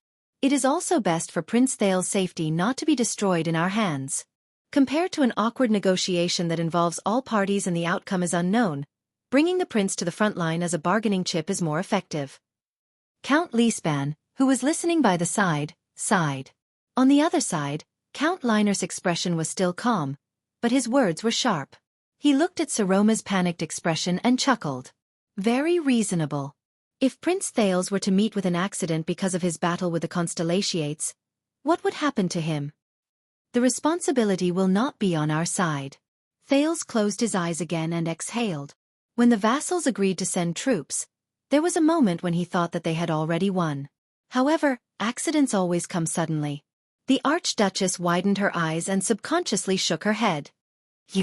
How are you going to deal with him?" Upon hearing the Archduchess' words, the counts frowned. Carcagel's deep voice seemed to have some kind of power that made people shudder. "If the other party restrains themselves, then we will act as usual. We will take him for a walk." The hall was silent for a moment. Saroma gulped. The Archduchess' voice rang again. "What if the other party does not restrain themselves?" Count Liner sneered, while Count Cotterson shrugged. "Then we will do what we should do," Carcagel said coldly. "As long as we conquer Fort Liberté, everything will be over." "What we should do?" Thales lowered his head in silence and did not speak. "What should I do? If I want to solve the current predicament, I must pay a corresponding price. The problem is, do I have to take that step? That is." Count Hurst stared at the Archduchess' expression. His golden beard trembled and he frowned. "I think it is feasible." Saroma clenched her teeth. "Seal," she said to the last count with great difficulty. "Do you agree as well?" "My lady." Regent Liespan looked at the young girl with a serious expression. "This is the best method for now. Countless people will rush to the battlefield for you, so you must consider their lives for the sake of the war." "No problem." Ian appeared at this moment. His eyes brightened. He coughed softly and smiled again. "The city of faraway prayers will welcome your highness' presence." Thales clenched his fists. He raised his head and looked at Saroma nervously, waiting for her response. Saroma also looked back at him hesitantly. Their gazes met in the air. Thales sighed and shook his head gently. No, Saroma. Don't do this because of... A few seconds later, the Archduchess' expression became firm again. She looked at Thales and shook her head too. Thales' heart trembled. He understood her response. No. The Archduchess raised her head abruptly. Thales, he must stay in Dragon Cloud City. Stay in Heroic Spirit Palace. Saroma's expression was firm as she said resolutely, and I promise that I will personally write a letter to King Kessel and remind him that his heir is still with us. I will use all means to ensure that Constellation will not pose a threat to our war. Thales closed his eyes. The vassals' expressions changed at the same time. They stared at their female ruler with unfamiliar and dissatisfied gazes. The atmosphere in the hall seemed to have returned to the time before Ian proposed. Thales heaved a long sigh. Saroma. If you do this will make our previous efforts. Hey! Thales opened his eyes gently. He gestured at Ralph behind him. Go. The Phantom Wind follower was slightly stunned. He nervously looked at the various hostile gazes in the hall, but still bowed slightly and left with his back against the wall. Thales exhaled. In the end it still came to this. His fists were trembling. Well, my lady, your relationship with him and this Prince of Constellation is quite good. Monty sneered. Just like the rumors say. These words were like pouring oil on the fire, making the atmosphere in the hall even more solemn and solemn. Lineage saw that the atmosphere in the hall was becoming more and more off. He quickly coughed and interrupted the Raven of Death. My lady, I don't like to say this, but someone interrupted the regent even faster. For the sake of the gods, you have said no many times about this matter. Across from Lineage, Count Nazir frowned and spoke slowly. As the ruler, my lady, of course you have the right to say no and force us to carry out your will. The old count enunciated each word, as though he cherished every word in his words. But please remember, every time you say it, you have to pay a price. It's just that some of the prices are visible and visible, while some are invisible. Under the Archduchess' shocked gaze, Count Nazir said flatly, unless you have the ability to fool your people again and again, otherwise, if you pay too many of these prices, one day, they will accumulate into a huge debt that even someone as noble as you cannot repay. Saroma gathered her hands under her sleeves. Her expression was unpleasant. Count Nazir. Nazir did not give the young girl a chance to speak. Instead, he spoke his words one by one. Among the 6 counts, Nazir's words were not as soothing as Lisbon's, not as gentle and polite as Count Hurst's, not as ear-piercing as Count Liner's, not as harsh and unpleasant as Cotterson's, and not as shocking and powerful as Carcagel's, but they seemed to contain a special power that could not be rejected. They could not help but be moved. And those we are talking about, my lady. Those are the soldiers of Dragon Cloud City, Nazir said softly. The decision we make here concerns their lives. Do you really understand the price of saying no here? Saroma was stunned. Those are the sons of countless mothers, the husbands of countless wives, and the fathers of countless daughters. The old count spoke very slowly, but every word he said made the vassals consciously listen to him quietly. These Northlanders, all left their homeland in response to your summons and rushed to other places. Saroma's breathing became chaotic. She stared at Nazir in a daze. She felt as if there was a heavy stone weighing 1,000 pounds pressing down on her from the air. Nazir raised his head gently and said slowly, "And no matter what the reason is, you should not disregard your people who are loyal to you for an outsider, a hostage of an enemy country. And the price of doing so?" He stared at the Archduchess with a piercing gaze. "Perhaps it will make your people and all those who are willing to fight for you bitterly disappointed. Then they will disregard you and their ruler." Once he said this, the gazes of the vassals on Saroma instantly changed. Saroma, on the other hand, stared at the count in a daze. She was drenched in cold sweat, and her lips trembled. Old Count Nazir sighed slowly. "Until one day, the accumulated debts of these prices exceed the grace you and your family have given us, and exceed our loyalty to you and your family. At that time, no one will be willing to fight for you anymore." "Isn't that so?" The hall became quiet. No one spoke anymore. In the corner, Thales closed his eyes expressionlessly and shook his head slowly. Chapter 327. The young lady was obviously anxious. Saroma's breathing became faster and faster. She subconsciously shook her head. But Count, no. But her hesitation only lasted for a few seconds. The Archduchess raised her head again and spoke in a firm tone. Count Nazir, you don't understand. Her words were somewhat incoherent, but the unyielding attitude in them made Lisban frown. If it weren't for Prince Thales' help, there would be no me, and there would be no Dragoncloud City today. Thales was shocked. The moment she finished speaking, the entire hall seemed to have turned cold. Count Lisban heaved a heavy sigh, while Nazir's expression was extremely unpleasant. The other counts were not willing to give in. More and more Northlanders turned to Thales again. But the gazes that gathered on him became more and more ominous. Silly girl. Ian put his hand on his forehead in annoyance. He nudged Thales and whispered, "Yes, perhaps she can protect you from war. But if she has to sacrifice her prestige and power for this, and lose the support of all of Dragoncloud City, then what is the point of everything we do today?" Thales did not answer. He just chased all the unnecessary emotions out of his mind and quietly looked at the Archduchess, who refused to back down. "Madam, Lady Saroma Walton, you said." Old Count Nazir called her by her full name and narrowed his eyes. "Without him, we wouldn't be here today?" Nazir softly repeated Saroma's words. Saroma took a deep breath. Her face was pale. "Yes, all of you may not know, but Seal knows very well." But the next moment, Count Nazir widened his eyes and suddenly raised his voice. "Indeed." His sonorous voice shook the hall. The old count stood up from his seat. The vassals' expressions changed simultaneously. Saroma was stunned by the count's sudden outburst.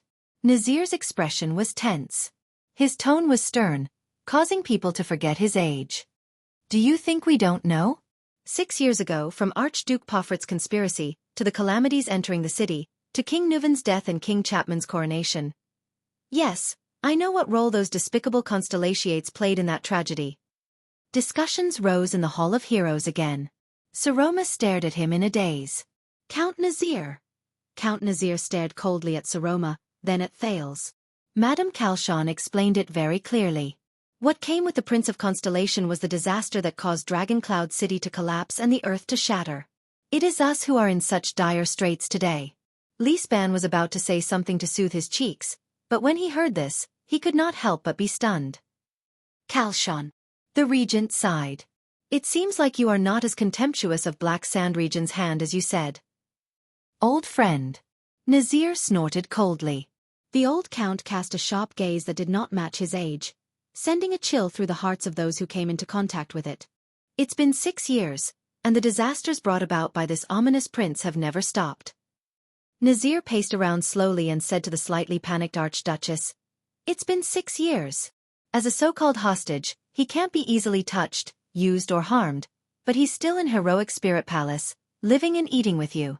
Saroma was speechless. "But that's not important anymore. I don't care how many pieces that prince will be chopped into. Because what I can't stand the most is not those unpleasant rumors, nor is it the prince's misdeeds in Dragoncloud City."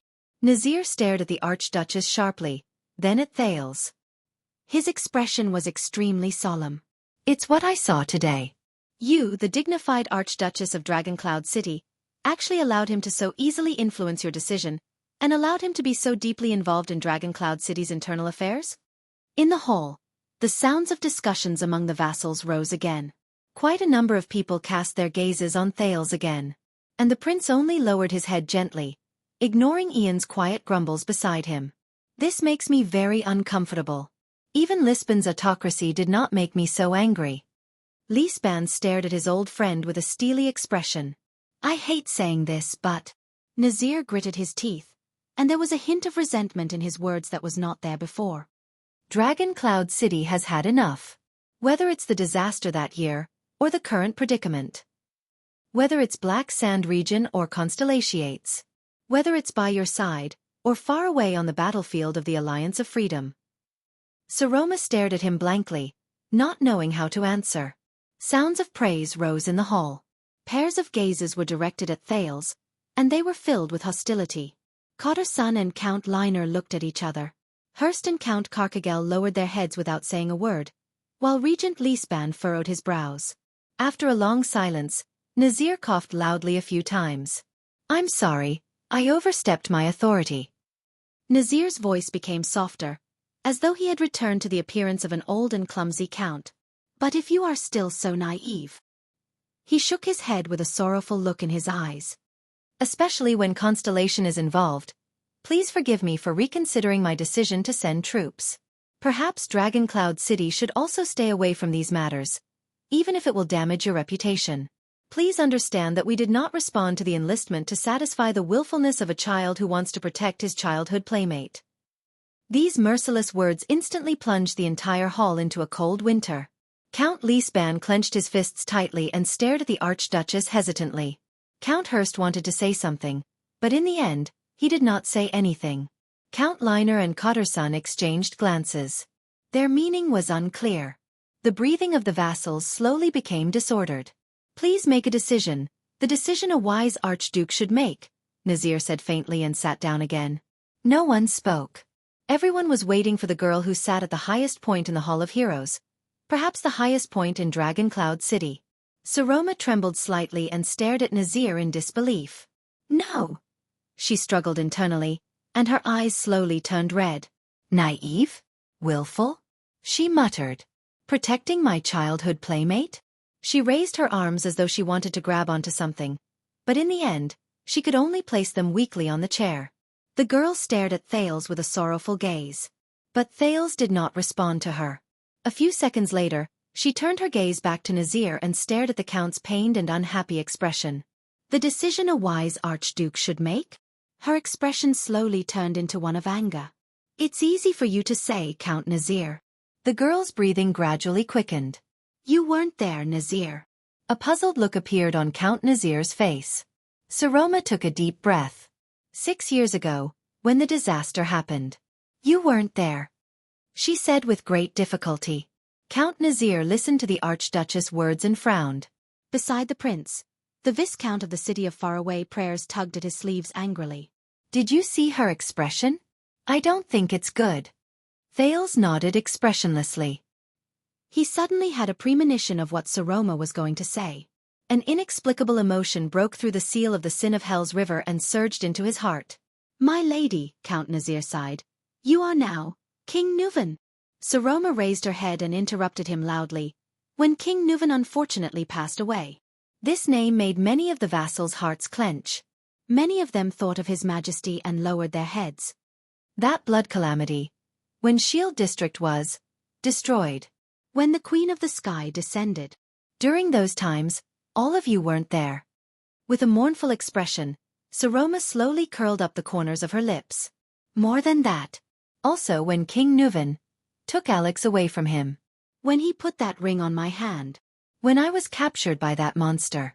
When Lupa appeared and surrounded us, it was as if he was a child. The vassals stared at the girl. Doubt and puzzlement slowly crept into their hearts. My lady. Liesban coughed and reminded her softly. Perhaps you should reconsider. But Saroma ignored what he was saying. How do you know? How do you know? So you don't know. The girl gritted her teeth fiercely. At that time, the one who was truly by my side. It's him who saved my life. And gave me a different life. At this moment, Thales, who was at the center of the storm, slowly curled up the corners of his lips. The words of the girl and Nazir made him recall what happened in the past. Those things he would never forget. He watched the Archduchess' struggling and hesitant expression from afar and sighed softly. Saroma puffed out her chest and held onto the arm of the chair. The anger in her eyes slowly turned into relief. The expression on her face also changed from indignation to indifference.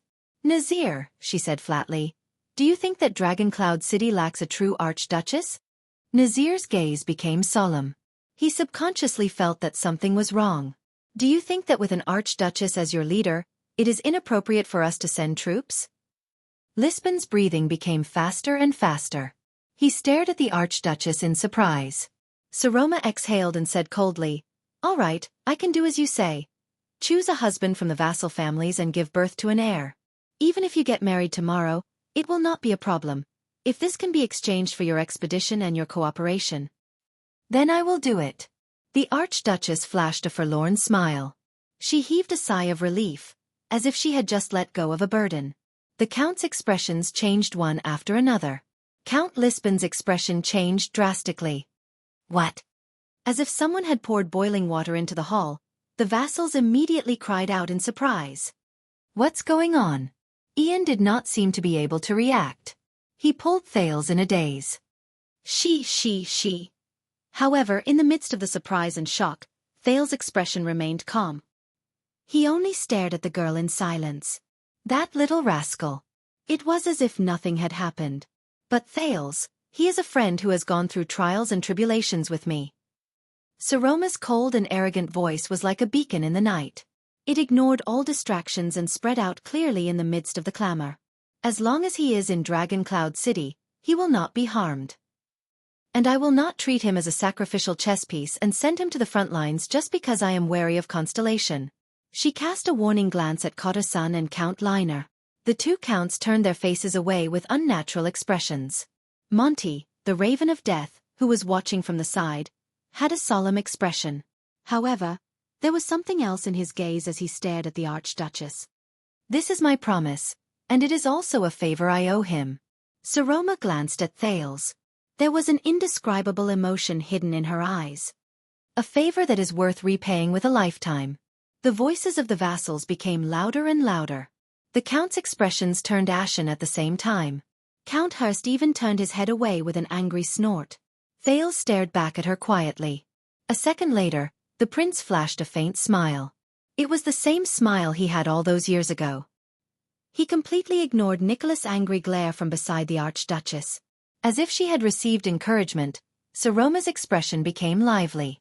The Archduchess raised her head proudly and looked at the entire hall. Everyone, what do you think of this deal? Count Nazir stared at her in a daze. He seemed to be shocked by the girl's determination and was speechless for a long time. My lady! Count Lisban could not take it anymore and shouted, Enough of being willful! Do you know what you're saying? Saroma slowly turned her head and looked at the regent who had accompanied and taken care of her for more than 6 years. She is losing this game, losing her bargaining chip as an Archduchess. Below the hall, Ian stared at the prince with a complicated expression. There was no lack of resentment in his voice. She is making all our efforts for her go to waste. Just to protect you? I really don't understand. Ian snorted coldly. Thales shuddered slightly. He slowly turned his head. No, Thales said coldly and interrupted Ian. She did not lose. In the face of Ian's puzzled gaze, Thales took a deep breath and tugged at his collar, brushing past the symbol of the 9-pointed star. I can't lose either. At the same time, everyone was either shocked or furious as they waited for the Archduchess's response. It was an important decision that might decide the future politics of Dragon Cloud City. The young Archduchess' hands trembled more and more violently, but her gaze became more and more resolute. Of course I know what I'm talking about, Seal. Thank you. Saroma said coldly, but I am a Northlander, and Northlanders never forget favors, even if it comes at the cost of my life. At that moment, all the Northlanders fixed their gazes on their ruler, but everyone's expression was solemn. In the corner, Thales pressed his hand against the pocket on his abdomen. There was a pair of old black-rimmed glasses hidden there. The prince stared at the stone carving of the cloud dragon's spear at the top of the hall with a determined expression. At least with me around she won't lose, he said flatly to Ian, who was beside him. Ian was dumbfounded. What do you mean? Ian seemed to have figured something out. He became nervous. Thales, what are you going to do? The corners of Thales' lips curled up slightly, revealing a smile. As I said, Thales seemed to be a little sentimental, he chuckled and said, a backup plan. In the hall, the Archduchess stared coldly at Count Nazir and opened her mouth gently. Instead of sitting in this position with guilt in your heart in the future, when you think about today. However, before Saroma could finish her words, ha ha ha ha ha, a loud, undisguised laughter rang out in the Hall of Heroes out of nowhere. It interrupted the Archduchess' emotional words. It also broke the solemn atmosphere. Saroma, who was about to speak, was instantly stunned. Ha ha ha ha ha. The laughter continued. Many of the vassals were also stunned. Lisban frowned, Nazir turned his head in surprise, and more nobles turned their gazes in displeasure, looking for the idiot who had no respect and did not pay attention to the occasion. Ha ha ha ha ha. The laughter went back and forth, echoing without restraint. It seemed like something really funny had happened. Saroma and the other vassals frowned together and looked in the direction of the laughter. The Archduchess was stunned. The others, including Ian, were also stunned.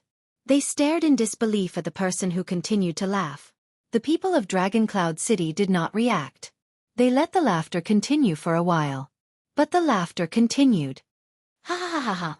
Then, the captain of the Archduchess Guards, the Star Killer Nicholas, who was in charge of maintaining order, shouted angrily. "Shut up!" The Star Killer's roar drowned out the laughter and echoed in the hall. Finally, the second Prince of Constellation, Prince Thales Jadestar, who had been laughing heartily and rocking back and forth, stopped. Slowly he drew back his upraised head. Thales did not care about the angry gazes of the others. He leisurely and contentedly straightened his back on the chair. It was as if this was just an outing. And in the eyes of the Northlanders in the hall, the teenager was narrowing his eyes.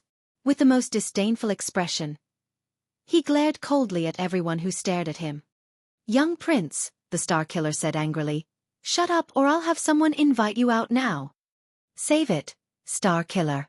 Can't you see?" Thales snorted coldly and glared at Ian, who was trying to pull him back. "In this hall, your roar is the same as the Archduchess' prestige. It's useless." Nicholas was stunned. Then, he showed a resentful expression. Thales seemed to be amused by himself. He slowly stood up and laughed again. Ha ha ha ha. Although his shoulders kept trembling, there was no smile in his eyes. They were even cold. Saroma stared blankly at Thales, who was behaving abnormally. She did not know why. None of the Northlanders seemed to understand the prince's sense of humor. They stared at the presumptuous prince in unison. Their gazes were malicious, and the sound of their fists cracking and teeth gnashing could be heard incessantly. "We are discussing how to save, or take away, your life. And you think it's funny, don't you?" Count Cotterson looked sideways and stared at Thales coldly. "The Empire?" When he heard this, Thales did not stop laughing. Instead, he laughed even louder. Ha ha ha ha ha. Amidst the prince's laughter, the Northlanders' expressions became increasingly unpleasant. "Have you heard of that story?" Thales, who was laughing so hard that he could not straighten his back, waved his hand and finally managed to speak smoothly. "A fisherman and a woodcutter sat under a tree and had lunch. They were poor and had never tasted beef, so they thought of a way. They imagined the black bread in their hands as beef." Ha ha ha. Thales laughed so hard that his face was contorted. He clutched his abdomen and said while laughing, Then they discussed, "Hey, look at the piece of beef in my hands. Should I bite it horizontally or vertically?" His words echoed in the hall with his laughter, and it also made the Northlanders increasingly unable to suppress their anger. "Ha ha ha ha." Count Leespan and Count Nazir looked at each other in surprise. They had a tacit understanding that this was not Thales' doing. Saroma stared blankly at Thales as he walked out of his seat. She was speechless. Count Cotterson could not take it anymore. He gritted his teeth and glared at Thales. "What the F***ck are you talking about?" Thales stopped laughing, exhaled and shook his head. "Don't you understand?" The prince walked to the center of the hall. Under the watchful eyes of the crowd, he looked at the vassals around him contemptuously. Looking at a bunch of self-righteous fellows, self-righteously discussing a fantasy that they can't even achieve. Chapter 328. This sentence caused a huge uproar in the hall, like sparks splashing on eternal oil. The vassals were enraged. This F***king. F***ck him. Guards! But before the vassals could vent their anger, Thales spoke again.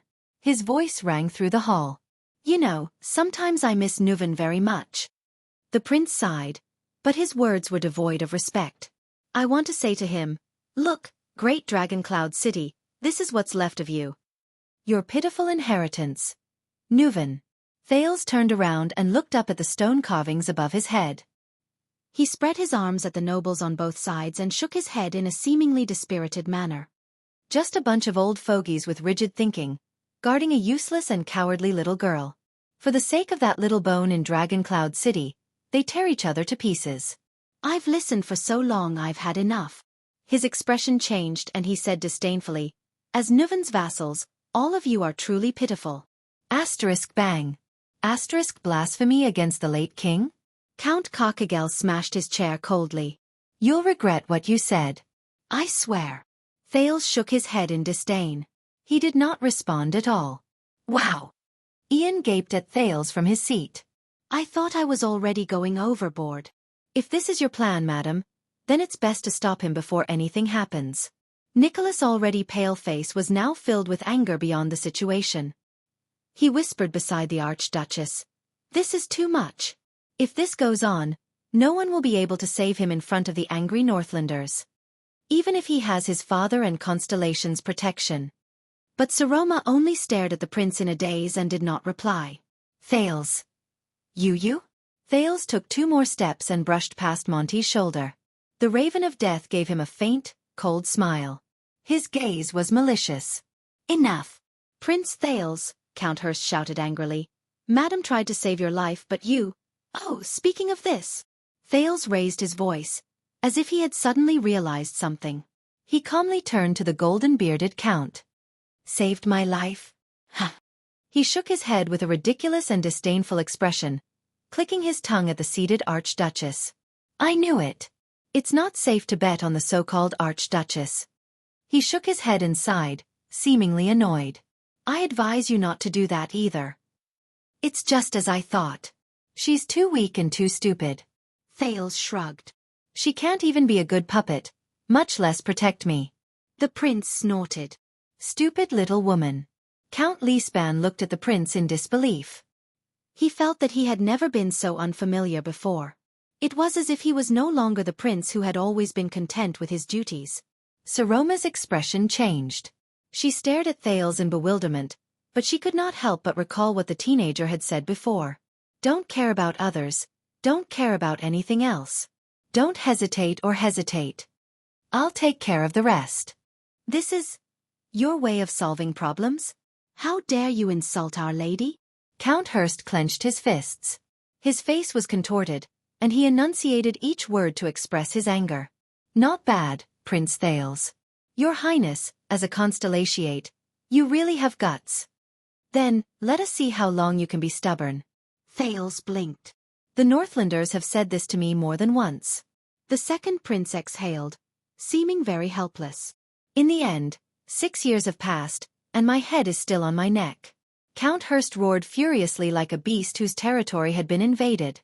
The Northlanders burst into deafening curses. The Archduchess guards even held down 2 vassals who could not help but step forward. This is really interesting. Count Liner stared coldly at Thales. My lady, it seems that your judgment of people is somewhat biased. Saroma, however, quietened down at this moment. She looked at Thales with a hint of sorrow. But she could only see a false emotion in the prince's eyes. Thales, what do you want to do? Yes. The Alliance of Freedom was our doing. It was Constellation's premeditated plan. Thales took a deep breath, turned to the Northlanders in the hall, and shouted, adding fuel to the fire. And what can you do? Northlanders? Dragon Cloud City? Hold endless hearings and quarrel in the castle? Then, use pretentious words to boast about your achievements that were never yours to hide your incompetence and foolishness? I've had enough, he sneered. As if all of you have really contributed a lot to Dragon Cloud City. Countless angry shouts rang in the air, and the passionate Northlanders gave passionate suggestions such as, kill him. Count Nazir frowned and stared at Thales. He gestured to Liespan, who was sitting opposite him. What's going on? But the regent only shook his head. He did not know either. And what annoys me the most is, your Archduchess is right about one thing. Thales sighed, and his expression turned cold. 6 years ago, if it wasn't for me, Dragon Cloud City would have long since ceased to exist. Since when did all of you have the right to shout and discuss how to deal with me? Thales spun around on the spot and took in every pair of gazes. He laughed loudly and raised his voice, drowning out the Northlanders' curses. As if you can really do it. The voices in the hall grew louder. Now if I say, chop off one of his hands, Count Liner said coldly and loudly, is there anyone else who objects? One-sided shouts of anger and agreement rang in the hall. Thales laughed without a care in the world. He turned around and faced the now speechless Archduchess. He spread his arms. Come. Like a brave warrior who was ready to risk everything, He laughed angrily and happily on the battlefield. Everyone from Dragon Cloud City, the second prince of Constellation, Thales Jadestar, is here right now. Take me as a hostage, the teenager shouted. Chop off my hands or feet, it's up to you. 3 Archduchess guards held down the 5th vassal who was about to rush forward. Count Hudson. Thales could no longer remember whether he was Sunset Snow River or Hudson of Spear City. But it did not matter. Thales stared coldly at the enraged Northlanders. It's about time. Ian stared at Thales in the hall and furrowed his eyebrows tightly. What are you trying to do? This is Dragon Cloud City, and you're facing Northlanders. If this goes on, even if you want to be sent to the city of faraway prayers safely, it's impossible. Saroma stared at Thales, who seemed to want to challenge all the authoritative figures in Dragon Cloud City. That's right. At this moment, no one. Talk about marriage, talk about conscription, and talk about the Archduchess qualifications. But you, Thales. When she thought of this, she could not help but feel a lump in her throat. Thales roared angrily again. But all of you must remember. Thales waved his arms and glared at every Northlander who was gnashing their teeth. He raised his head and shouted angrily, on that day in the future. On the day I wear the 9-pointed star crown and receive the staff of constellation. Every debt will be settled, and every hatred will be washed away. His words were like a bucket of cold water. The angry shouts in the hall immediately stopped. In the name of Jadestar. This is a promise from the heir to the throne of Constellation. Thales took advantage of the silence to lower his voice and soothe his hoarse throat. He said coldly, remember every single one of you. Remember. Extensions. He glanced coldly at the vassals in the hall and found that the anger in their eyes had slowly faded away, turning into hatred that could not be erased for years. Brat. Count Cotterson gritted his teeth so hard that he looked as if he wanted to chew Thales to pieces. Do you think the Northlanders will be afraid of your threat? Thales turned his head around like a thorn and met his gaze. Am I wrong? Look at how scared you were when you faced Constellation. The prince smiled and said with a sigh, the once awe-inspiring and famous Dragon Cloud City has now. You can only rely on hostages to fight. The angry shouts in the hall, which had calmed down, rose and fell again. Aside from the bewildered Lisban and the frowning Nazir, even the other 4 counts showed their anger. Count Karkagel clenched his remaining fist and said with an expressionless face, I doubt if you can live to be crowned. If it weren't for the Archduchess guards restraining you, you would have been torn to shreds by now. I doubt if you can live to see the day of your coronation. Thales laughed. That's why I said that you are a bunch of idiots. The second prince of Constellation sighed as if there was no one else around him. It doesn't matter whether I am crowned or not. Because someone will always be crowned. He narrowed his eyes and fearlessly met the count's gaze. When it comes to how to deal with me, you have never faced me, but, the prince slowly opened his mouth and finished his sentence, the entire constellation. Thales finished his words flatly, and was greeted by another wave of angry protests. But he was completely unaware of it. At this moment, when everyone's attention was on Thales, a servant hurriedly pressed his body against the wall and went behind Regent Lisban. He then leaned close to his ear. Some people noticed this, but their attention was immediately attracted by Thales and they shifted their gazes again. However, Lisban's expression changed. He lowered his voice and said, What? Now, he's at. The servant nodded. After Lisban asked a few more questions, his expression became increasingly worse. Count Nazir noticed his old friend's expression and immediately cast him an inquiring gaze. Against his expectations, the usually steady old Lisban had a dejected and panicked expression. He shook his head at the puzzled Nazir. Lisban took a deep breath and stared at Thales in disbelief. He smiled bitterly. Is that so? Prince Thales. I see. A second later, Lisban waved his hand weakly, as if he had given up on something. The servant left, but the confrontation in the hall continued. We Extet, fear no opponent, Count Liner said coldly.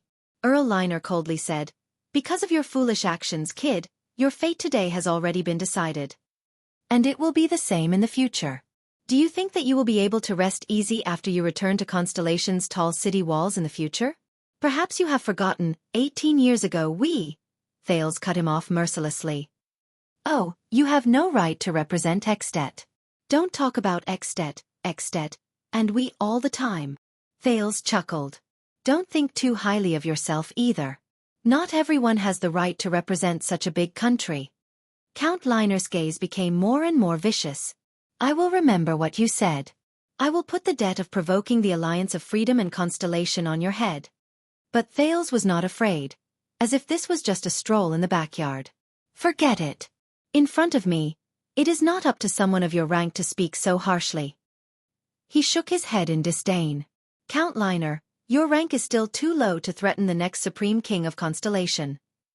The king's vassal of a country. Liner's face immediately turned livid. At this moment, bang. The main door of the hall was suddenly opened. A deep and sonorous voice rang out in a low voice. I seem to have heard someone say that not everyone has the right to represent Extet? Even a count's rank is not enough to speak to a certain king's heir? The argument in the hall stopped. Most of the people stared at the door in a daze. They did not understand what had happened. Thud. Thud. Thud. The sound of footsteps rang. Under everyone's puzzled gazes, a middle-aged noble with a frosty expression stepped into the Hall of Heroes, accompanied by a few Archduchess personal guards, as if no one else was present. The newcomer stopped and stood leisurely in the center of the hall. He calmly sized up his surroundings. He spoke softly, but his words seemed to contain a bone-chilling chill. What about me? What about a king? The hall instantly fell silent. Saroma, Liespan, Nazir, Nicholas, Carcagel, Hurst, Liner, Cotterson, Lord Justin, even Monty and quite a number of vassals, from the Archduchess to the vassals, and even the personal guards and envoys from the city of faraway prayers, all of them froze in an instant. Liespan even had a tired and sorrowful expression on his face. It was as if time in the hall had stopped at this moment and did not move forward. Their expressions were exactly the same as they stared blankly at the middle-aged noble who had just walked in. It was as if he was a dead man who had crawled out of his grave. Thales was the only one who looked at the middle-aged noble calmly. Under countless strange or shocked gazes, the middle-aged noble raised his head. The dark golden crown on his forehead shone, and a dark red gemstone was embedded in the middle. When they saw the gemstone clearly, many of them sucked in a sharp breath. In the next second, Chapman I, the 46th common elected king of Extet and the Archduke of Black Sand region, swept his gaze across everyone in the hall expressionlessly. He said softly, "Good morning." Chapter 329. Thales never thought that when a king appeared before his vassals, he would receive such an interesting response. At that moment, all eyes were on the king. In the silent atmosphere, Chapman Lampard clasped his hands behind his back expressionlessly and paced at a moderate pace. But he seemed to exude the solemn pressure unique to a king. He furrowed his eyebrows slightly, as if he was deliberately sizing up the floor tiles of Heroic Spirit Palace, as if there were some patterns on them that were worth paying attention to. Behind the king, Viscount Kentvita and Croce stood on his left and right with indifferent expressions. Not everyone recognized King Chapman, so aside from Thales, there were only two kinds of expressions left in the hall. Their faces were solemn, and they were confused. There were also those who were both, such as Liespan and Nazir, and the Archduchess.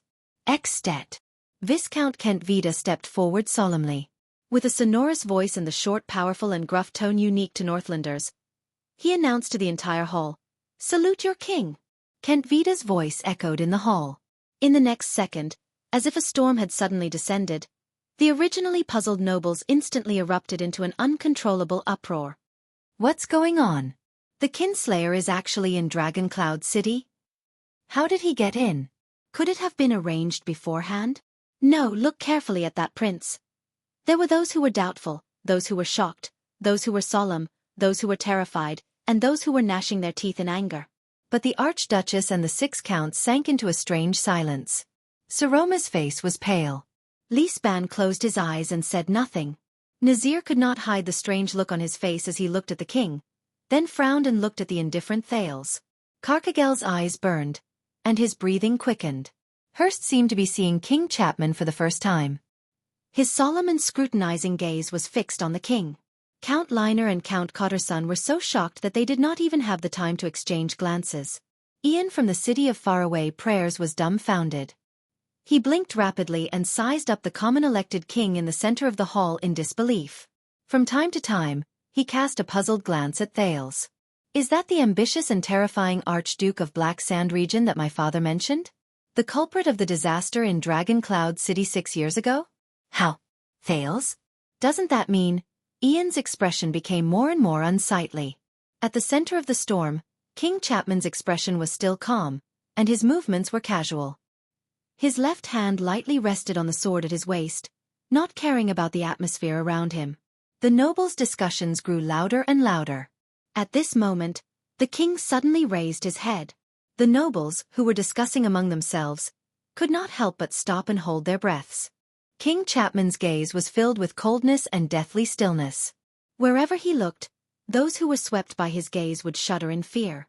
It was like falling into a bottomless glacier. A few seconds later, the king grinned and looked at the nobles of Dragon Cloud City.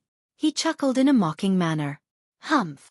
Thales took a deep breath and calmly looked at Waya and Ralph, who had worried expressions on their faces.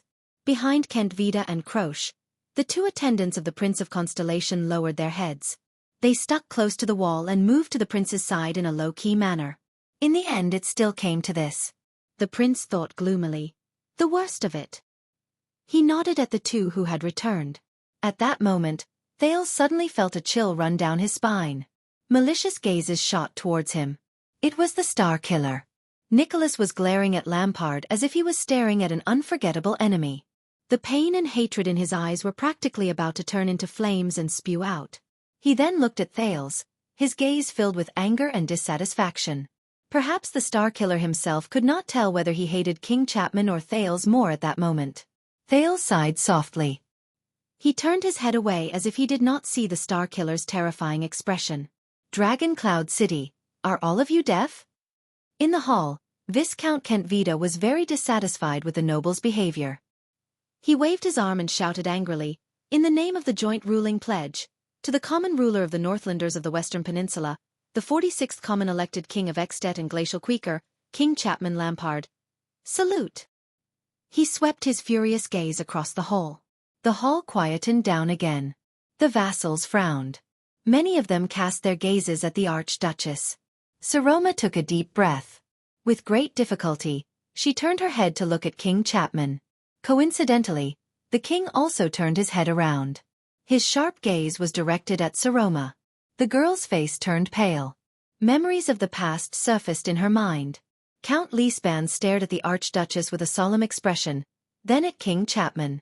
Then he sighed and nodded. He is the king.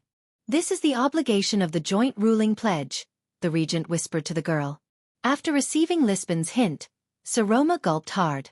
She took a few deep breaths before she lifted her skirt, left her seat, and slowly walked down the stairs. She walked towards the supreme ruler of Extet. Your Majesty Chapman. She came before King Chapman, pressed her hand on her chest, bowed slightly, and said respectfully, Welcome to Dragon Cloud City. I'm very surprised that you've come. As the Archduchess moved, countless sighs rose in the hall. King Chapman looked down at Saroma from above. He looked at the emblem of the Cloud Dragon spear on her clothes, and a barely noticeable hint of bewilderment flashed across his eyes. Yes, I didn't expect it either. But life is always full of surprises. He snorted softly, seemingly with a profound meaning. The ruler of Dragon Cloud City. The king shifted his gaze and looked around him. In the next second, the hall was in complete silence. All the extensions, whether they were nobles, vassals, soldiers, servants, counts with high positions of authority, or Viscount Ian of the City of Faraway Prayers, whether they were anxious or indignant, all rose from their seats. They knelt on one knee. They bowed to the king of Extet in the middle of the hall. Thales watched everything quietly. He felt as if he had returned to the day King Chapman was crowned 6 years ago. Seeing the vassals' actions, Kent Vida and Croche exchanged glances before they nodded in satisfaction and knelt down as well. However, Kent Vida immediately frowned. Not everyone has knelt down. Mute. Stand back a little. Waya pulled Ralph back and whispered in dissatisfaction. We're the only ones standing. It's a little too eye-catching. Ralph shrugged and pointed at a person in the hall. He frowned and gestured. We're not the only ones. Without waiting for Waya to react, Viscount Kent Vida's displeased voice rose again. Count Cotterson. You're still standing. You didn't bow? Everyone's gaze turned to him at the same time. One of the 6 most powerful counts in Dragoncloud City, Count Shalon Cotterson of Phelan Castle stood on the spot with an indignant expression. Compared to the vassals around him who were kneeling on one knee, he stood out. I still remember when we were young and fooled around together in Dragoncloud City. At that time, you respected and feared King Nuvan. Count Cotterson said coldly. And now you come back to Dragoncloud City to show off your might, Chapman? King Chapman's eyebrows twitched slightly. He snorted through his nose. He seemed to find this very interesting. Listen up, Chapman. We are the vassals of the Archduchess of Dragoncloud City. Cotterson did not show any weakness. He withstood the king's gaze and said in a gruff voice, We are also her vassals. We only salute her. Saroma stared in astonishment at Cotterson, who had been on bad terms with her before this. It was as if this was the first time he had met this earl who spoke harshly. All the people in the hall quietly watched the confrontation between Cotterson and King Chapman. But the king ignored him and looked away. He seemed to be indifferent. In this hall, only the Prince of Constellation does not have to salute the king, Count Cotterson, Kent Vida said flatly. This Viscount Kent Vida is probably still holding a grudge for the embarrassment from the last time we met. A malicious glint shone in the Viscount of the City of Halting Light's eyes. Why, are you also a Constellatiate? The moment he said this, Count Cotterson's face immediately turned livid. Many people furrowed their eyebrows. Kneel down and show your loyalty to the king, Kent Vida said coldly. Count Cotterson took a deep breath. He stared at the king in disdain, then at Kent Vida. He was about to open his mouth to retort. But someone grabbed his shoulder. Cotterson turned his head in surprise. Count Liner was holding his shoulder. His expression was unpleasant. Kneel down. He is the king after all. Etiquette is secondary.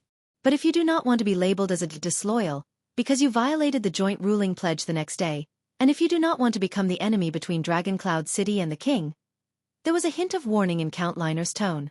Kneel down, don't cause trouble. Cotterson raised his head indignantly and looked at the king. He thought of something, and his expression was one of struggle. King Chapman continued to stare back at him with a dark expression. A few seconds later, Cotterson gritted his teeth. In the end, he closed his eyes and knelt down on one knee. His hand, which was holding his knee, trembled slightly, as though this was a great humiliation. The king's cold laughter rang in the hall. If you do not want to kneel down. King Chapman's expression became animated, as though he had suddenly come alive from a portrait. Then do not kneel. A true Northlander does not lie to himself. He cast a scornful glance at Cotterson.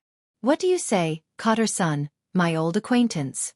Count Cotterson, who had already knelt down, immediately had an extremely unpleasant expression on his face. Get up and return to your seats, everyone. Especially you, young lady.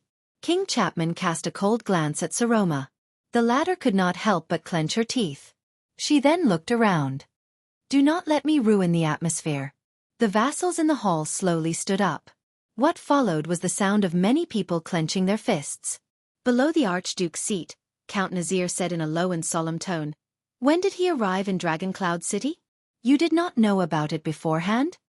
Opposite him, Liesband sighed. At this point in time, is this important? Nazir glanced at the king, who acted as though there was no one else around him, and snorted softly.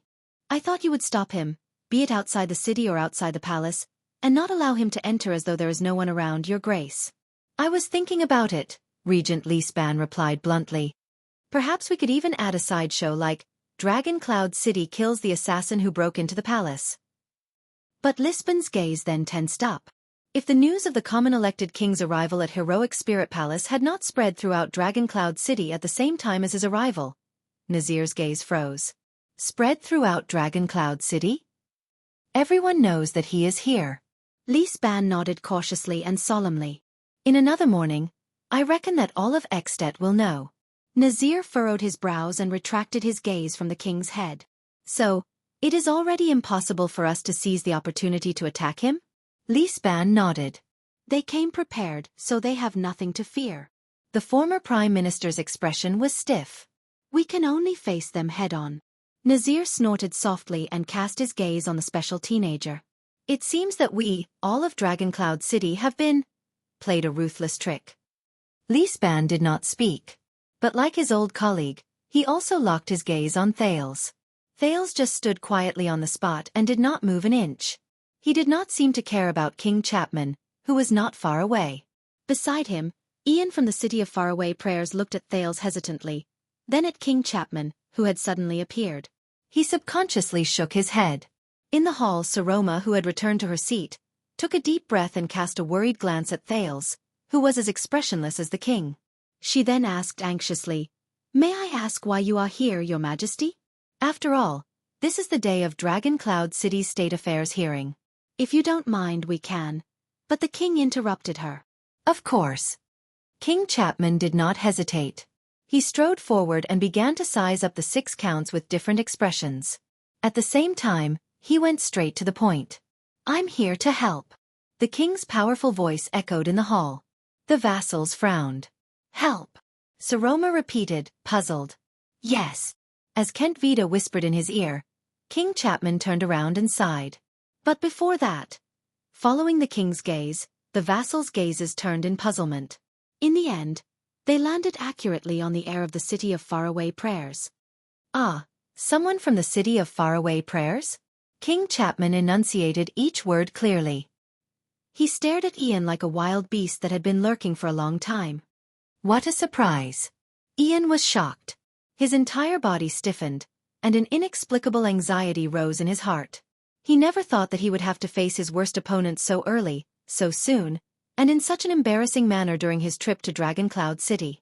In the face of the king's oppressive gaze, Ian instinctively said, "Your Majesty, this is the first time we meet. I've heard of you, Rockne's son." The king waved his hand and did not let him continue. "Are you here to propose to the Archduchess of Dragoncloud City?" Ian was instantly rendered speechless. He had thought about the possible ways the king would open the conversation.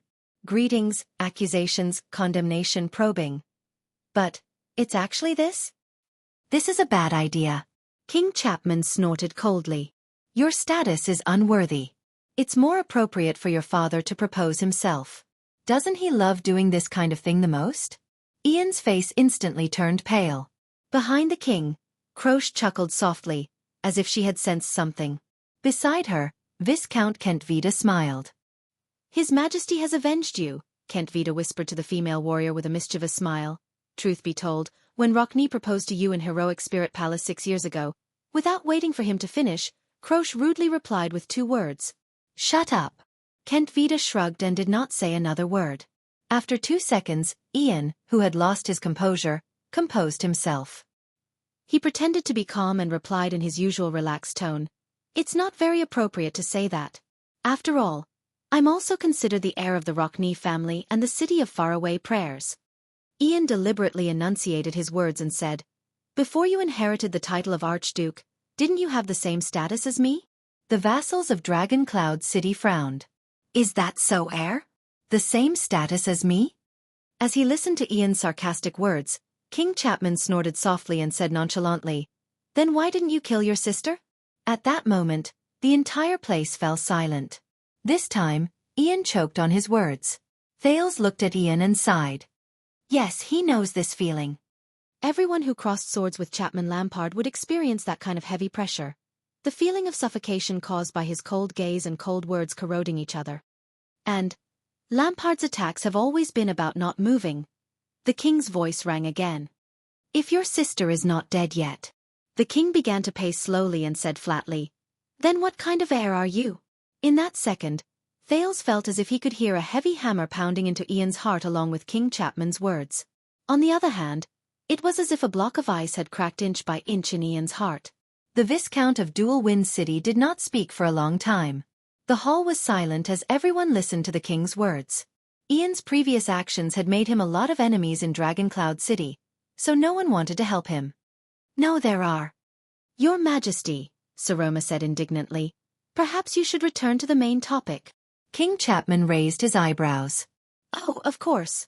For example, the City of Faraway Prayers, which rules the western part of Extet, sends a viscount who doesn't even have the right of succession to ask Dragoncloud City for a marriage alliance. These words made many people's faces turn stern. Ian, Monty, the Raven of Death reminded the absent-minded Ian in a low voice. Do something. Under the reminder, Ian shuddered violently. He suddenly realized that King Chapman came for the City of Faraway Prayers. He could not back down. The young heir of the City of Faraway Prayers forced a smile and said, You have misunderstood. In the City of Faraway Prayers, according to the Northlanders' tradition, my sister has no right of succession. When he heard this, Thales sighed and closed his eyes. He saw it very clearly. Chapman Lampard and Ian Rockney. Just like the contest between the Prince of Constellation and the Star Killer. Whether it was a contest of swordsmanship or a battle of words, both sides did not. They were not on the same level.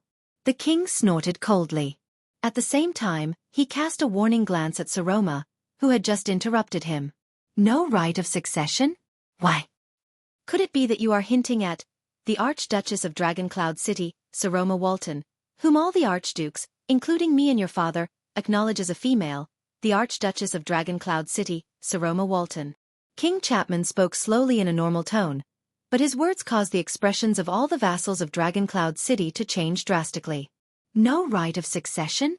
Sitting on the Archduchess' throne, Saroma's breathing quickened as she stared at King Chapman in a daze. Ian was stunned again. In the face of the king's gaze and words, he was tongue-tied. His chin trembled continuously, but he could not say a word for a long time. Ian, who usually did not bother about trifles, was rendered speechless at this moment. There was no time to rest. The king soon spoke again, breaking the uncomfortable silence in the hall. Humph. Don't take it seriously. It was just a joke. Even if your father comes to propose. King Chapman glanced at Ian coldly from the corner of his eyes. Fortunately, you are not that stupid. If your families really become in-laws, I will not be here to help you. Ian looked at King Chapman. But for the future of Extet. The king glanced at the people in the hall. There was a deep chill in his voice. He is here to declare war. The atmosphere in the hall froze. The vassals became alert. Ian, who was usually eloquent, was rendered speechless, as if his tongue had been cut off. Ian turned to Thales indignantly. Damn it. Damn it. Thales. You and your father and the others. 6 years ago in Dragoncloud City, which was in a desperate situation. How did you play against an opponent like Chapman Lampard? And not be at a disadvantage? Lisban and Nazir looked at each other in unison. They saw the uneasiness and nervousness in each other's eyes. The City of Faraway Prayers can no longer be counted on. The situation is not good. Right. King Chapman raised his head again and sized up the decorations in the hall. He did not relax in the slightest when it came to Ian's question. I heard that Archduke Rockney has been very close to some of my restless vassals recently? The expressions of the vassals in the hall changed. Not very close. Ian took a deep breath and chased away the discomfort and loss of composure brought on by the king's pressure. He tried his best to force a smile. But under the joint ruling pledge, we pay attention to every noble of the kingdom, especially to ensure that their natural legitimate rights are not violated. Please forgive me. Thales closed his eyes gently. No. Indeed, they were not very close. But the City of Faraway Prayers is the mastermind behind the scenes. The City of Faraway Prayers wanted to rope in Dragoncloud City, end the war quickly, and defeat the Alliance of Freedom without any delay. It was also because they wanted to avoid falling into a quagmire. To ensure their influence over the vassals of Black Sand region, so that I can support them in defending their autonomy and fighting against King Chapman. The king's gaze was focused on the Soul Slayer pike behind the Archduchess. He seemed to be distracted and reminiscing about the past. He snorted softly in response, whether intentionally or not. But Thales knew that King Chapman was definitely not daydreaming. Is that so? Chapman I seemed to have just snapped out of his daze. He said faintly, Yes, I almost forgot. Your father, Culgan, is such a generous and upright man. Ian furrowed his brows. He sensed that something was wrong. King Chapman sighed. So, when I heard that the City of Faraway Prayers was in trouble, I left my own troubles behind and came all the way here to help. The vassals of Dragoncloud City became alert. The war in the City of Faraway Prayers was related to Dragoncloud City's reinforcement. It was also related to the contest of power between the archdukes and the king. The city of faraway prayers is safe and sound. Ian raised his guard and spoke cautiously. He said cautiously, You don't have to worry. Ian fixed his gaze on King Chapman. Previously, Ian's imagination about Archduke Lampard and even King Chapman. His expectations and fixed impressions of him had long since been shattered by what he saw today and the few words they exchanged. This king was truly an extremely terrifying opponent. But Ian still underestimated this king who had been crowned for 6 years. Really? Don't worry? King Chapman's tone was raised slightly. He turned to the person he had never paid attention to since he arrived. What do you say? He was also the person who had been temporarily overlooked because of the king's arrival. Prince Thales. Everyone in the hall was shocked. What? That means... Lisban and Nazir's gazes were fixed on the prince. Their gazes were especially sharp.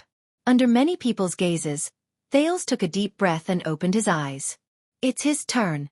Since we've already come this far. His gaze swept past the vassals of Dragoncloud City and finally stopped on Saroma, who was at the highest point. Saroma stared at him in disbelief. Her gaze seemed to be asking him, What's going on?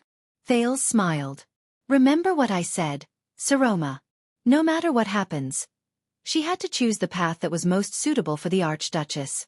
In the next second, Thales turned around in a steady and resolute manner. He faced the strange gazes that filled the hall and the seemingly calm King Chapman. Constellation thinks so. Extet is represented by the city of faraway prayers. You shouldn't rudely interfere with the internal affairs of the Alliance of Freedom. So we sent an army to observe the relationship between the Alliance of Freedom and the city of faraway prayers. Thales used the shortest and most appropriate words to share the information with King Chapman, who had just arrived. And regardless of whether it's the city of faraway prayers or Dragoncloud City, everyone here seems to be. I'm not very satisfied. After Thales finished speaking, he pursed his lips tightly. However, this sentence was like a powerful knock that echoed in the hearts of everyone who knew the truth. Saroma stared at Thales in a daze. The puzzlement in her eyes grew deeper. What was going on? Why does Thales want to stand against us? Why does he want to claim that his kingdom is against us? His situation was clearly already. In the face of Saroma's puzzlement, Thales' expression was as calm as still water. He did not respond. Ian of the city of faraway prayers opened his mouth in shock, but he could only speak halfway. Thales, what kind of joke is this? Didn't you say that you didn't know anything? But now you...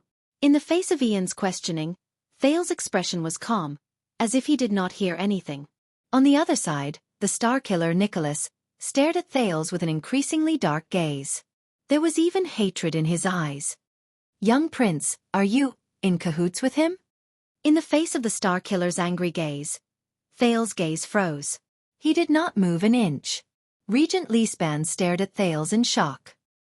He furrowed his eyebrows tightly as he recalled the prince's previous deeds. Could it be that this prince and King Chapman and Thales' words also stirred up the anger of the vassals of Dragoncloud City again? Waves of condemnation surged forth and drowned him. Count Cotterson of Dragoncloud City gritted his teeth and said, "Hey, you little rascal," but he was interrupted. Count Nazir held him down with a solemn expression and shook his head. "Your Highness, is this your plan?" Waya, who came to listen to the council hearing for the first time, immediately whispered nervously into the prince's ear, "It doesn't seem too good." Ralph cast a scornful glance at the attendant. "This is considered bad? You didn't see it, but when the Northlanders were discussing how to dismember the prince." In the face of these people's gazes and discussions, Thales was indifferent, as if it had nothing to do with him.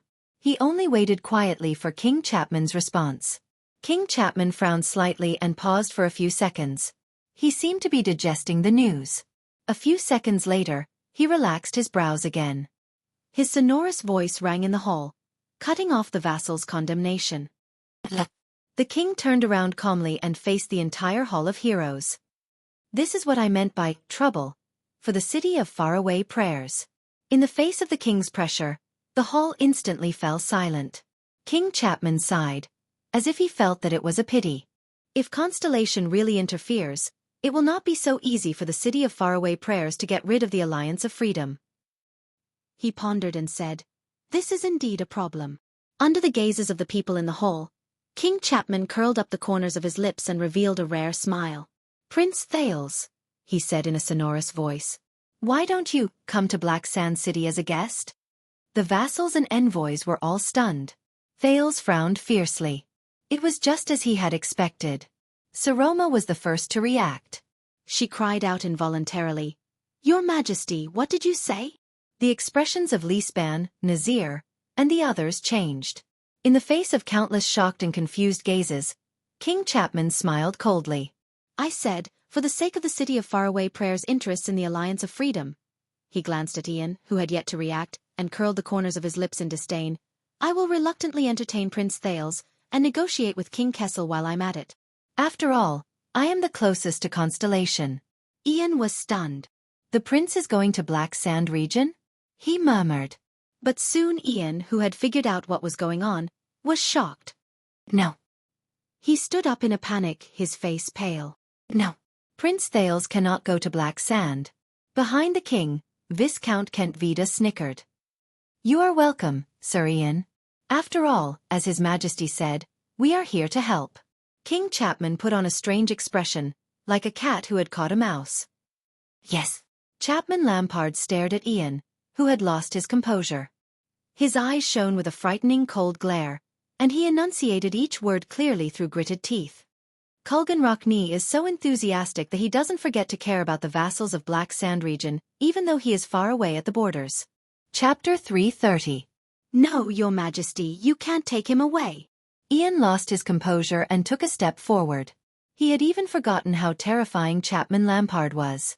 He was completely unaware that the man before him was the supreme ruler of the entire kingdom. "You can't take Prince Thales away." Count Nazir frowned slightly and whispered to Lisban, who was beside him, "Strange." "Yes." Regent Lisban also revealed a solemn and puzzled expression.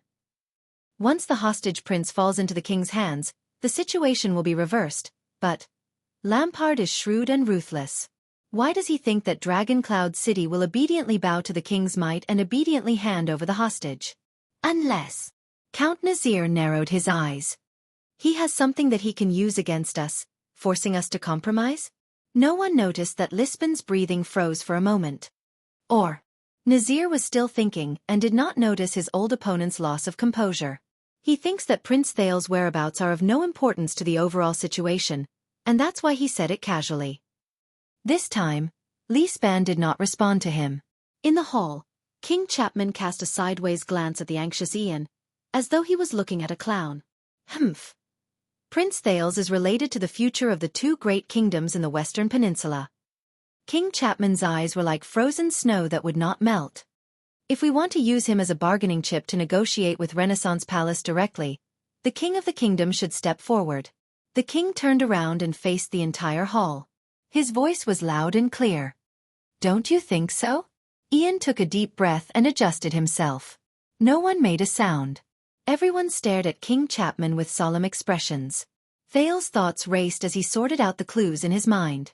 The prince knew that the storm he was facing, whether it was the envoy from the City of Faraway Prayers or the Archduchess' marriage, seemed to be happening in Dragon Cloud City, but the actual key was actually focused on Black Sand region in the south, the fight between King Chapman and his vassals. Just as Putray said, everything started with King Chapman's new enfeoffment decree for the nobles. The Archduke of Black Sand region's ambition caused his vassals to retaliate. While King Chapman was in a terrible predicament, he also revealed his biggest weakness. The City of Faraway Prayers seized the opportunity to attack him while he was down. Both sides of the chessboard had entered the game and began to gradually increase their stakes. In the first round, the external forces led by the City of Faraway Prayers made the first move. With Rockney as an example, the Archduke supported and instigated the vassals under the Lampard family from behind the scenes, giving them the confidence to continue fighting against the king's decree. They attempted to send the already infamous king of kinslayers into the abyss of complete disgrace and desertion. The second round began with Black Sand region's counterattack. The Alliance of Freedom's strange accident had caused the Rockney family's backyard to be on fire, causing the families of Black Sand region, who had vowed to oppose tyranny, to lose their confidence. Who would dare to count on Archduke Rockney, who was trapped in a long-term war, to fulfill his promise and send troops to support them at the most crucial moment? In the third round of this game, the City of Faraway Prayers revealed its next card in response to King Chapman. Under Ian Rockne's mediation, Dragon Cloud City, which was the most important city in the kingdom but had been weakened for 6 years due to internal discord, finally reached an agreement. The vassals of Dragon Cloud City gathered under the Archduchess banner and promised to use their powerful military force to launch an expedition to the west to solve the City of Faraway Prayers' worries. They also used this as a gesture to join the list of those who would fight against the king, ensuring that the vassals of Black Sand region would continue fighting. After Dragon Cloud City expressed its stance, the balance returned to the side of the City of Faraway Prayers. Thales, Saroma, and Ian's plan was at this step. Thales silently looked at the king, who was facing the hall. He looked at the silent vassals in the hall and felt that the king's power was increasing day by day. Just like King Nuvan in the past. Your Majesty. Ian was, after all, a viscount of a city. He adjusted his emotions and spoke resolutely and firmly. We will complete the negotiations with Constellation ourselves, the annoying viscount, who had just arrived in Dragon Cloud City but was already famous outside, said coldly. The same goes for the war with the Alliance of Freedom. We don't need Black Sand region's help. We don't need the king's concern either. King Chapman did not answer. He did not even turn around to look at Ian. For the first time, Count Cotterson, who hated Ian the most, spoke rudely at this moment, as if he was echoing Ian's words. Cotterson mocked him fiercely. You'd better mind your own backyard, Your Majesty of Black Sand region. I heard that Pine Sea Town's Count Mend is about to put up a notice denouncing the king in Sentry region. He snorted softly. We can't count on a king who can't even manage his own territory. Obviously, the words mocking Black Sand region's internal instability worked. When Viscount Kentvita, who stood behind King Chapman, heard this, he could not help but furrow his eyebrows tightly. King Chapman raised his eyebrows slightly. Your Majesty. Saroma, who had not spoken for a long time, had a tense expression on her face. She could not hide the nervousness in her heart. The ones who have a grudge against the Alliance of Freedom are, after all, Dragon Cloud City and the City of Faraway Prayers, the Archduchess said seriously. This is a battle that only belongs to the Walton family and the Rockne family. For the sake of Extet's victory, Prince Thales will be more effective in the City of Faraway Prayers than in Black Sand City. Thales nodded slightly, but his gaze was gloomy. You're right, Saroma. But the last thing King Chapman needed right now was probably a reason that was based on reason. The king stood quietly for a few seconds, as if he wanted to savor the air at this moment. Only then did he slowly turn around and show half of his side profile to the furious Cotterson and Ian, who looked as if he was facing a great enemy. He then looked at the Archduchess and nodded at Thales. All of you really like this boy, don't you? In the quiet hall, King Chapman's pupils shrank slightly, and he let out a rather uneasy voice. All of you are counting on him to force Constellation to intervene? In the face of the king's retort, Ian had no choice but to bite the bullet and reply. This is the City of Faraway Prayers' internal affairs. It has nothing to do with you. As he listened to the people in the hall fighting over him, Thales could not help but sigh. Be it himself or Saroma, they were now facing an accident that they had not expected. It could also be said that this was the 4th round of the chess game. The sudden entry of Constellation's army made the clear balance of military power uncertain again, and shook the City of Faraway Prayers' initial overwhelming advantage. Constellation's army was a threat that could not be ignored in the battle against the Alliance of Freedom. Their attitude determined how much trouble the Alliance of Freedom could bring to the City of Faraway Prayers. This put Thales at the heart of the struggle. Once Thales arrived at Black Sand region, it meant that the bargaining chip with Constellation and the initiative in the war in the West had finally fallen into the king's hands. He could make Constellation retreat and end the war as soon as possible, or prolong the war. This also meant that Black Sand region had the City of Faraway Prayers under its control. In the face of the undeniable failure of the Rockne family behind the scenes, the suspicious vassals of Black Sand region would lose their confidence and hope and give up resisting the king. Then, the scheme the City of Faraway Prayers set against King Chapman to ruin his reputation had basically failed. But what was worse was that because of Thales' decision to stay or leave, the prince could not help but sigh. A crack appeared in the relationship between the stubborn Archduchess and her vassals. It also made Dragon Cloud City, who had originally planned to send troops, become uncertain again.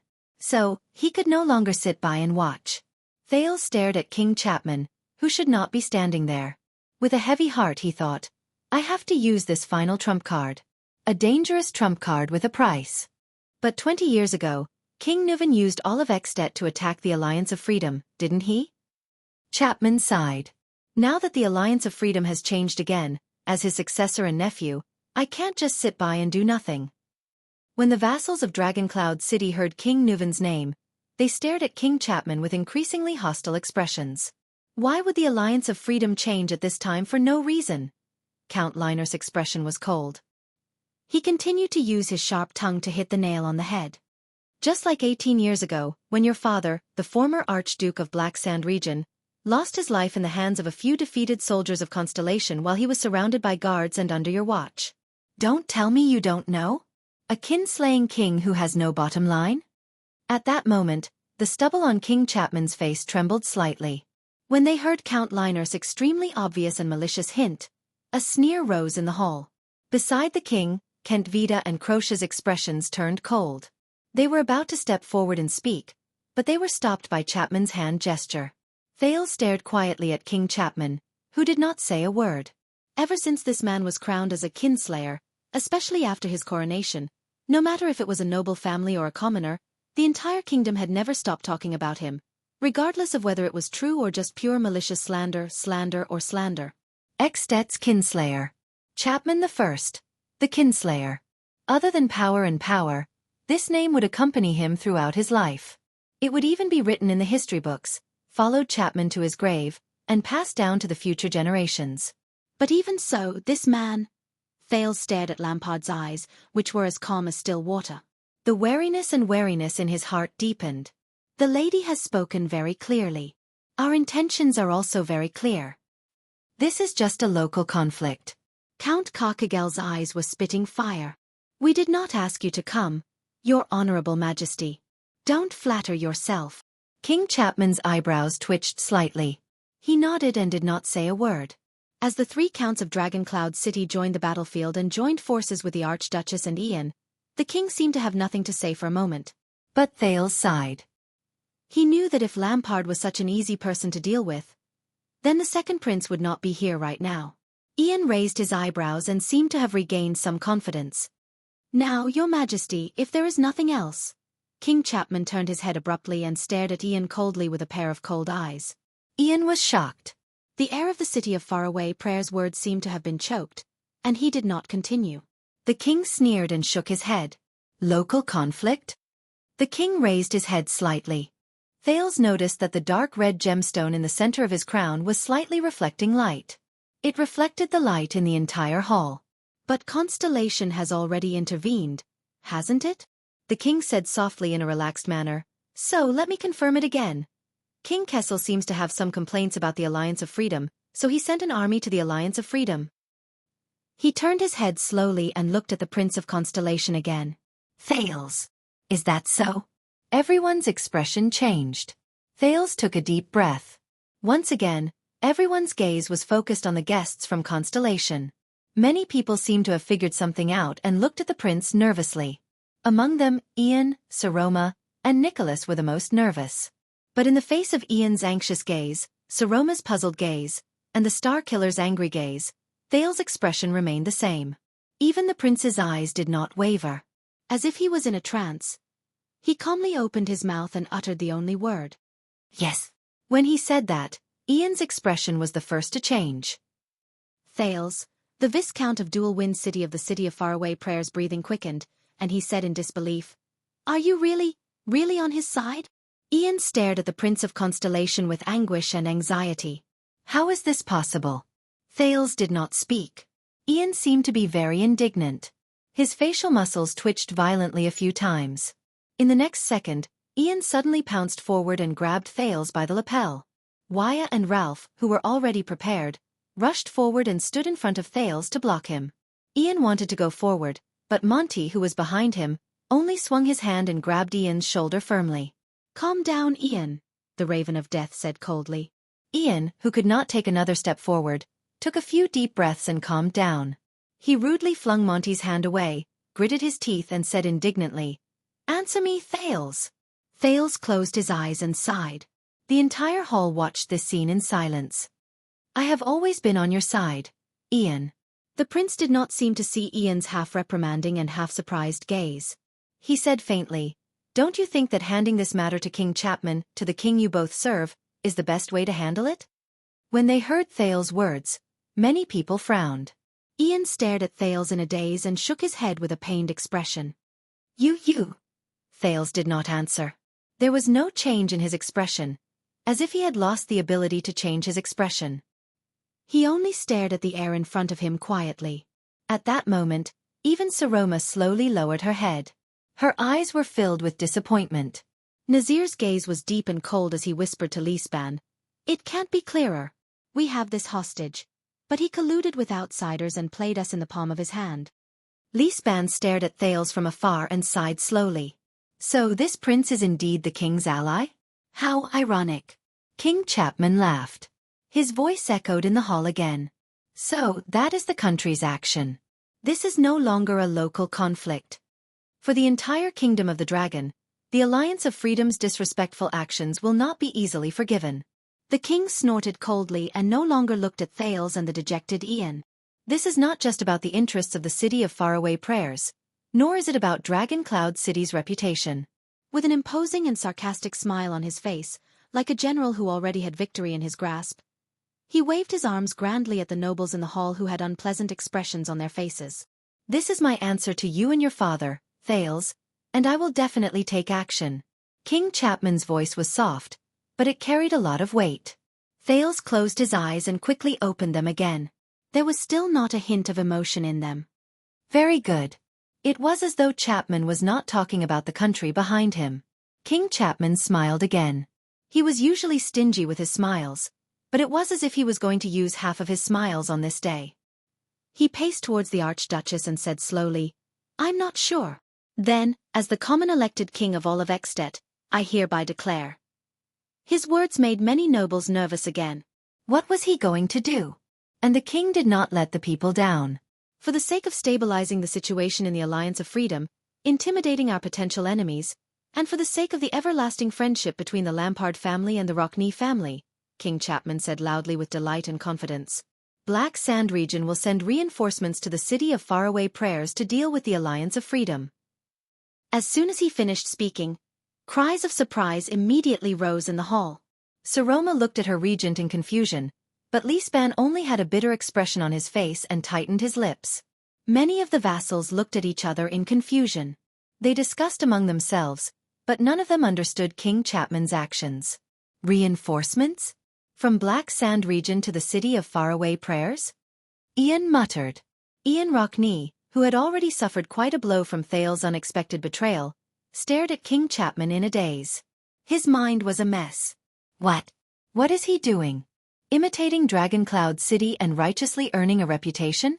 No. What reputation can a kinslayer have? Harming oneself to benefit others and help us quell the Alliance of Freedom? Impossible. Or is he trying to conquer the city of faraway prayers with violence? That's even more impossible. Thales was also puzzled. Black Sand region will send troops to the city of faraway prayers? At that moment, Thales frowned and thought hard. His mind spun madly. Wait, what does Lampard want the most right now? What's the most pressing problem? Of course it's... In the next second, Thales, who had figured out the inside story, opened his mouth wide in shock. Very soon, he would not be the only one. Because King Chapman's sonorous voice spoke again, as I said, we are here to help. Very soon, from the northern plains to the tributary of Sunset Snow River, from the Sighing Hills to the eastern and western pine forests, every village, every castle, and every noble in Black Sand region will receive my summons. The king looked at every noble in the hall with a gloomy expression. He especially cast a special glance at Lisban and Ian. For Ekstedt, my vassals will stake their reputations, offer their wealth, recruit warriors, and send their children to the west to witness the unbreakable friendship between Black Sand region and the city of faraway prayers through the Alliance of Freedom's foolish actions and ultimate failure. They will also witness how we love this great kingdom together. When he said this, the shrewd and ruthless vassals, Lisban, Nazir, and the others were shocked. They looked at each other in shock. They already understood the king's plan. No way? The hall slowly quietened down. Ian took a few deep breaths before he frowned. Stake our reputations and offer our wealth? A surge of anger immediately rose in the Viscount's chest. Impossible. Ian's face contorted.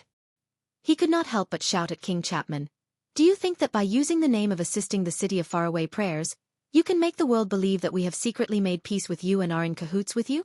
That you can make the vassals in Black Sand region, who have been opposing you, waver?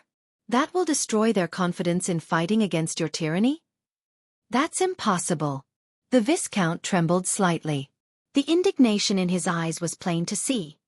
The entire Black Sand region despises you, spits on you, and opposes your Bull*T decree. Ian glared at Thales angrily, as if he still bore a grudge against Thales' betrayal. The Viscount of Dual Wind City turned to the king again and said rudely, "Assist us? Humph, at this moment, who can you order around? No one in Black Sand region will care about your summons. Tyrant who doesn't respect tradition." Beside the king, Viscount Kent Vida snorted coldly. He seemed to be very dissatisfied with the other's disrespectful tone. Thales frowned and stared at King Chapman. It's been 6 years. Your methods are still as terrifying as before.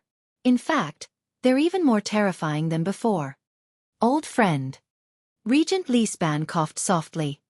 Sir Ian, Count Leespan, who had seen through something, said solemnly, "Do you still not understand? This is exactly what he wants. Disobedient vassals."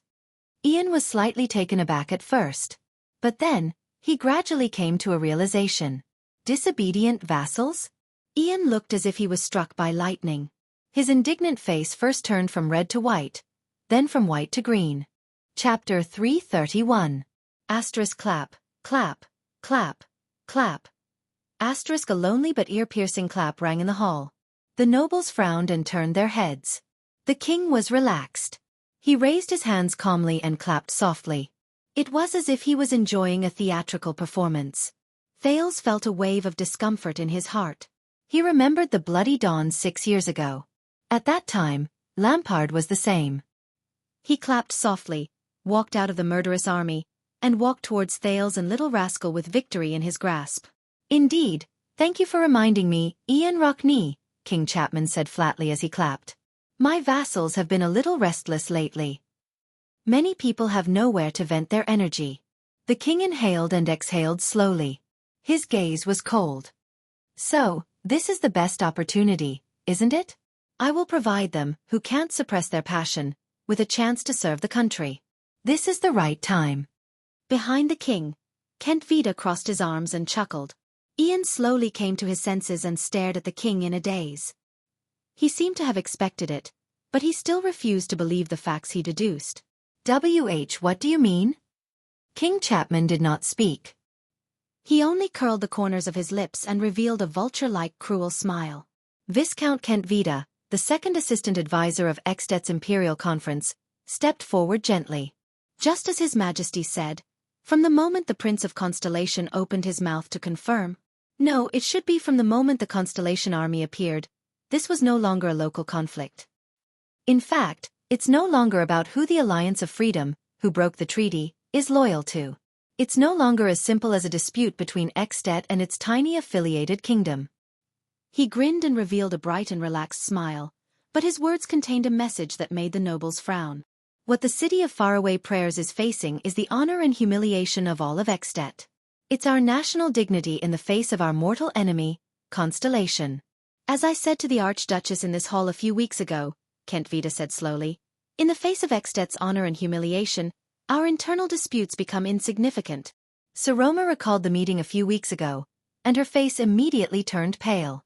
Kent Vida snorted softly and said, regardless of whether it's a small misunderstanding between archdukes or the vassal's small dissatisfaction towards the king, they should all be put aside, shouldn't they? He gently spread his hands.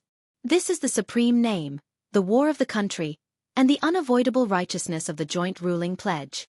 Some of the vassals of Black Sand region, in the face of righteousness, if they dare to reject His Majesty's conscription order, if they are unwilling to recruit soldiers, if they are unwilling to mobilize, if they are unwilling to obey orders, if they are unwilling to come. Viscount Kent Vida seemed to be very happy to see the people from the city of faraway prayer suffer. He shrugged and deliberately chuckled in a low voice. Heh heh heh. Bang! Behind Kent Vida was Croche, who had disliked him since a long time ago. She mercilessly knocked on the assistant counselor's head. "Speak properly." Viscount Kent Vida rubbed his head indignantly and did not say anything else. But no one was paying attention to them anymore. King Chapman's voice rang out again, and this time, it was especially chilling. "Northlanders don't need cowards. Especially those people. Those who refuse to put aside their internal disputes, their dissatisfaction towards the king, their passion to go to war, and their willingness to die in the face of the righteousness of the country are cowards." The king looked around at the people in the hall.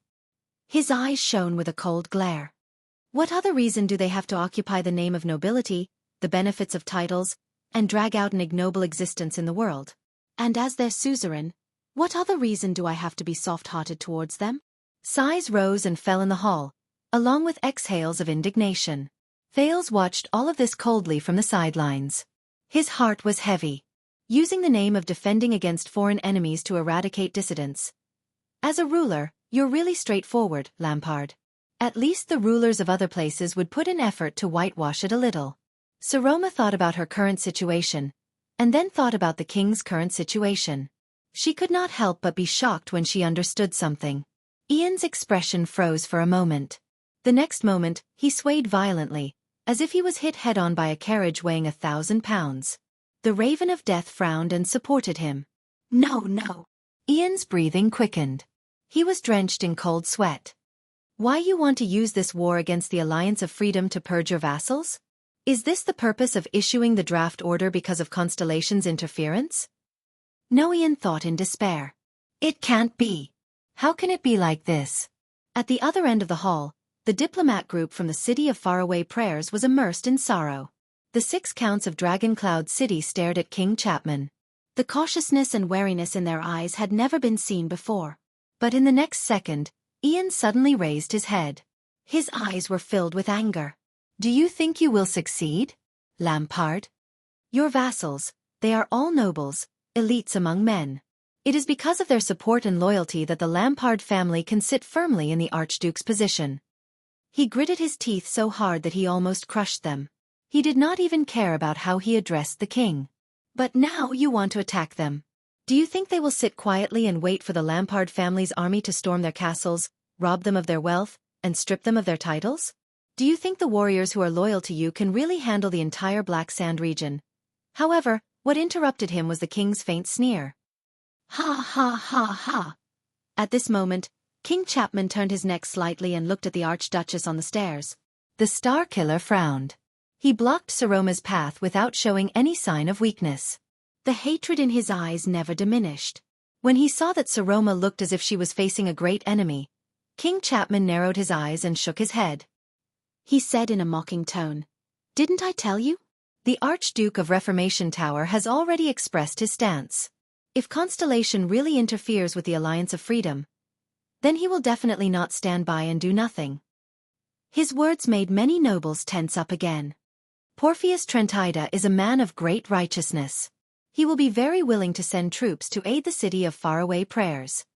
He and his army will come to Black Sand region and meet up with me and the warriors of the Lampard family. King Chapman spoke very slowly, almost enunciating each word softly.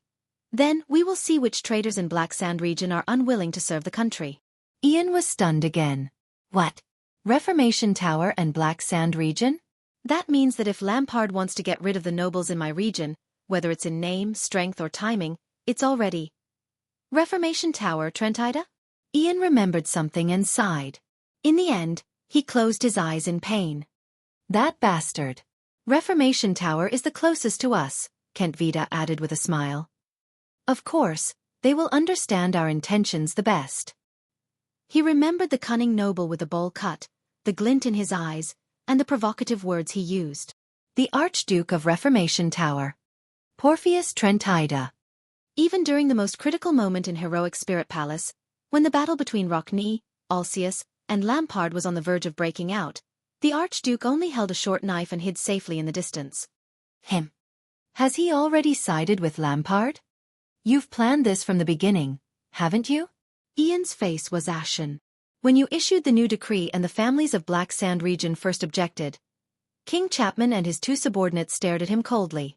You didn't care how your vassals would object to your decree, and you didn't care whether they would contact external help like the City of Faraway Prayers, because you didn't want to waste time with them and play this political game with them. Ian said sadly. In fact, the Alliance of Freedom's move was not to hold the City of Faraway Prayers back, nor was it to weaken the opposition's confidence in external help. King Chapman stared at the people in the hall with a focused expression, as though he was watching an interesting play. You didn't even care whether Dragoncloud City would send troops, didn't care about the outcome of the war, and didn't care whether the City of Faraway Prayers could end the war quickly. From the beginning, you made up your mind, Ian muttered to himself. You wanted to use the most direct, brutal and simple method to get rid of those disobedient old vassals.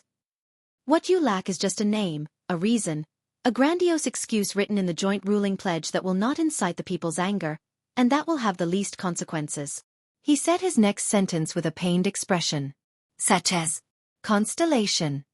Ian looked at Thales in despair, but the prince only shook his head. The Viscount slumped into his chair in dejection and no longer looked at anyone. He was like a defeated fighter in a coliseum. We, the City of Faraway Prayers. We foolishly roped in the archdukes and prepared to condemn the king together. We naively made promises to the inferior nobles of Black Sand region, hoping that they would destroy Lampard's prestige and destroy the king's authority. We turned him into an empty king. Now, from the looks of it, we lost this game from the beginning? Beside Ian, the Raven of Death sighed softly. He glanced at Thales with a deathly still gaze. Lisban heaved a long and heavy sigh. So, if your vassals were to accept the conscription, it would mean a huge expenditure and countless manpower. And the expedition to the west would mean handing over the population, combat power, heirs, supplies, and rear to you. These nobles' lifelines would be handed over to you. Perhaps by the time they return, their territories will have been turned upside down. Perhaps they will never be able to return. Don't make it sound so bad, Viscount Kentvita said, as if he was having a headache. At the end of the day, His Majesty is only conscripting the army in his territory to go to the Alliance of Freedom to regain his dignity. Lisban shook his head. However, if His Majesty's vassals refuse to be conscripted, you have the right and reason to use the combined might and military power of the Lampard family and Reformation Tower to deprive them of their titles and even purge their families in the name that no one can object to. You will truly turn Black Sand region into your own territory. The regent sighed in a low voice.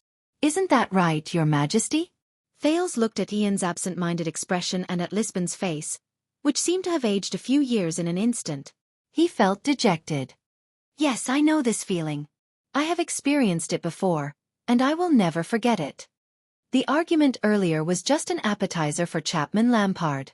But the truly terrifying thing about the Kinslayer was his methods. The bloody siege in front of Broken Dragon Fortress, the terrifying attack on the night of disaster. As always, he was as swift as lightning, direct, violent, cruel, decisive, and effective.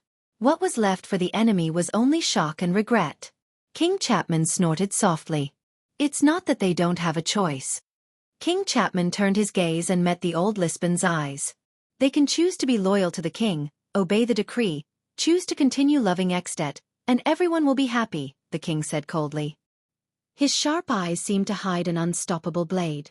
Wherever he looked, the nobles averted their gazes. Instead of secretly interacting with the forces of power other than their vassals, hoping to escape their inevitable fate. Of course, this is also a warning to those who stick their hands into my territory and meddle in other people's business. Know your place, or I will come for you. As he said this, King Chapman swept his cold gaze over the people in the hall again. He was like a fierce beast patrolling its territory.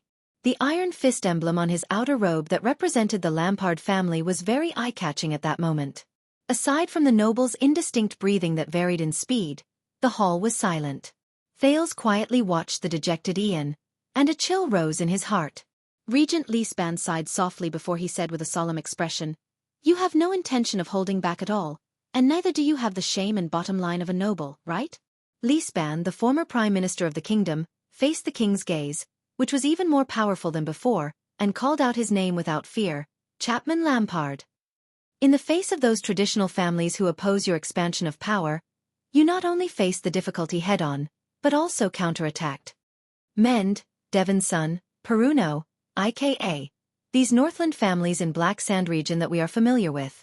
These are illustrious surnames that have been loyal to the bloodline of the Rebellion King and the Lampard family since Rikaru's era. They have a history of hundreds and thousands of years, Lispan said in a pained tone. They thought that they could force the suzerain to retract his decree by working together to force the king to abdicate, as they usually did. But times have changed. In the face of your cruel methods and your merciless conscription order, they either have to acknowledge your decree, lower their heads, compromise and obey your orders, or they have to shed rivers of blood and be reduced to ashes. With a hint of melancholy and hatred, Lispan's words also caused the nobles to feel anxious. Thales exhaled slowly and sank into deep thought. In Dragon Cloud City, Saroma trembled with fear because of her status as an archduchess. She struggled to maintain what little prestige she had in exchange for the vassals' cooperation and obedience. In Black Sand region, however, Lampard bore the infamy of a kinslayer and a reformer. He was merciless and used blood to clear his path, leaving the vassals to lower their heads and obey him. Which side is better? King Chapman's left hand pressed on his old saber and he sneered. There are many people who want to serve the country, and most of them do not have fiefs or titles. Even though it was midsummer, the king's voice seemed to be as cold as a cold wind. My right-hand man, Lord Tolja, told me. He faced all the nobles in the hall and said something that made them shudder. In this world, there are still too many people who occupy high positions but do not do anything. It's not without reason. Lispan closed his eyes and did not answer. The hall was quiet for a long time. The counts of Dragon Cloud City had solemn expressions on their faces. Even in the face of the Archduchess' willfulness and recklessness, they did not show even a hint of it. My God, what a king stands there, said the Earl of Hurst pale. And what a king it is. The worst kind. Count Liner clenched his fingers tightly. The worst kind. Humph. Cotterson shook his head in disdain, but his eyes were filled with wariness. What a scum. Count Nazir stared at the king silently, but he would occasionally cast his gaze at Prince Thales in the corner with a contemplative look. Dragon Cloud City. Do you understand now? King Chapman did not care about the people in Dragon Cloud City discussing his words. If the city of faraway prayers really prepared an open letter and asked all of you to sign it, instigating some unwise idiots in my territory to continue opposing me. The king raised his head and looked at the highest seat. The girl who had been staring at him quietly without saying a word for a long time. What a pity. The corners of King Chapman's lips curled up in delight. Because it's meaningless now. Ian lowered his head and stared at his knees. He did not seem to notice the gazes around him. King Chapman shook his head. I even want to suggest that there is no need for you to get involved in this war. Black Sand region has already taken over. There is no need for you to send troops. At that moment, the three people from Black Sand region stood proudly in the hall, as if this was their home field. The vassals of Dragon Cloud City clenched their fists again. Indignation and indignation burned in their hearts. Because no matter how long the Alliance of Freedom's war lasts, the king's expression was a little ferocious. The outcome on the chessboard has already been decided. Thales shook his head. So, as expected, you seized the opportunity, Lampard. You got what you wanted. Then, from this moment on, Thales fixed his gaze on King Chapman. Where is your reward? In the next second, King Chapman seemed to have sensed Thales' gaze. He turned his head and looked at the prince, who gradually became more cautious from his expressionless face. He frowned slightly. Thales still stared at him coldly. The king pursed his lips a little. King Chapman exhaled a long breath. As for this prince, don't bother sending him to the city of faraway prayers. Send him to Black Sand region. As the person who truly mediates with Constellation, it is only natural for me to entertain Prince Thales. Thales closed his eyes and heaved a sigh of relief in his heart. At that moment, even though he was in the Walton family's heroic spirit palace and Rikuru's Hall of Heroes, King Chapman acted like a true master and arrogantly spoke to the vassals in the hall. Is there anything else? No one answered. Are we really going to Black Sand region? Wya's expression changed drastically as he looked at Ralph. This. Thales chuckled softly in the corner and comforted the two people behind him in a low voice. Calm down. It's not over yet. I called him here, the prince silently thought. I'm not planning to be a guest in Black Sand region. But he also noticed that Nicholas' gaze was getting colder and colder. Since just now, the Star Killer's gaze had never left the prince. It was as if he knew Thales' role in this. The hall was very quiet. No one spoke. In the chill brought by the king, Everyone was thinking about the consequences of this sudden accident. The outcome of the game between the City of Faraway Prayers and Black Sand region seemed to be in sight. What should Dragon Cloud City do? Then, a clear and pleasant voice suddenly rose into the air. Yes. King Chapman's expression changed slightly. He turned towards the direction where he originally thought there would be no accidents. Saroma Walton, the highest ruler of Dragon Cloud City in name, lowered her head and said weakly, "As you said, Your Majesty, I will not send Prince Thales to the west, to the City of Faraway Prayers." The vassals of Dragon Cloud City frowned. King Chapman put on an approving expression. "You are a smart girl." But in the next moment, the Archduchess suddenly stood up. "But listen carefully, Your Majesty Chapman. He will not go to the City of Faraway Prayers." Under everyone's puzzled and surprised gazes, the Archduchess' expression became stern, and her tone quickly changed. "But he will not go to Black Sand region either." Thales smiled. "Yes, she is a smart girl." King Chapman was slightly taken aback. "Thales is a guest of Dragon Cloud City. This is the common agreement made by the 6 archdukes in this hall 6 years ago," Saroma said coldly. "He will stay in Dragon Cloud City and will not go anywhere." "Anywhere?" King Chapman's expression turned cold again. "Just like 6 years ago." But against the king's expectations, the girl who still trembled under his gaze 6 years ago now had a steady expression and a determined gaze. In the silent confrontation, Viscount Kent Vida furrowed his brows, but Croche smiled. "The common agreement made by the 6 archdukes?" King Chapman snorted softly. "You are very mischievous, girl. You have a lot of ideas." "Not only that." Saroma shook her head without showing any signs of weakness. "You need to know one more thing. Regardless of the City of Faraway Prayers' attitude, regardless of your attitude, Dragon Cloud City will send troops to conquer the Alliance of Freedom, just like how my father and grandfather personally pacified the Alliance of Freedom 20 years ago. This is the responsibility of the Walton family, and it is the dignity of Dragon Cloud City." With a taut face she said unyieldingly, "It will not change because of one person, regardless of whether he is a king or a beggar." The atmosphere in the hall turned completely cold. The counts watched the confrontation between the king and the Archduchess with complicated emotions. King Chapman pressed down on his saber again and pursed his lips. Saroma, on the other hand, met his gaze without flinching. Finally, after a few breaths, the king laughed coldly. "An unmarried little girl is going to shoulder the honor of the dragon spear?" King Chapman looked around.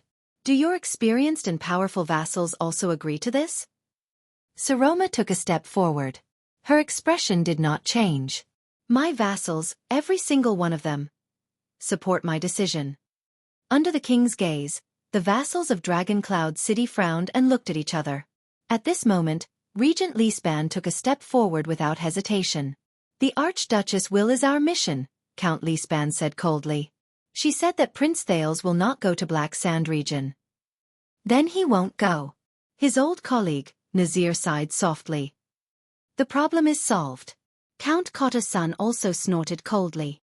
"The lady also said that we are going to help the City of Faraway Prayers, Kinslayer." Kotta-san grinned savagely. "Then we will sharpen our axes and bring our swords." King Chapman frowned. He raised his head to look at Saroma, who was standing high above. The Archduchess was still staring at him with a determined expression. Her gaze did not waver in the slightest. Count Hurst stared at the Archduchess and nodded heavily. "The lady's attitude is Dragon Cloud City's attitude. It doesn't matter what kind of bullshasterisk tea order that bullshasterisk tea king gave us. If that king has the guts, he can bring his army and his lackeys to Dragon Cloud City to deprive us of our titles," Count Liner said sarcastically. "Who knows? Maybe I will obediently hand it over." Karkagel's gaze was cold. His words were short and clear. "Welcome to Dragon Cloud City, Your Majesty." As the Archduchess and the Count spoke, the vassals of Dragon Cloud City reached a consensus as they stared at each other. With the same cold and hostile gaze, they stared at the king. "You heard what they said." Saroma still stared at King Chapman coldly. "Do you have any questions, Your Majesty?" For the first time, King Chapman looked at the young girl seriously. It was as if he was sizing up a weapon. "Not bad at all, girl," he said softly. With a deep chill, King Chapman said softly, "But regarding the agreement made by the 6 archdukes 6 years ago, you are still wrong about one thing, girl." In the next second, King Chapman turned to Thales and revealed a strange expression. Thales could not help but tense up. Saroma was stunned for a moment. What? King Chapman swung his arm, turned around abruptly, and faced the puzzled gazes of the entire hall. Why do I remember? The king's bone-chilling voice echoed between the pillars. 6 years ago in this hall, the truly legitimate, reasonable and legitimate archdukes. What if there are only 5? Saroma's expression froze. At that moment, Thales' cheeks stiffened. His pupils slowly shrank.